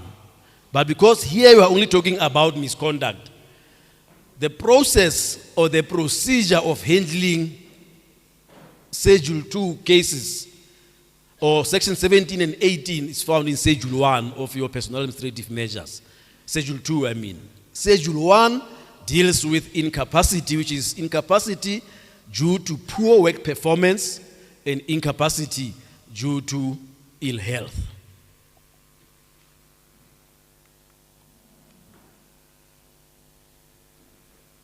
This is a simple diagrammatic expression. There is the line that depicts your standard, the expected standard, either of performance or of conduct. Now you can see from this line now it begins to deviate. Now once it becomes to deviate, you see it's deviating from that. It's supposed to be straight line there. Now it's deviating. Once there is deviation from the expected standard, that's where now the disciplinary inquiry kicks in. You are trying to correct this situation here, to bring it back to where it's supposed to be, which means discipline must be corrective and not punitive. It's only at this stage where now the deviation is frequent and is becoming more and more. This line does not go back there, because once you institute this process here, you are correcting and you are trying to bring it back to where it's supposed to be. But now if it still goes it deviates more, that's where now you institute because now it's becoming either perpetual or it's getting aggravated, and then you get into the serious process now of handling that particular process.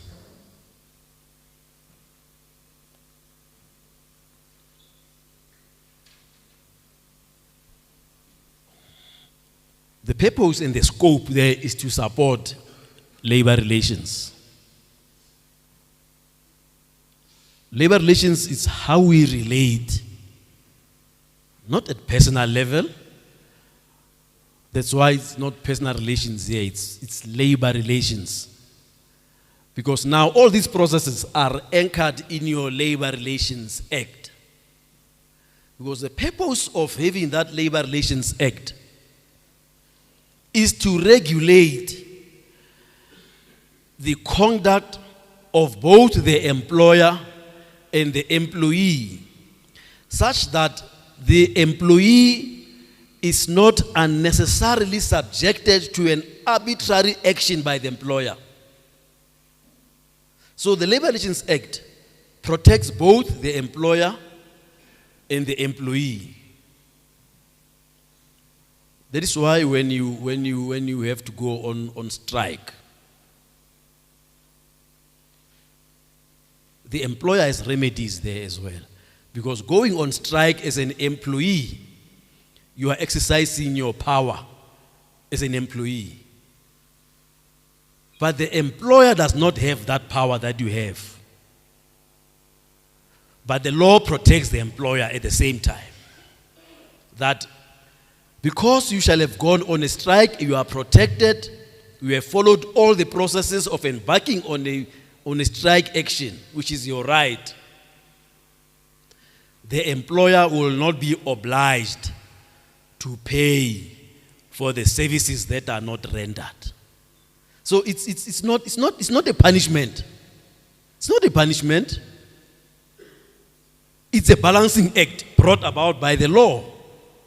That while the employees are protected from exercising their right, the employer as well must be protected by the same law. That you are not going to render any service and you are protected because you are not happy. And the employer as well must be protected. That the employees at that time will not be rendering any service. Now, at school level, the labor relations there also creates a balance where there are duties and obligations on both the side of the employer and on the side of the employee. By the way, when you are at school level as a manager, you are the last line of defense on behalf of the employer because you are representing the employer at that level. You are representing the employer at that level, albeit on limited grounds, on limited circumstances. Sometime during the tenure of Kadasmal, he once tried to introduce the law that says, as a principal, you are not allowed to go on strike. I'm not promoting that principals must go on strike. I'm simply saying, because they were saying, no, but who's going to report? Who's not at work at that time? Who's at work? He said, no. As principals, we don't know because we are on strike as workers. But the employer always finds a mechanism of trying to find out who's at work, who's not at work, without limiting the right of the managers to go on strike. But there are always mechanisms.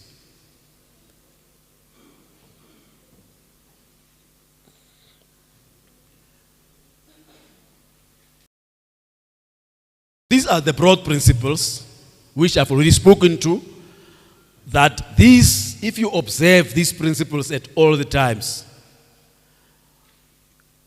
you will avoid being inconsistent in applying disciplinary measures at the school.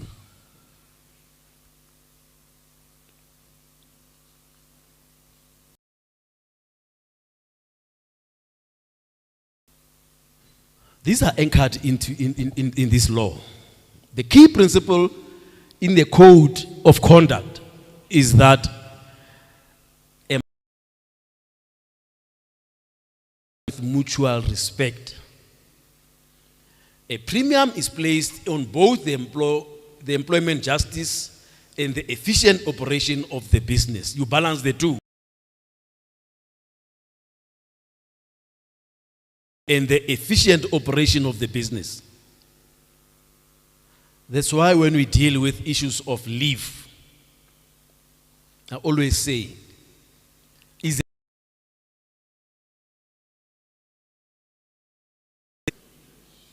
a privilege. Okay. Let me hear those that says a leave is a privilege. So that you tell me why you say it's a privilege.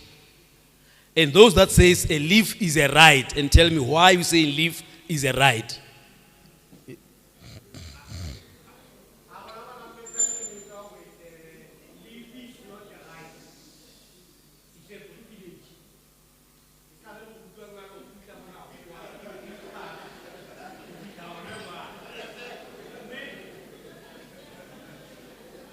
Okay.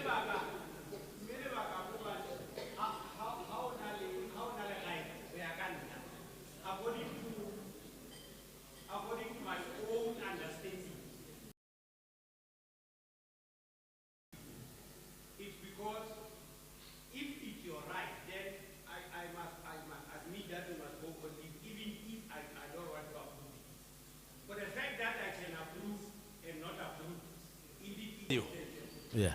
Let me hear the other views. Those that are saying it's a right. Okay. No. I'll see. Let me take this one. Yeah, here. Oh.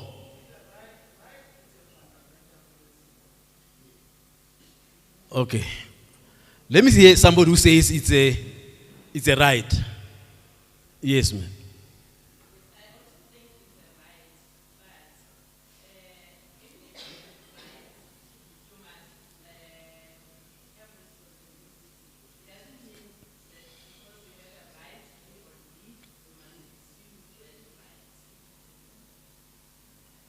Okay. Yeah, I hear you. There at the back there.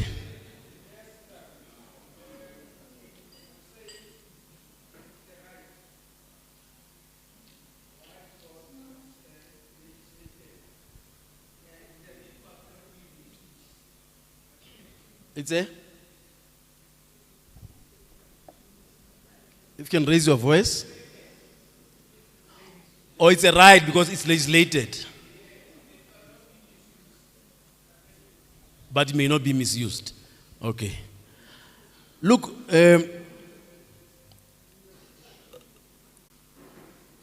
been negotiated in 7 of 2001, which then dealt away with the accumulation of leave for the educators, because the educators are deemed to be on leave during the school closures as conditions of service.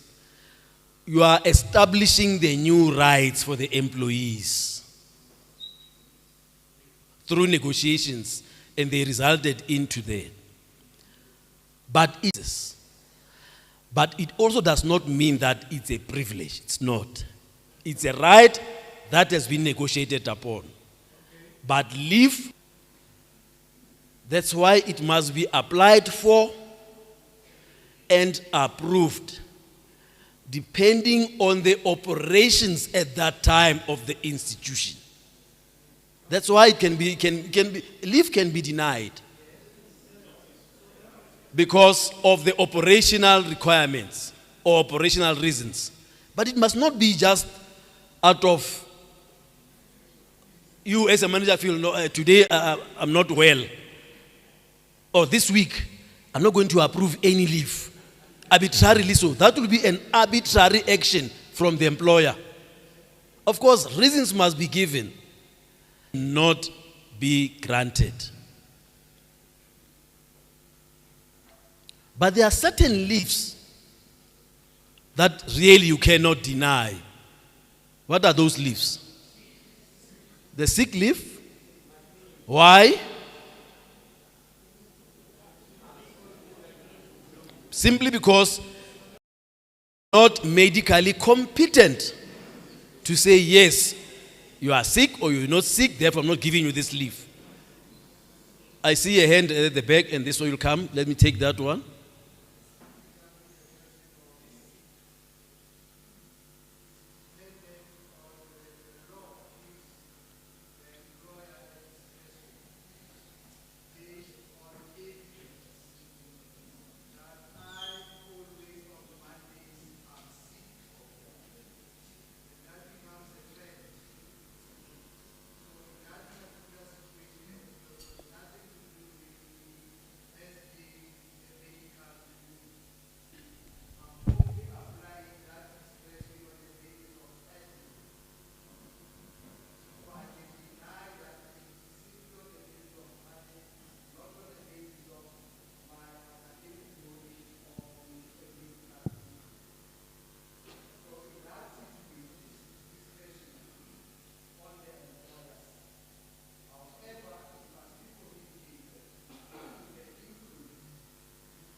It's debatable, and I want us to debate this one. This one I'm going to ask that we debate this matter.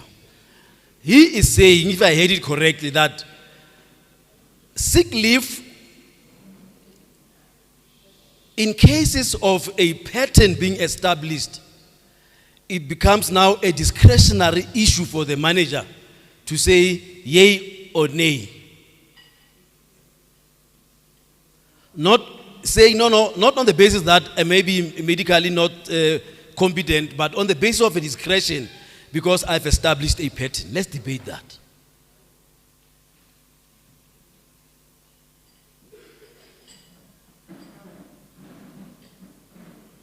Is there a different view? Or in this hall, in the Free State, the principals are agreeing that, so that when I leave here, I must know that the principals in the Free State are saying they leave, particularly if it's sick when it comes to pattern, I can use my discretion whether I approve or I don't. Is that the view of the principals of the Free State? Okay. If I hear the no, what is the other view? I want to hear the other view. Because you can't say no, that view is not representative of our views, but you don't give me a different view.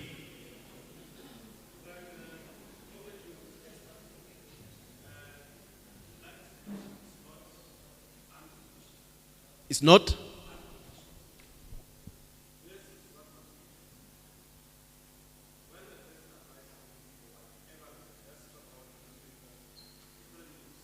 No. Let's stick to the sick leave now.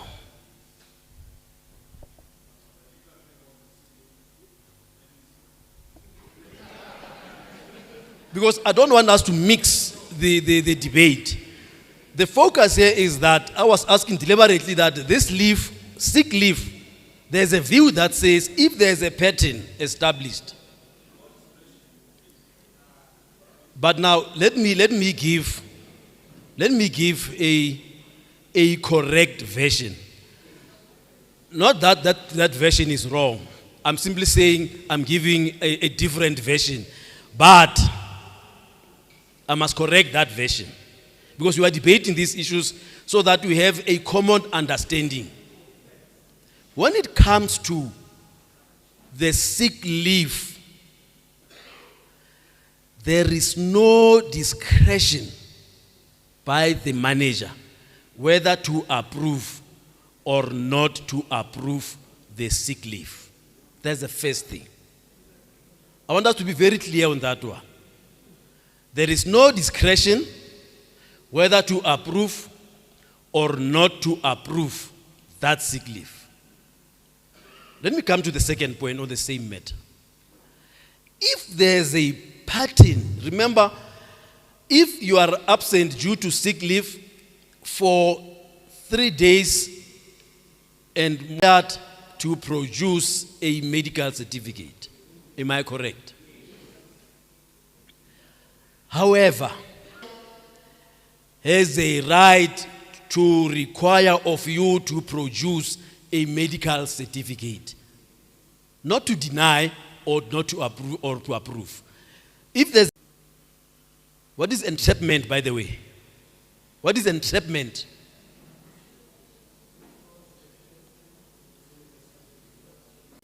You have to bring it to the attention of the employee or the educator before you even, before it even goes further, where there's a pattern established.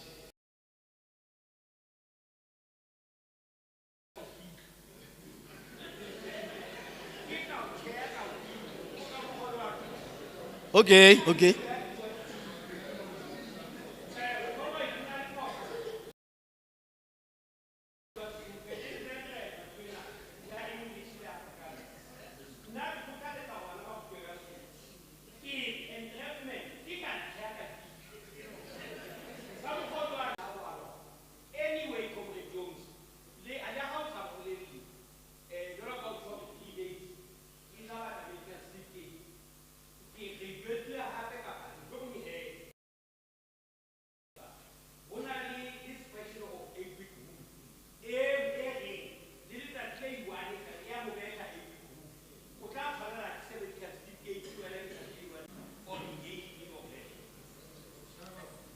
Yeah, let's, I don't want us to talk about the 8th week now.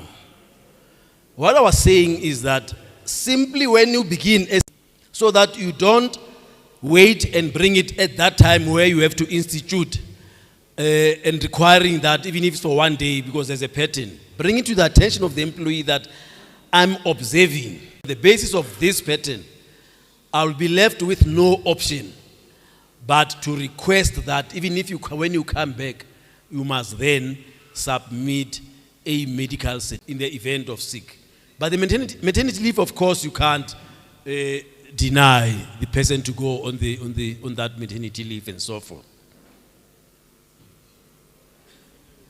Now, there's another extract from the Good Practice in Labor Relations Act, which is your Schedule 8, that says, the courts have endorsed the concept of corrective and progressive discipline. Now, in terms of corrective and progressive discipline, you must not misconstrue this. Depending on the gravity, at times it's not even required to go through progressive disciplinary steps, depending on the gravity of the offense. I've seen the hand there.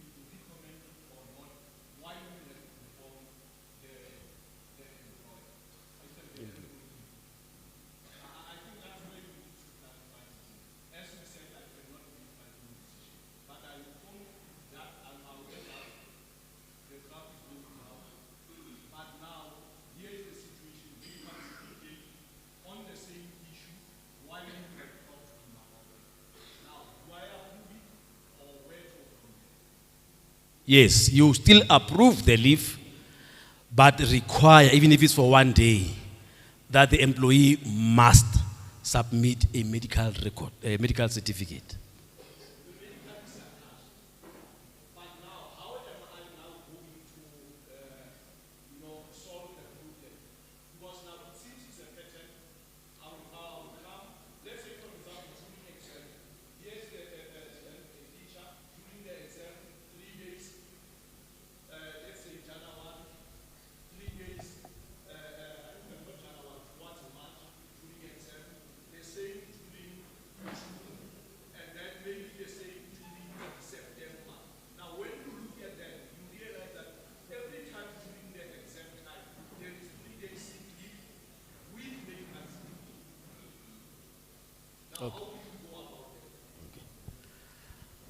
The first thing that comes in is that issue that was raised here, the issue of the 8-week rule.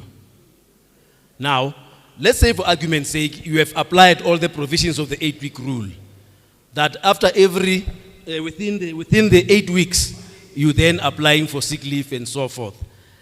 That simply means now that the employee is either becoming incompetent, because that's where now incapacitated, I mean not incompetent, incapacitated, because now it means now you are dealing with a perpetually sick employee. What does the manager do? In the event there is an element of doubt, you refer the employee to the employer's medical, what do you call them? No, not wellness. Before it goes to wellness, might be the, the recommended action that to be taken, where you recommend that. There are employed or health risk practitioners of the department. Those are medically competent. Those are doctors. They are appointed by the department.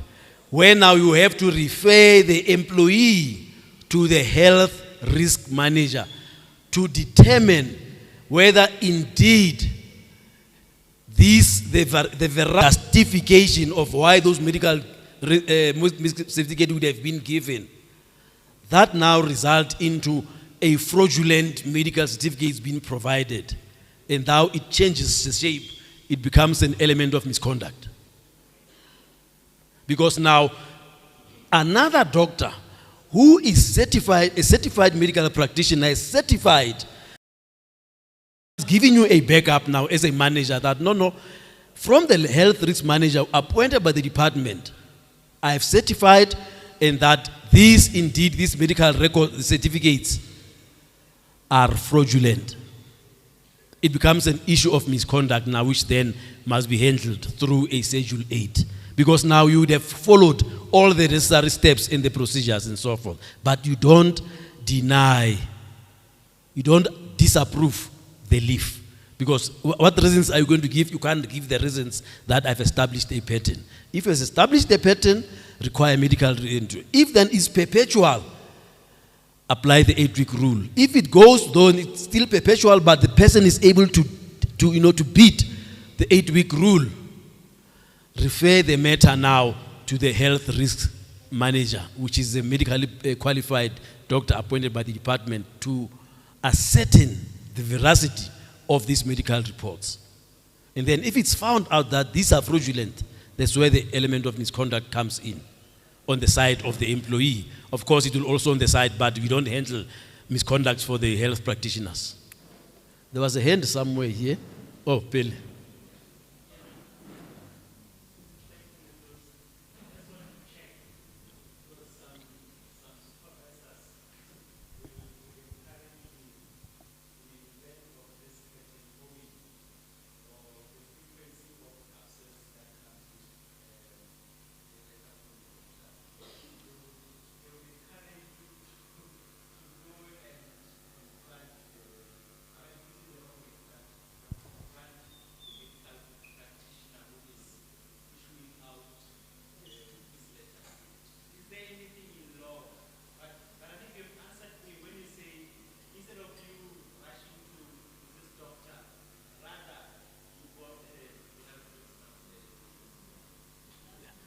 I know you'll be trading on thin ice.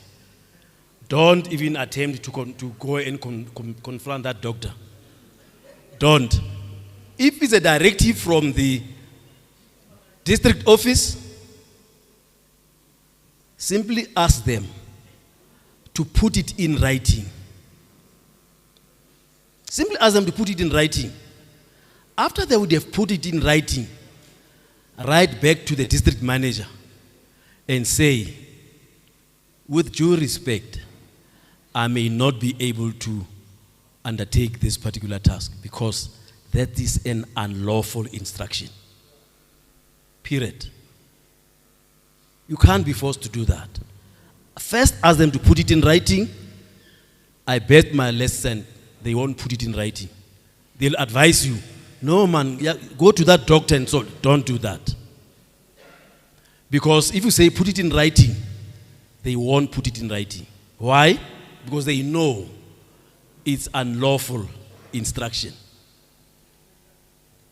There was a hand somewhere here. Or is it done?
Comrades, you are managers. I will differ with this view. You must keep the record, you must keep the leave records at school. You must have your own records. I'm noting you, ma'am. Keep your records. Because your records will then indicate to you that the sick leave has been exhausted, your 36 days. Now, after you have exhausted those 36 days leaves, what comes in now, because it simply says to you, an employee is now, bordering on being incapacitated. That what kicks in now is a temporary incapacity leave, which then will have to be recommended through the health risk manager that you have to be given now a temporary incapacity leave, because it has become very clear that you are now bordering on being incapacitated due to your continuous absence from work, and you have already now exceeded your 36 days. But if you don't keep proper records, you are going to end up acting like a conveyance belt. Here's a leave form, approve, but you don't do that as a manager. It simply means that you are not keeping the proper records of leave. And that is where at some point you find that managers are conflating different leaves into one leave form. You may find that, let's say you're working for 7 hours. Somebody applies for sick leave while at work and say, no, I'm not feeling well. And it's the last 2 hours before school out, it's 7 hours. How many hours are going to record for that absence? It's 2. So that means for that type of leave, it's not a full day. For that type of leave, an employee has utilized 2 hours, is left with 5 hours. If in the subsequent days, the educator takes 2 more hours for that other reason, or different type of leave, now you must, in your leave register at school, it must record that for this type of leave, this person has taken 2 or 3 hours, is left with this number of hours. If it's a different type of leave, you don't add those hours to those others because it's a different type of leave. Your leave register must indicate this is a different type of leave and he has taken these numbers out of this type of leave. So never mix the leaves into one so that you are rushing to get the 7 hours. But for different types of leaves, then you combine them. You don't do that. Ska fela pelo 7 hours ya ga fitlaleng in a full day leave. If it's different types of leaves, it's recorded differently so that it exhausts those hours to constitute a full day. But watch for that particular pattern as a manager. But you can only establish a pattern if you keep your records properly.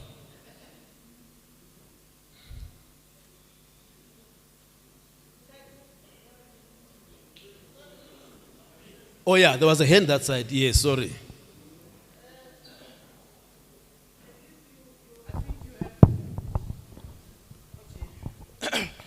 I wanted to differ with my colleague there when he said that you just refer the leaves to the leave section.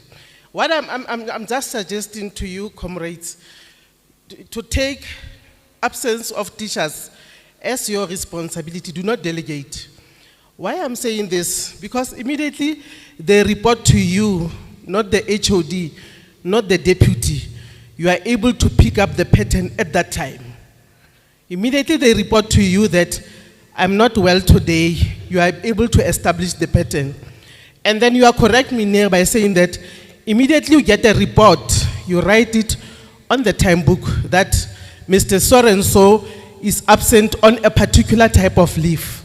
If it is a family responsibility leave, you are expecting to get the leave form of family responsibility leave, not sick leave, whereas it was supposed to be family responsibility leave.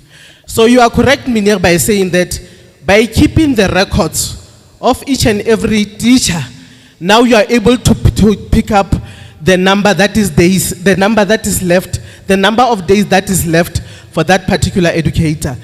I don't think it is necessary to wait for the report from the department. You need to pick up the pattern right from the school. And you said something which I liked in that. You said that you need to engage with the teachers, even if it is not on paper. You just tell the teacher that, you know what, you must look at your pattern. I've established 1, 2, 3. Sometimes it changes the behavior of the teacher. And then immediately you realize that this thing becomes a problem. You must not, like Ntate just indicated, you must inform him in writing that I have picked up, it has come to the attention of me as your supervisor that you are left with about 5 days in your 36 days leave cycle. So you must know that immediately those 5 days are exhausted. Now you will be expected to apply for short incapacity, even if it's 1 day.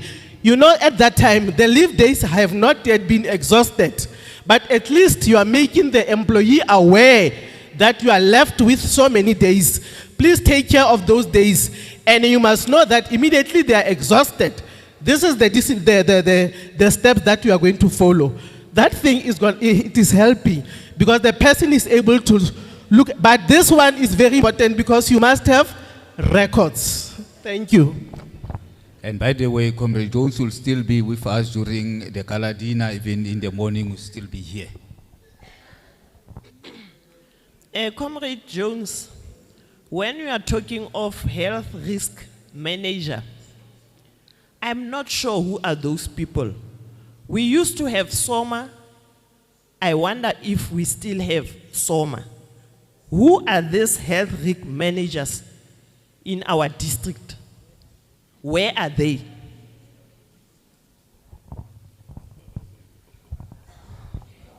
Thank you, Comrade Jones. And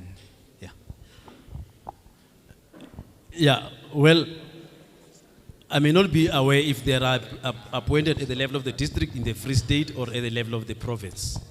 But there's a matter that I may have to check or check with the provincial leadership. But the department must have those health risk practitioners that are appointed to deal with such cases.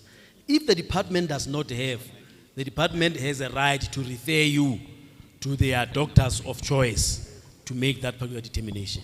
So it's a matter that whether they are appointed or not, but the employer can refer. So the key principle is that to avoid you applying your discretion, allow the department then to assist you to refer this particular case for verification by a qualified doctor that can come with a second opinion in case there is an element of doubt.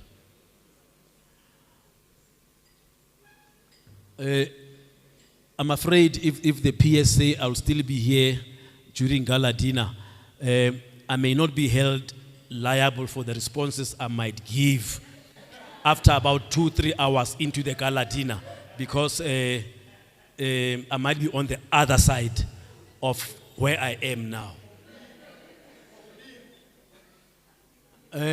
Well,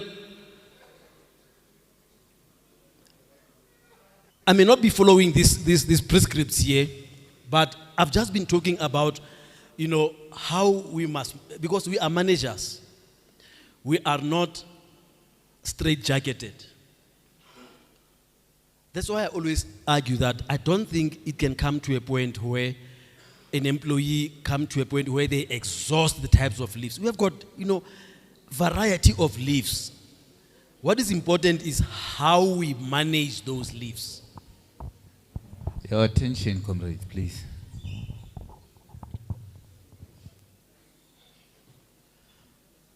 Now, let's talk about the issues of misconduct.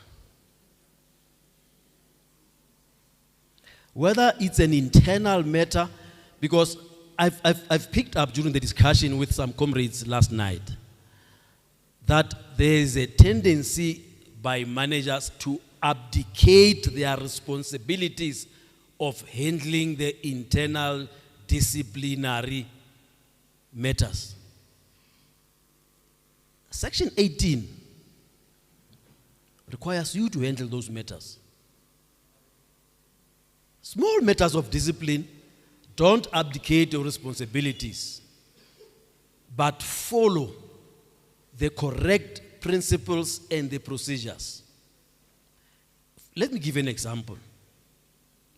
There is an element of misconduct for whatever nature.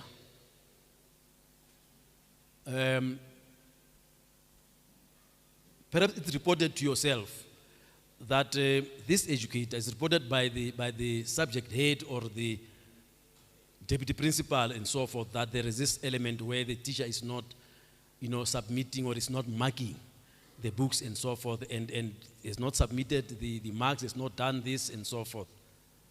And we have tried to handle this particular matter. Now it has come to a point where now it must be reported as an act of misconduct on the side of an educator. What do you do as a principal? Now you have to institute an internal, don't pass the buck. Don't pass the buck and say, no, okay, if it's a misconduct, no. You call the district office. No. That's passing the buck. You must institute an internal disciplinary inquiry. Don't call the deputy principal. If you have two deputy principals, you call two deputy principals, you sit in between them there and say, no, Mynheer, you may take a seat. Let's talk about this particular matter. It's like now, it's your responsibility as a principal. Be a witness when I call this one, and all and deal with this particular matter. It is your responsibility. Call the educator, inform the educator that it has been brought to my attention misconduct, and I am going to institute a disciplinary inquiry, which is an internal process. I will request that you present yourself on the 2nd. Give the reasonable time for the employee to prepare and say, I am going to institute a disciplinary inquiry on such and such a date in this office. or at the library, where it will be quiet, it will be myself and you. You have, however, you have the right to representation. You have the right to representation. Remember, you would have gathered your whole information, which would have been given to you. Now, these are the books that have not been marked. We've tried to come with the remedial action. We have tried this. It is now bordering on misconduct. And you have that evidence as a principal. Now you are informing the educator. The educator may come or may elect not to come with a representative. Now, come the day you're sitting down with the employee, you explain to the employee the transgression, that the transgression is the following. We have not been marking the books. We have not submitted the mark sheets. We have not done this, despite repetitive, talking and so forth with your subject head and so forth. And this is the evidence that I have before me. All teachers submitted these marks. We're supposed to have submitted this on this day and so forth and all that. These are the books that have not been marked and so forth and all that. Do you have anything to say? An opportunity to present his or her side of the story. That is what we call law of natural justice. You are giving the other person representation the right to present his or her side or her version of events. You listen to that. No, I've not done this because of whatever. I've not done this because of this. I've not done this. But remember, you have your evidence here. And you have presented your evidence to the educator. Either in the presence of the rep or not in the presence of the rep, but you would have informed the educator of the right to representation. Now, you'll present that, they present their story. After they've presented their version, then you'll indicate that having listened to this version and having looked at those circumstances and so forth and balanced with the impact of your actions on the operations of the school, I therefore find you guilty of misconduct. But don't take powers that don't belong to you. You don't fire teachers. You don't suspend teachers. You don't fine teachers. I note in you. I therefore find you guilty, having considered all the facts before me and the representation that you have made, and having looked at the balance, that on the balance of probabilities, I therefore find you guilty, or a final written warning. And please be aware that this written warning is going to be kept. The educator has a right. I hear appeal somewhere. Section 18 handled by the manager. The educator does not have the right to appeal, because remember, what is the level of the appeal? Who's the appellate level in your province? Is the MEC. Now, in terms of this process, the educator has a right to lodge an objection. The educator has a right to lodge an objection. The reason why you are doing that is to make sure that the proper records are kept in there. But it is not to be referred to a second case of misconduct by the same educator. If you are handling a second, let me say there's a second transgression by the same educator, but it's a different transgression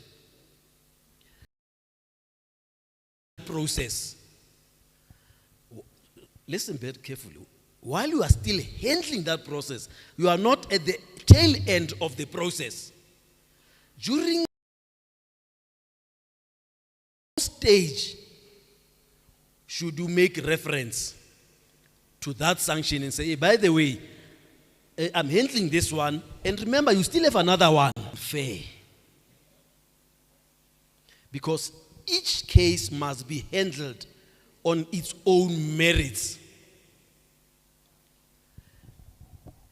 Guilt is a verdict. Now, after the verdict, you come with a sanction. It is only at that time where you determine the appropriate sanction within a 6 months period. And now we have transgressed, we have another transgression. Now, instead of giving another, let's say the first one we had, of the fact that you still have a sanction in your file and it's still within 6 months period where I had given you a verbal warning, I'm now giving you a final written warning. It is only at the you refer to that sanction, not during the process. At the tail end of the process, where now you have to give a sanction. And it does not mean that if in the first transgression you found him guilty, it doesn't mean that in the second one you must say, it's obvious, it's guilty. No, it to yourself. Yes, sir. Thank you, Comrade Jones. Item 18, that applies to educators. But our other employees at schools are non-teaching staff.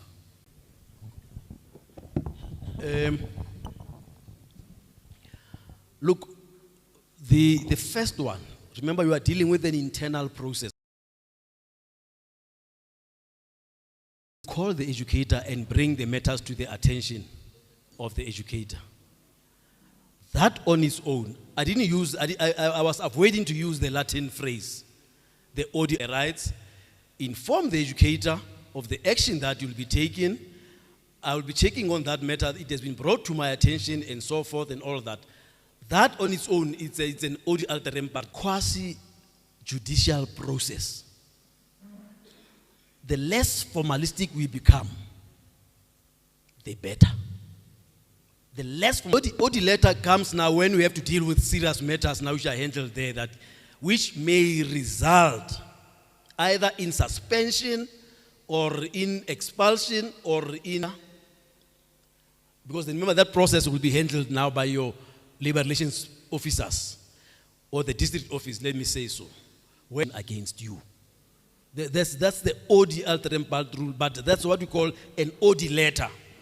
But while you are dealing here with the section 18 that is handled by yourself as a member of the employee, explain what has been given to you and so forth, and that if in the event this evidence before you is not sufficient, as a manager you will further investigation to ascertain the facts that has been brought to you or the allegations that have been brought to you, to your attention by either deputy principal or a subject head and so forth. So you may find that even how you have structured the OD letter is not legally correct. So avoid those things. Then you come in, my leader. No, before you. Now, we have, of course, we've got employees rules of Public Service Act. Now, their procedure for the principles of handling a disciplinary inquiry are the same. Still bring that matter to the attention of the employee, but indicate that you will be handling this particular matter in terms of the public service regulations, which spells out, their procedures slightly differ, but in terms of the principles are the same, because those are both quasi-judicial processes. But don't find yourself quoting EA while the employee is employed in terms of the Public Service Act. If it's the matter of abscondment, those ones have got, 20 days, 21 days. Educators have got that they are doing. So there's a difference between the process that you have then all that. I say Pele and then you come in. To call in employees. I think there are two things there. There might be fear because I'm unable to deal with the process itself. So kana kung kita ben fela orne, we are unable or we don't know the procedure in dealing with this member, except kana kung we, it might be the fear or it might be that we are avoiding confrontation. But that process, I think we must raise it sharply again that please let us come together once again. It could be a one-day year where we are going to deal specifically with the procedure and the process of calling in this member and talking to him. Thanks, Leader. Okay.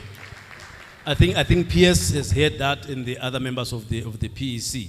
That, like I said, here we'll just be dealing with broad principles. But if we have to go, I said it will need a workshop on its own. So that we go deeper into the pros and cons, what is it that you can do, you must not do, how you must do it, and so forth. There was a hand up there.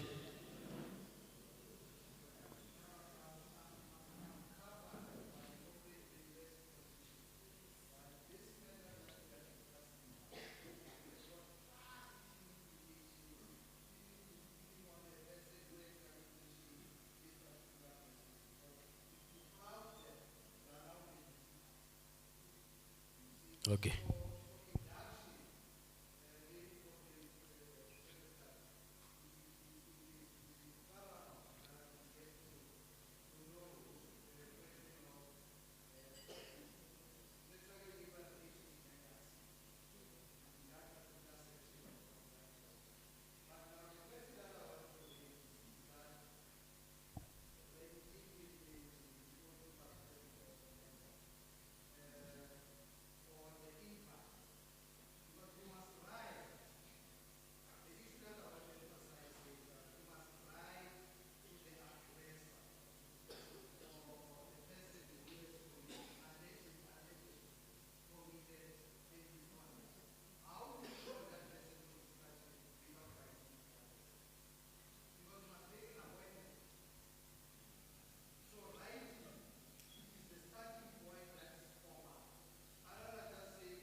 It's a debatable matter.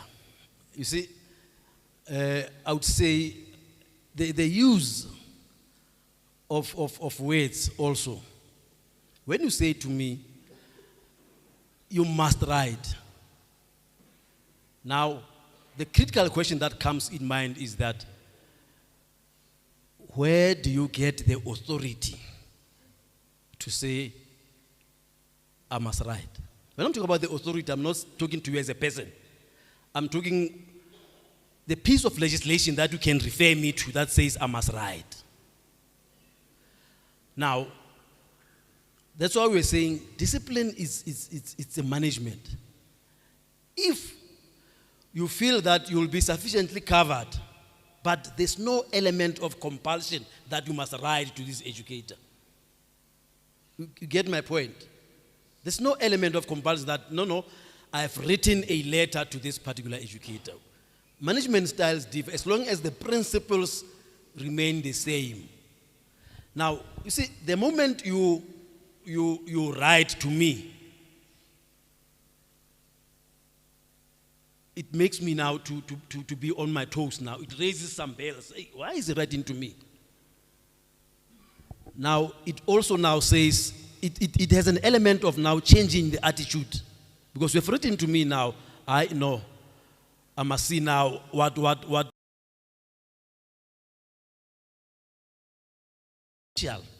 of already even before applying that principle that says the fundamental principle of discipline is to correct.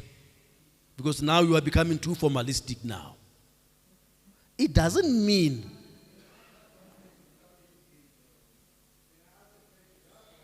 yes. Yes.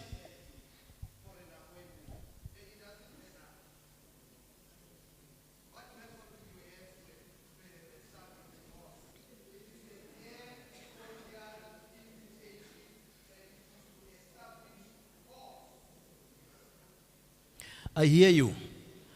You can write. Then the educator denies that I've received that letter. You can write and create a space for the educator to sign acknowledgement of receipt, and the educator refuses. So it cuts both ways, whether you write or you don't. If you are faced with that type of situation, the educator may refuse to acknowledge receipt. What do you do? You see, that's what I'm saying. Comrades, that's why I'm saying, you still have a recourse. You call the educator. Well, the educator may refuse, of course. What recourse do you have? You can write, you can simply refuse to writing, but the educator will simply refuse to sign the letter acknowledging and say, no, I've never seen that particular letter. You can still call another educator as a witness, either a deputy principal, or a fellow manager, or another educator, and request the presence of that educator. Or there are site structures, there are representatives in the school that you can utilize and say, I'm quite aware that this member is a member of SADTU. And as having yourself been formally introduced to me as the site committee, I therefore request as the representative trade union of that member that I request the presence of. So there are a number of avenues as a manager that you can use. But I simply always discourage rushing into putting writing as part of the management. That has got the potential of polarizing the situation further. But comrades, I've been that I'm not sure what time should we wrap up, so that then should wrap up now, so that tomorrow we should continue with this particular matter.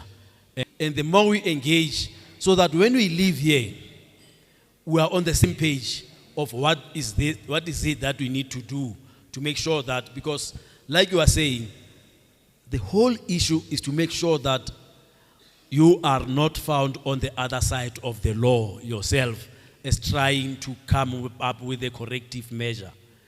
But we must always bear in mind the fundamental principle that has been endorsed by the law that says the basic principle of discipline is corrective and not punitive. So that will inform the course of action. But circumstances differ, like you are saying.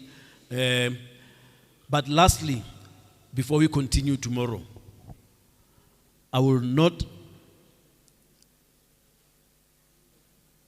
accept the reason that says I have fear as a manager to do what I'm supposed to do.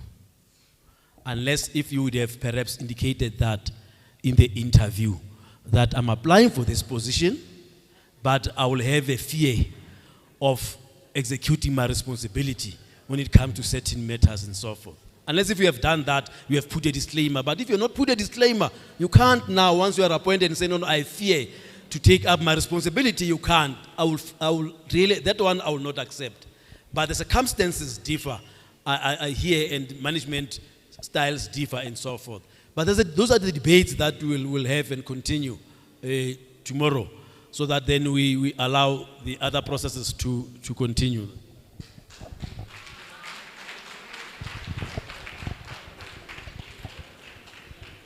Thank you very much, Comrade Jones. A round of applause again for Comrade Jones.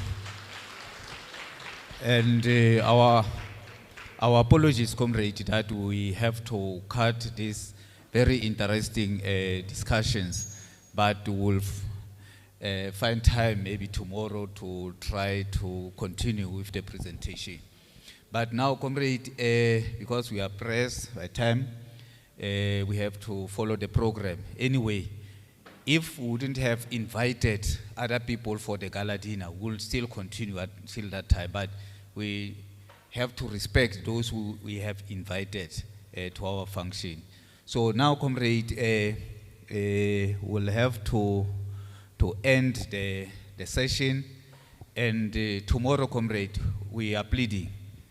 Let us start at 8:30. 8:30, we start, because we have one speaker. The SADTU CEO will be here, and we also have to deal with plenary. We don't know how we are going to manage that particular process, but we'll communicate with yourself on way forward. The workers here want to do the preparations, and by the way, we should also be mindful that other workers must also knock off. So we can't keep them until very late. So in an hour's time, we should be back, Comrade, to continue with our gala dinner. You are invited. So it's we have said the dress code is a tradition, but will not force anyone, Comrade. If maybe by Adam, you forgot your traditional clothes, it's not a sin. But let's come back, Comrade, and enjoy. Thank you very much.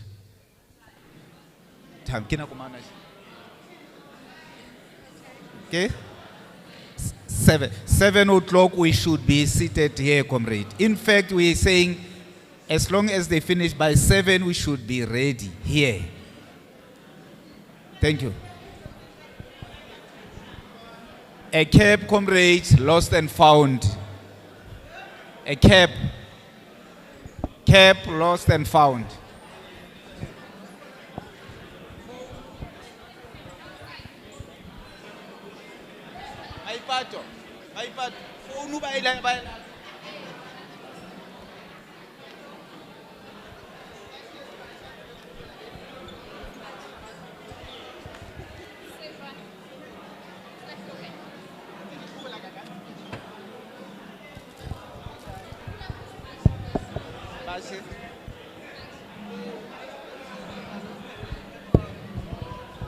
Mari kita cek.